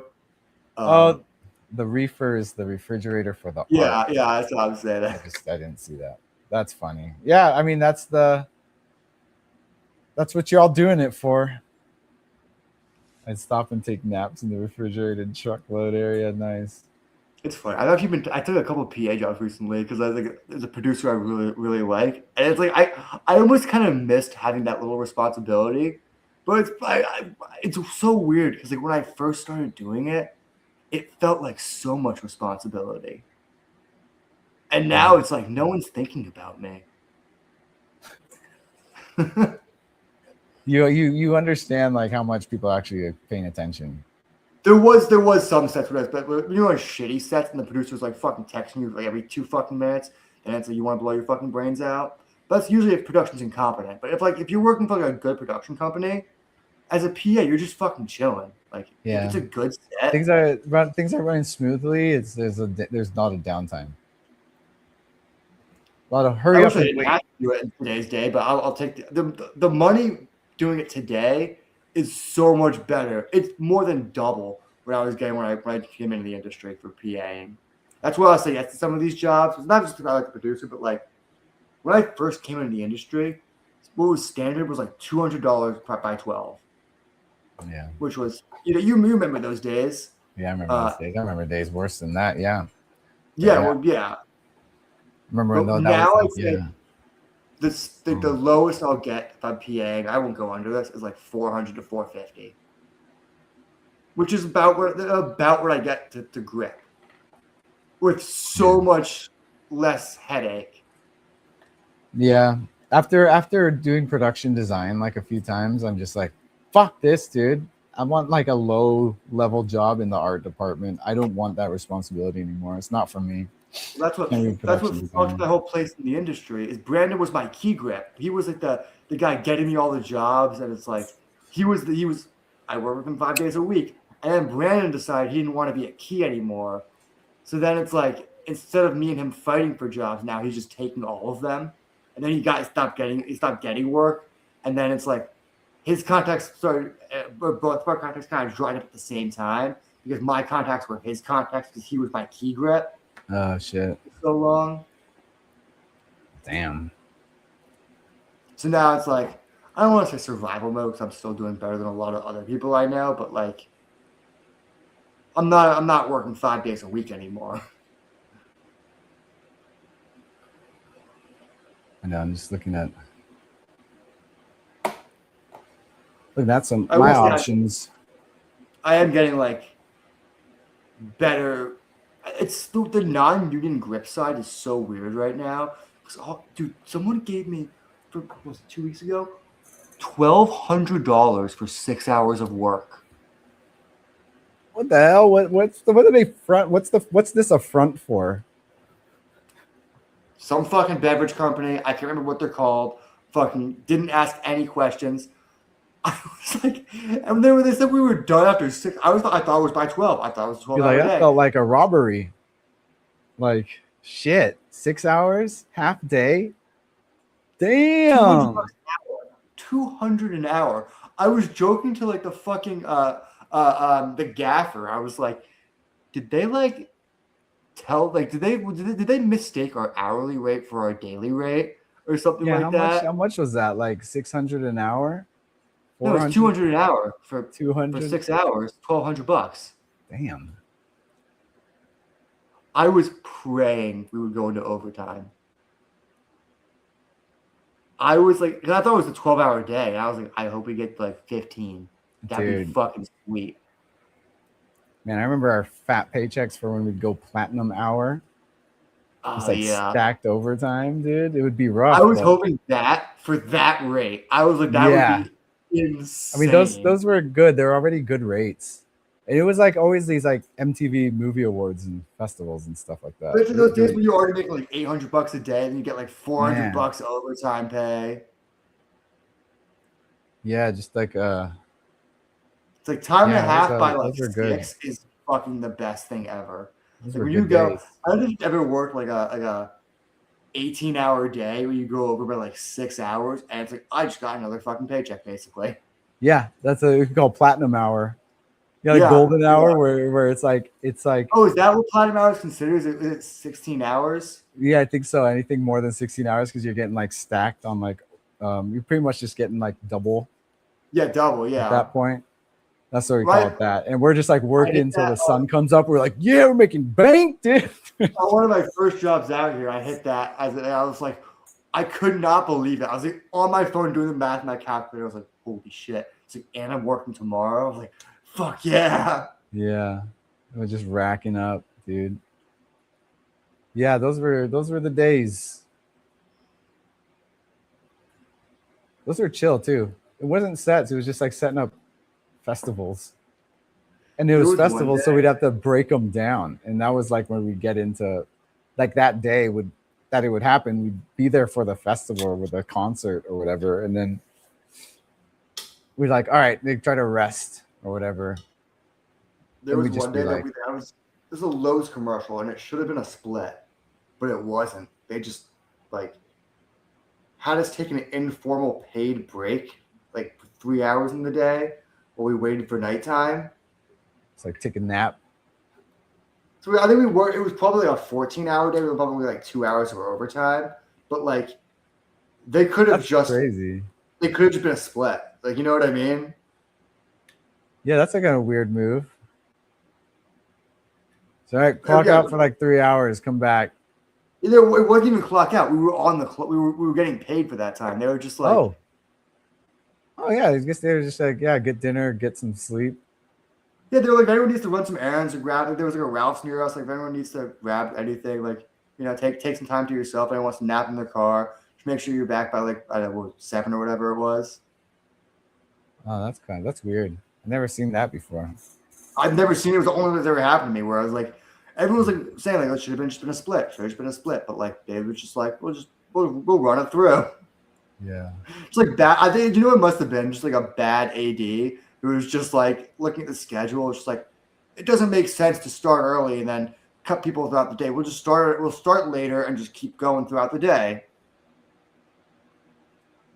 That's weird they had to do that little break. It was super fucking. That weird. was that was a total schedule fuck up, huh? I think you might see that on like a feature That's if it all was the like Shatter on there, like, set on something like that must have been weird. It was chill. Honestly, this girl Hannah had like a bunch of weed in her car. She's like, "You want to just smoke some weed?" I was like, "Yeah, I'll smoke some fucking weed right now."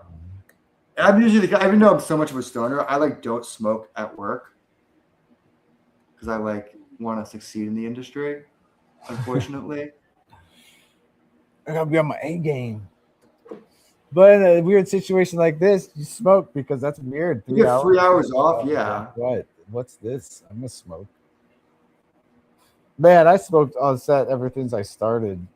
That was there was like, a couple of jobs I smoked on set. Like, yeah, it's happened. Usually when Brandon was my key grip, that's when we would smoke on set. We would get so high during these features we were making.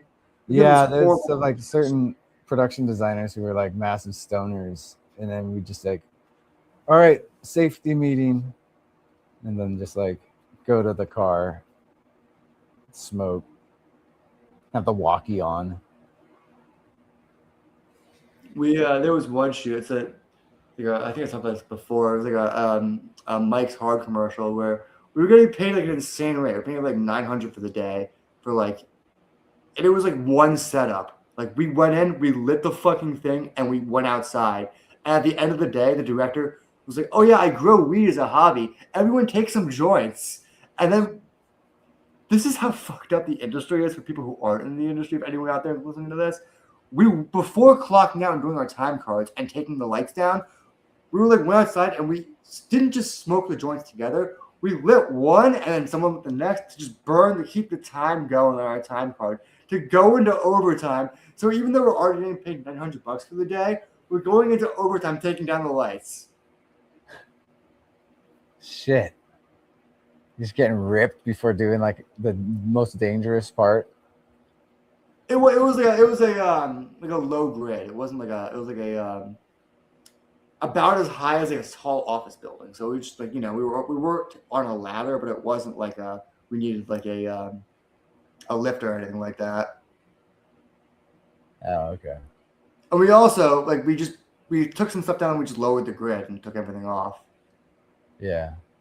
That's usually the way it's done. Huh. Yeah, it's not that dangerous if you know what you're doing. I mean, Yeah. It That's cool. It can be dangerous if you're on a sound stage. So wait. So that was cool, or that was a great day. That was like okay. Yeah, I couldn't read you on that. You were sounded like you were like yeah. What the fuck was this? You kind of had a tone where I was like, yeah. Well, it's not like you're complaining.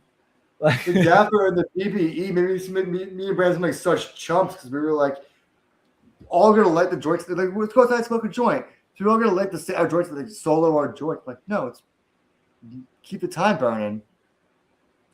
That's fun. That's cool. We were like, oh, like, oh hell yeah, dude, stoner crew. Man, I was on a set. We were filming this documentary, and I'd just like smoke out with like the sound guy, and man, he was like really funny, and we just like joke about what was. It was a thing it was a documentary that this guy's doing who was convinced that the Zodiac killer was his dad. Oh man. And like it was this really intense thing. And we set up like I'd make these cork boards and like red string and shit. It's one of my favorite stuff I like doing. That's like I pride myself in my work that I've done. I made one for Jeff Goldblum once. But yeah, it was one of those, and this guy was like we were just like, dude, this guy's nuts. And we were like out smoking. We were just like talking. It was like, we go back in there. Like, what if we go back in there and he has his shirt off and he's got the Zodiac symbol? It's like, I will finish your work, father. Like, whoa, I didn't see this part in the script. But it was just like one of those things where it's like, that would be crazy if he did. He totally would. I could see him doing that. Like, that's not too far-fetched, man. Just talking about smoking, we remind me about this. When I was in that comic store today, and Kevin Smith was there. So the assistant manager, my friend June was like, I'm like friends with the guy. I know him like well enough to know he was trying to tell me something, and he was looking at me like. I was looking over. I did not see Kevin, but I know what I thought he thought I was like. I thought he was trying to say like you smell like weed, and people are gonna think you smell like weed. I thought he was like, trying to subtly tell me that. They have like a joint in my pocket. You just like, oh, Max, yeah, I love the store. He's like, you not see me looking at you? He's like, I was like, he's like, see the text. He's like, I was making eyes at you because you see who was standing there. I was like, no, it's like Kevin Smith. I was like legit 30 feet from him. I did not see him today because it was just like, it was so hot. I walked in the comic book store. I usually look around. I always poke around. I'm like, I'm not frivolous with my money at a comic book store. I always poke around. And today was just so hot. I was just like chilling by the register, talking to the guys at this register, and just like not poking around. I'm just gonna get my books and get out before my car heats up too much. Yeah. If I would have poked around, we would have walked right into Kevin Smith. He was you would have seen him. It's always fun. I looked in his direction. I saw he was talking to he started Tony Fleeks, a local artist who I see around a lot. I just texted him, I was like, oh, was Edge started Tony Fleeks? Like, no, Kevin Smith was there too. It's like, oh. That's crazy. Yeah, I saw him once in the Hollywood Farmers Market. I was there with my roommate. We were having like a dinner party, so we were just buying some produce, and he was tasting cheese at a cheese booth, and I was like, "Oh shit, that's Kevin Smith!" But my roommate who was with me, she's from Denmark, and so she was just like, "Who?" I was like, "From he did Mallrats and stuff," but Oh, she's just yeah. like, she was just like, "I don't know who this is." I was like, "Oh, well, He's a he's a famous director and like a big comic book culture guy." He wrote comics. I mean, yeah. It was at Very- it was before he had the heart attack and he lost all the weight. It was just like classic Kevin Smith in the I think that's the reason why I just didn't recognize hockey the guy. He's jersey. like not like super skinny, but he's at like a normal weight where it's like he just looks like any other guy now. He's at a healthy weight. Yeah. Yeah. Which he's been for a while. So Yeah. it's like when you see fat Kevin Smith, you're like, oh, it's kind of jarring now because we all got used to current Kevin Smith. I've met him before though, so it wasn't like a. I was super bummed that I didn't meet him. I've met him before. Yeah. You live in LA. Yeah. Like celebrities. What's the last celebrity I saw? I saw Sterling Brown. Really? Culver City. He's Yeah. great. He's awesome. Yeah, I was like, oh shit. I was like pointing him out. And then my sister was like, oh, and then she pointed out to her friend who was with us because like she's like, oh, that's someone she'd know. Like, look. Yeah. Because like she watches like This Is Us or so. She watched that show. He was a big fan of it. My dad, we were in I went to the restaurant. We were at a very nice restaurant and we were leaving. My dad like he loudly points at someone and goes, she's an actress, Max. What's your name? What's her name? I've seen her in something. It was Miley Cyrus. It's all hella loud with Yeah, hella loud. She was looking at us. It was Miley Cyrus. whoa. I was Where like, was Dad, this? it was a nice restaurant. I was like rushing my dad out. I was like, Dad, you're yelling. I saw Courtney Love when I was in New York at a restaurant. Well, we weren't at the restaurant. We were walking by the restaurant. And she was like in the patio eating. I think it was like it's a nice ass restaurant. I think it's called like Hannibal or something like that in Greenwich Village. But my girlfriend at the time like pointed it out. She's like, "Oh my god, it's Courtney Love."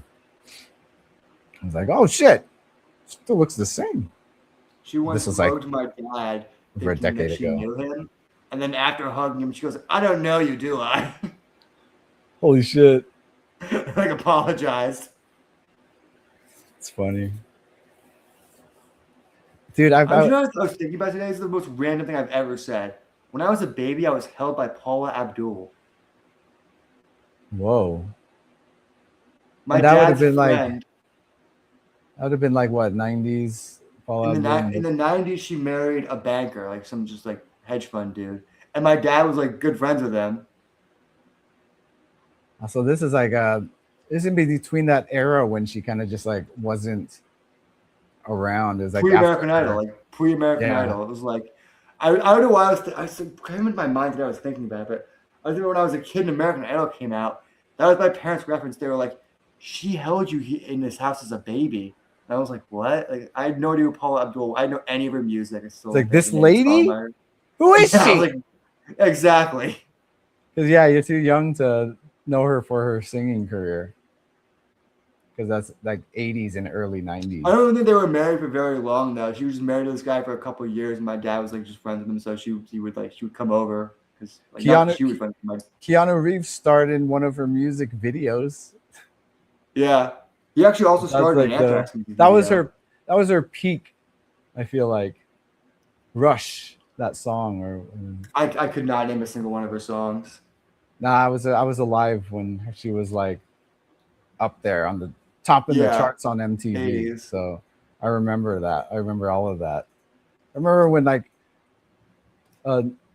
Guns N' Roses, like I remember the debut of their music video, November Rain. Did I ever tell you my dad's Guns N' Roses story? It's a huge. pretty It's a huge event. But back when music videos used to be like huge events. yeah. Yeah. That was one of those. God, that was their peak too. My dad, one of his other friends, broke in and stole one of Slash's guitars because he was. I think he was in Vegas. You can look up the story. The story is What's your dad news doing? stories What the about it. hell? My dad was not involved. His Oh. friend was hooking up with a girl, and the girl says, "Let's go back to my place." That girl ended up being a woman who was divorcing Slash at the time. Like she was still married and divorcing him. Holy And then shit. She's going to she went back Slash's. to- Let's go back to my place, Slash's house. Yes. And then all the Slash guitars are there. She's like, "Fucking take one," and he fucking took one. Were they like on tour or something? Like He wasn't home. I don't know Was what the he deal on was. tour? He must have been. He wasn't on. Was he wasn't doing home. the Slash's Snake Pit? And he sued him. He had caught the guy and sued him, and he dropped the charge because like that's actually pretty rock and roll. Oh, that's cool. He gave him props. It's like, you know what? It's the Yeah. rock and roll. That's very rock and roll of you. I'm sorry. I'm gonna have to take that one. That's Sleeping with another man's wife, and and for rock and roll. Pretty rock and roll. For rock and roll. Even though it was to my expense, but hey, I'm Slash. Yeah. That's cool. Recognizes the news culture. story. That's crazy. Let it slide because that's a rock and roll move. Sleeping with my ex-wife, stealing my guitar, played 2 of my instruments. I think this is. I found a news story about it. Let me see. Oh, no, it's Whoa, dark. Anchorman's still awake. Did you see my scenario? Anchorman scenario. Oh, shit. All right. God, I always can't find it. Here we go, yo. Here we go, yo. So what's the scenario? Such a cool intro, Anchorman. I'm gonna say Yeah, I that every appreciate week. it. Here's the scenario of the week. What if Benny Johnson tried to claim he the Batman of Trump community, then try to dance barefoot very embarrassingly at the event, getting tons of booze, and he tried to stand proud over the crowd with AI video. He tried to show him a Batman fighting illegals with everyone yelling, "That's racist," and the man named Jake Gyllenhaal would spot Benny, realizing he hate him, and while he tried to dance in barefoot with cape, until Jake cut the line, causing Benny to get crushed by a sack of garbage, then being pulled out trying to say, "But I'm a proud conservative Christian." This Jake say F you, throwing him into a crowd, getting stepped on into the unknown. Man, you don't like this Benny Johnson guy, do you, I don't Anchorman? even know. I'm like not even in tune with any of that anymore. Yeah, it's kind of slop at this point. He's a failed BuzzFeed writer who got caught for plagiarism, and now he's like a conservative grifter. That was the other news story that people were talking about at work last week on that 16-hour day. I just went into my car. That English professor that got he killed himself. Oh, shit. Because of plagiarism. Oh yeah, that's just crazy. Like obviously he should not have died, but when you look at some of the stuff he claimed to do, it's absolutely insane, and it's like almost a surprise he wasn't caught sooner. This man claimed he ran a marathon every day for like 4 days in a row. With no The writer? No, he was like the youngest I think Oxford professor in the history of Oxford. Yeah. And he was like it turns out a lot of his work was plagiarized, and a lot of his claims that were like outrageous were just straight up fake.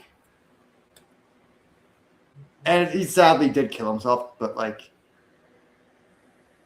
it's unfortunate all around. I don't know. There's just no upside to it. You know what I mean? Yeah. No, it sucks. Yeah. It's I mean, I can shitty. defend him as a person, but like what he did is absolutely insane. Yeah. Like he's like lying at the highest level, and then he's like, "Well, I'll just never be caught. I'll just keep saying crazier and crazier stuff." I think the thing that people don't are up in arms about is the disproportionate amount of writing he had on that compared to other people who are accused of plagiarism at Oxford. Yes, but you know, I think a lot And of like people they want to weren't call it racism. they weren't fired or anything like that, but then like it was just it's just bad. It just sucks. I think Shouldn't like have a lot of people- plagiarized. I in think the the first big place. story more that like so there was the whole racist aspect to it, and I'm not saying there wasn't any racism involved because there definitely was. But I think the bigger draw that why the news the media latched onto it was because he was the youngest.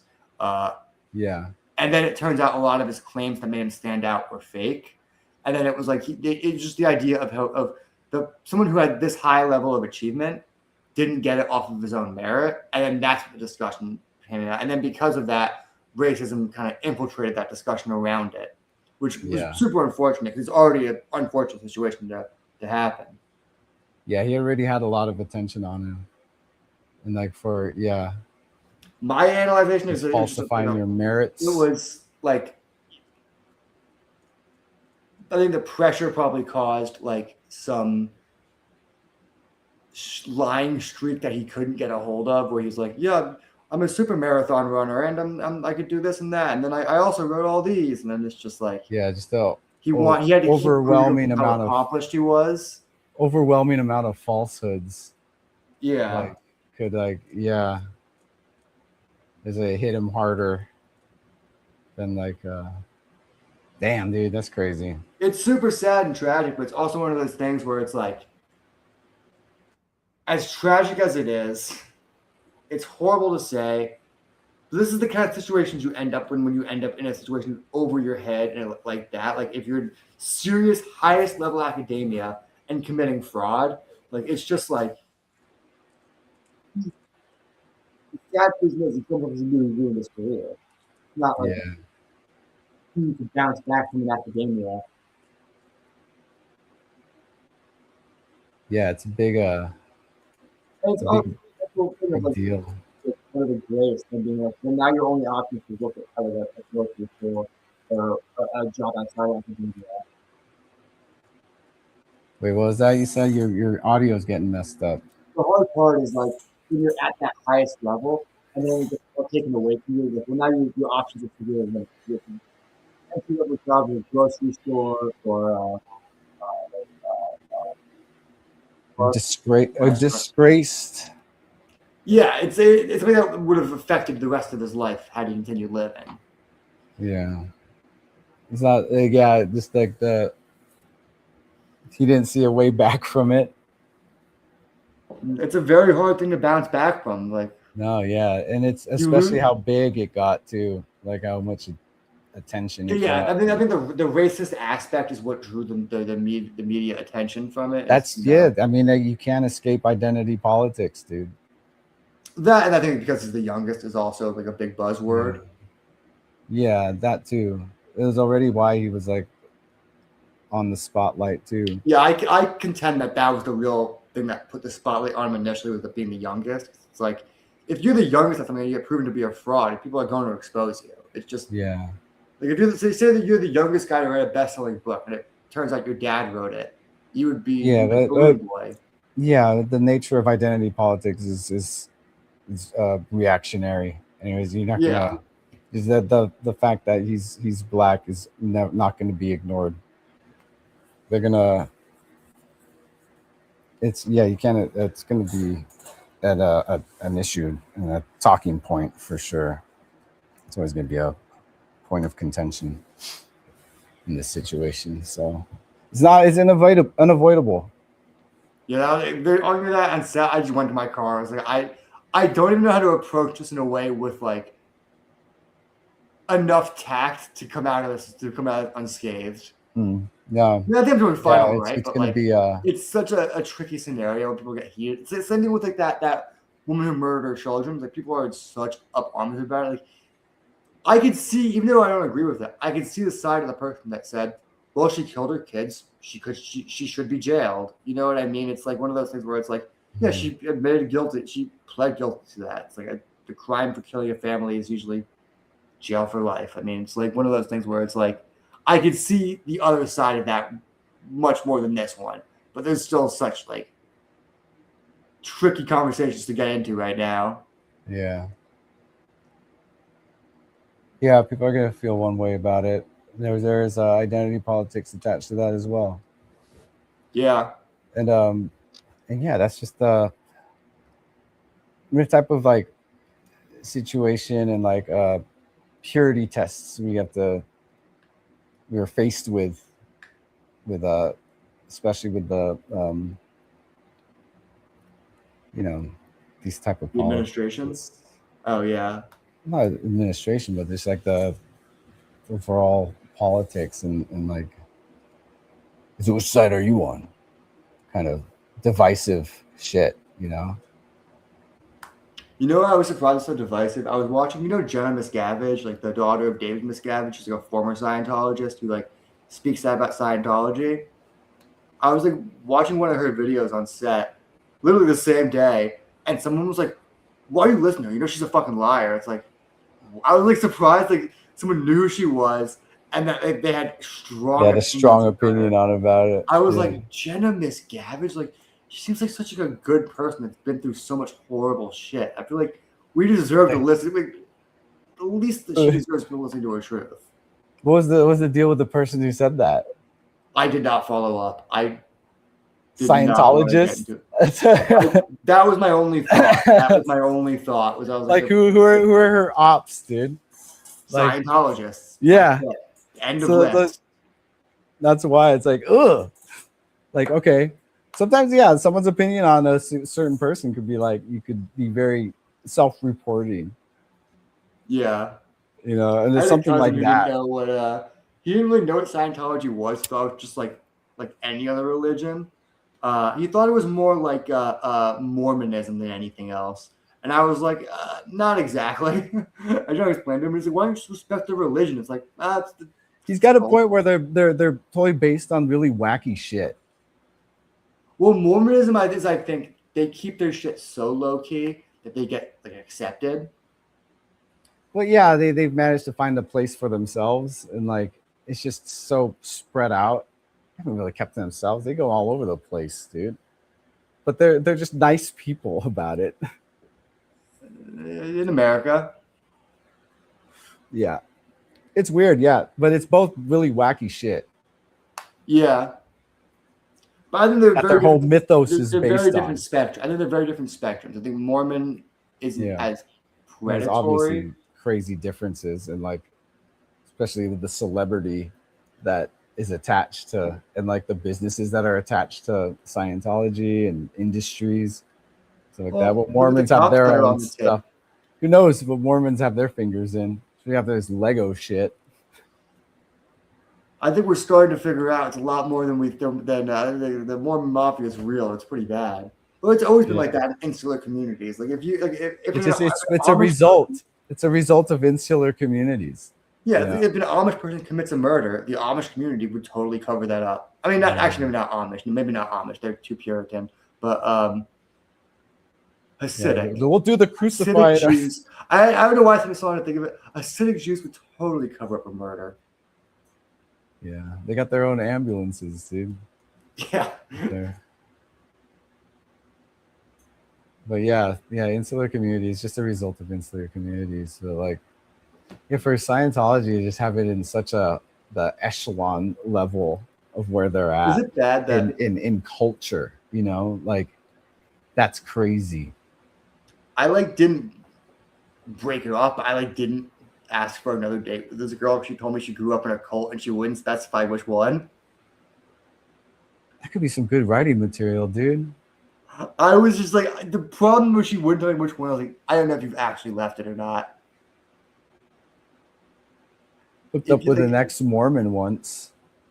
Well, yeah, that's. I think Mormon. It's like got like cultish someone. They're not as cult. I mean, it's more religious than anything, but it's less culty than like Scientology, with remove you from your family. Like you could Mormons could talk to people No, outside the Mormon community. no. I know. I grew up with a lot of Mormons. Colby's brother is Mormon through a marriage. Sorry, Yeah, Colby. but I can stop talking about personal stuff on I should have bet it's super personal story. It's not about me, but honestly, fuck this guy. There's this Mormon I knew who, when I met him, he was like married. I'm like, he worked in construction. He was like a normal dude. Second time I met him, he started drinking. I'm like, that's not normal for a Mormon.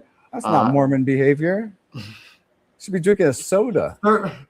Third time I met him, he's doing coke and now owns a gun.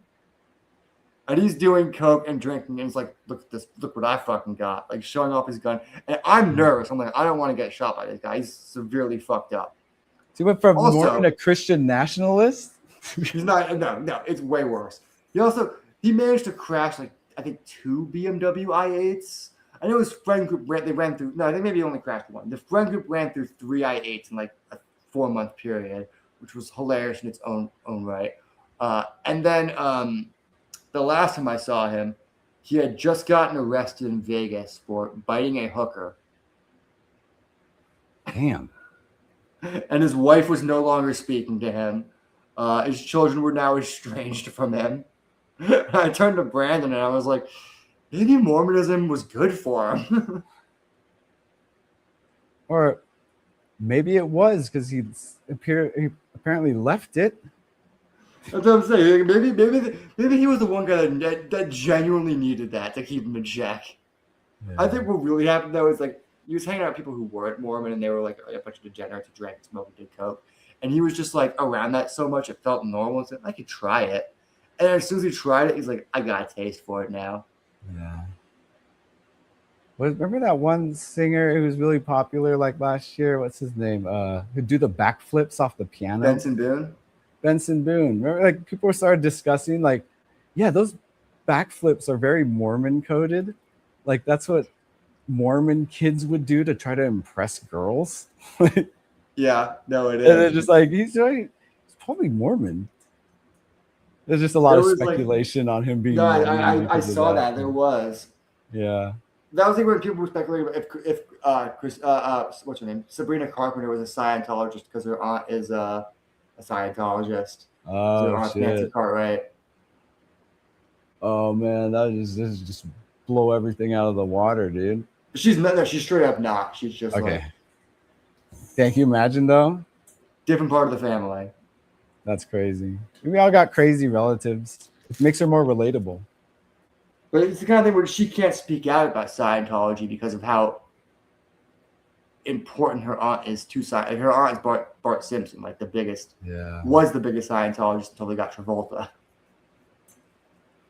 She can't speak out about it. Sorry, who believes this shit? My aunt does. Okay, Because it could genuinely put her family in danger. It's a kind of like that's scary true with shit. this one. Yeah, I'll do that John Mulaney bit where like some of their people shit talking religions. Like, who believes in this shit? It's like my mom does.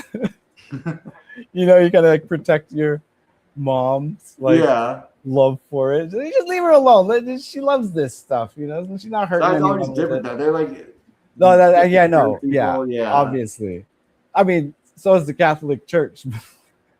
I mean, yeah, but you know, fuck You know, every other. but that's pope just with what the it's one what from- happens with. It's what happens in these insular communities. Yeah, No, it's into not. the community is like the It's not. Vatican It's City. wrong. That's wrong. I don't care how many hundreds of thousands of years you're doing this shit. It's wrong there. It's wrong now. The hell? Stupid. That's what I say. Scientology, stupid. There was a day I was in Hollywood, and I was like right on that area near Hollywood, not Hollywood Vine, near Hollywood. Look at the Ripley's Museum, where like the Scientology Center is, and I just fucking Yeah, it's like Hollywood and Vine. it's not Vine. It's like a couple streets down. I can't remember what Oh, fucking yeah. It's around there. around there. Yeah, I'm getting close, but I just walked by there. I just like anyone who stopped talking, I was like, they're in a cult. They're in a cult. Like they kidnap children.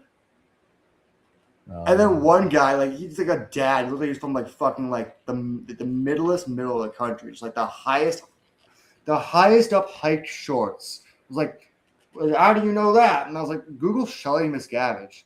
See if she has like a place of death. And I just go, I hear him go, humph, and I see him go.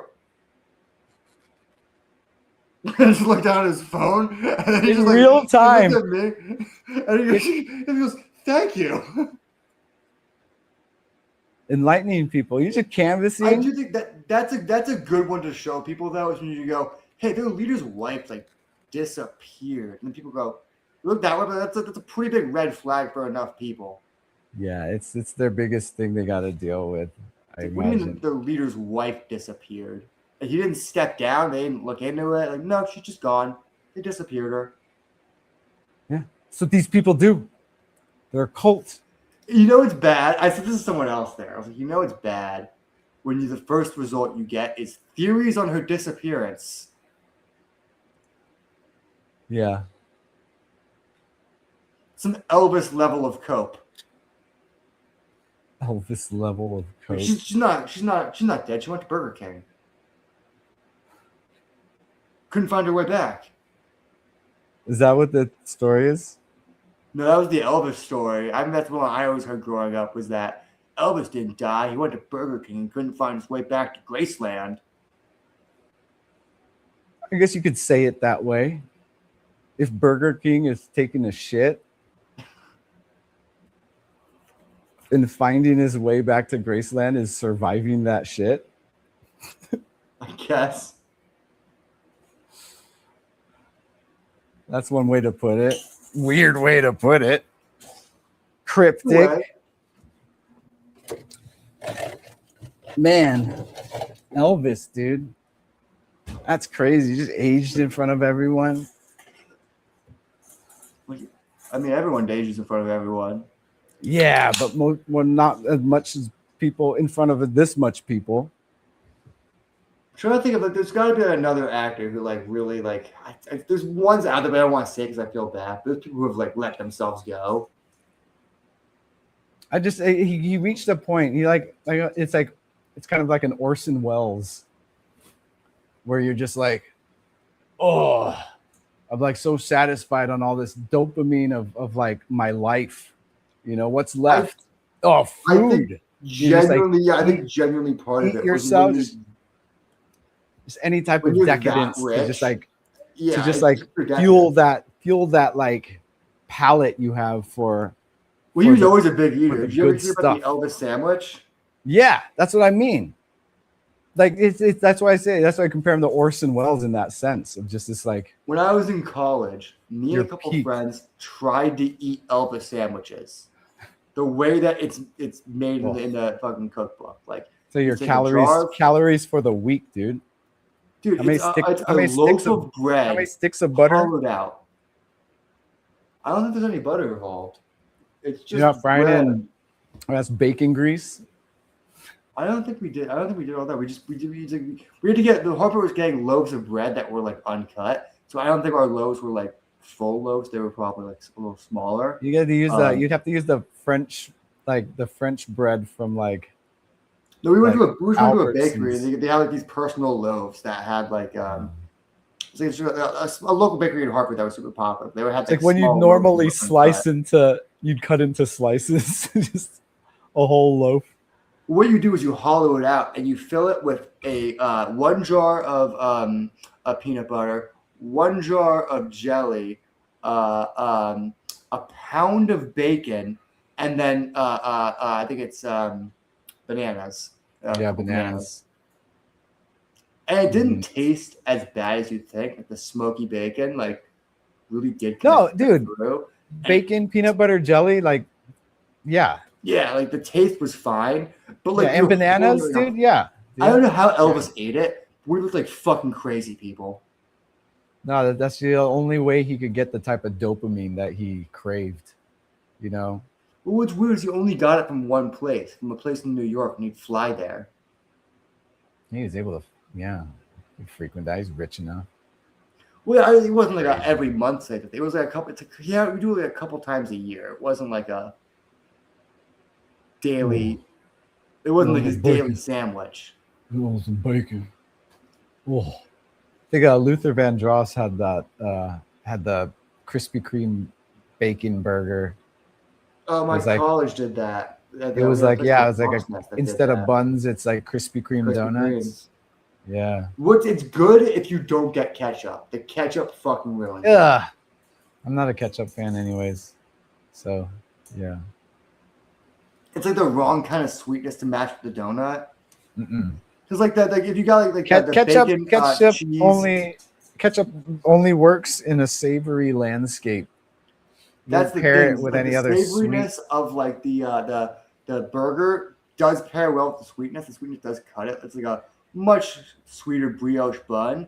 But once you add the ketchup in there, which adds the acid that like refreshes your palate, it just changes the taste completely. No, that conflicts with the type of sugar you're getting from the donut. Exactly. Yeah. Like, no, it doesn't work. It's either all or I nothing. remember what they called it. It was like the restaurant at my school called the Hawk's Nest had it. I can't remember what they called it. Oh, really? Yes, it's Luther Vandross. That was his. We got his it a couple times when we were thing. super stoned. We were just Man, that's crazy that you get that you can get it somewhere.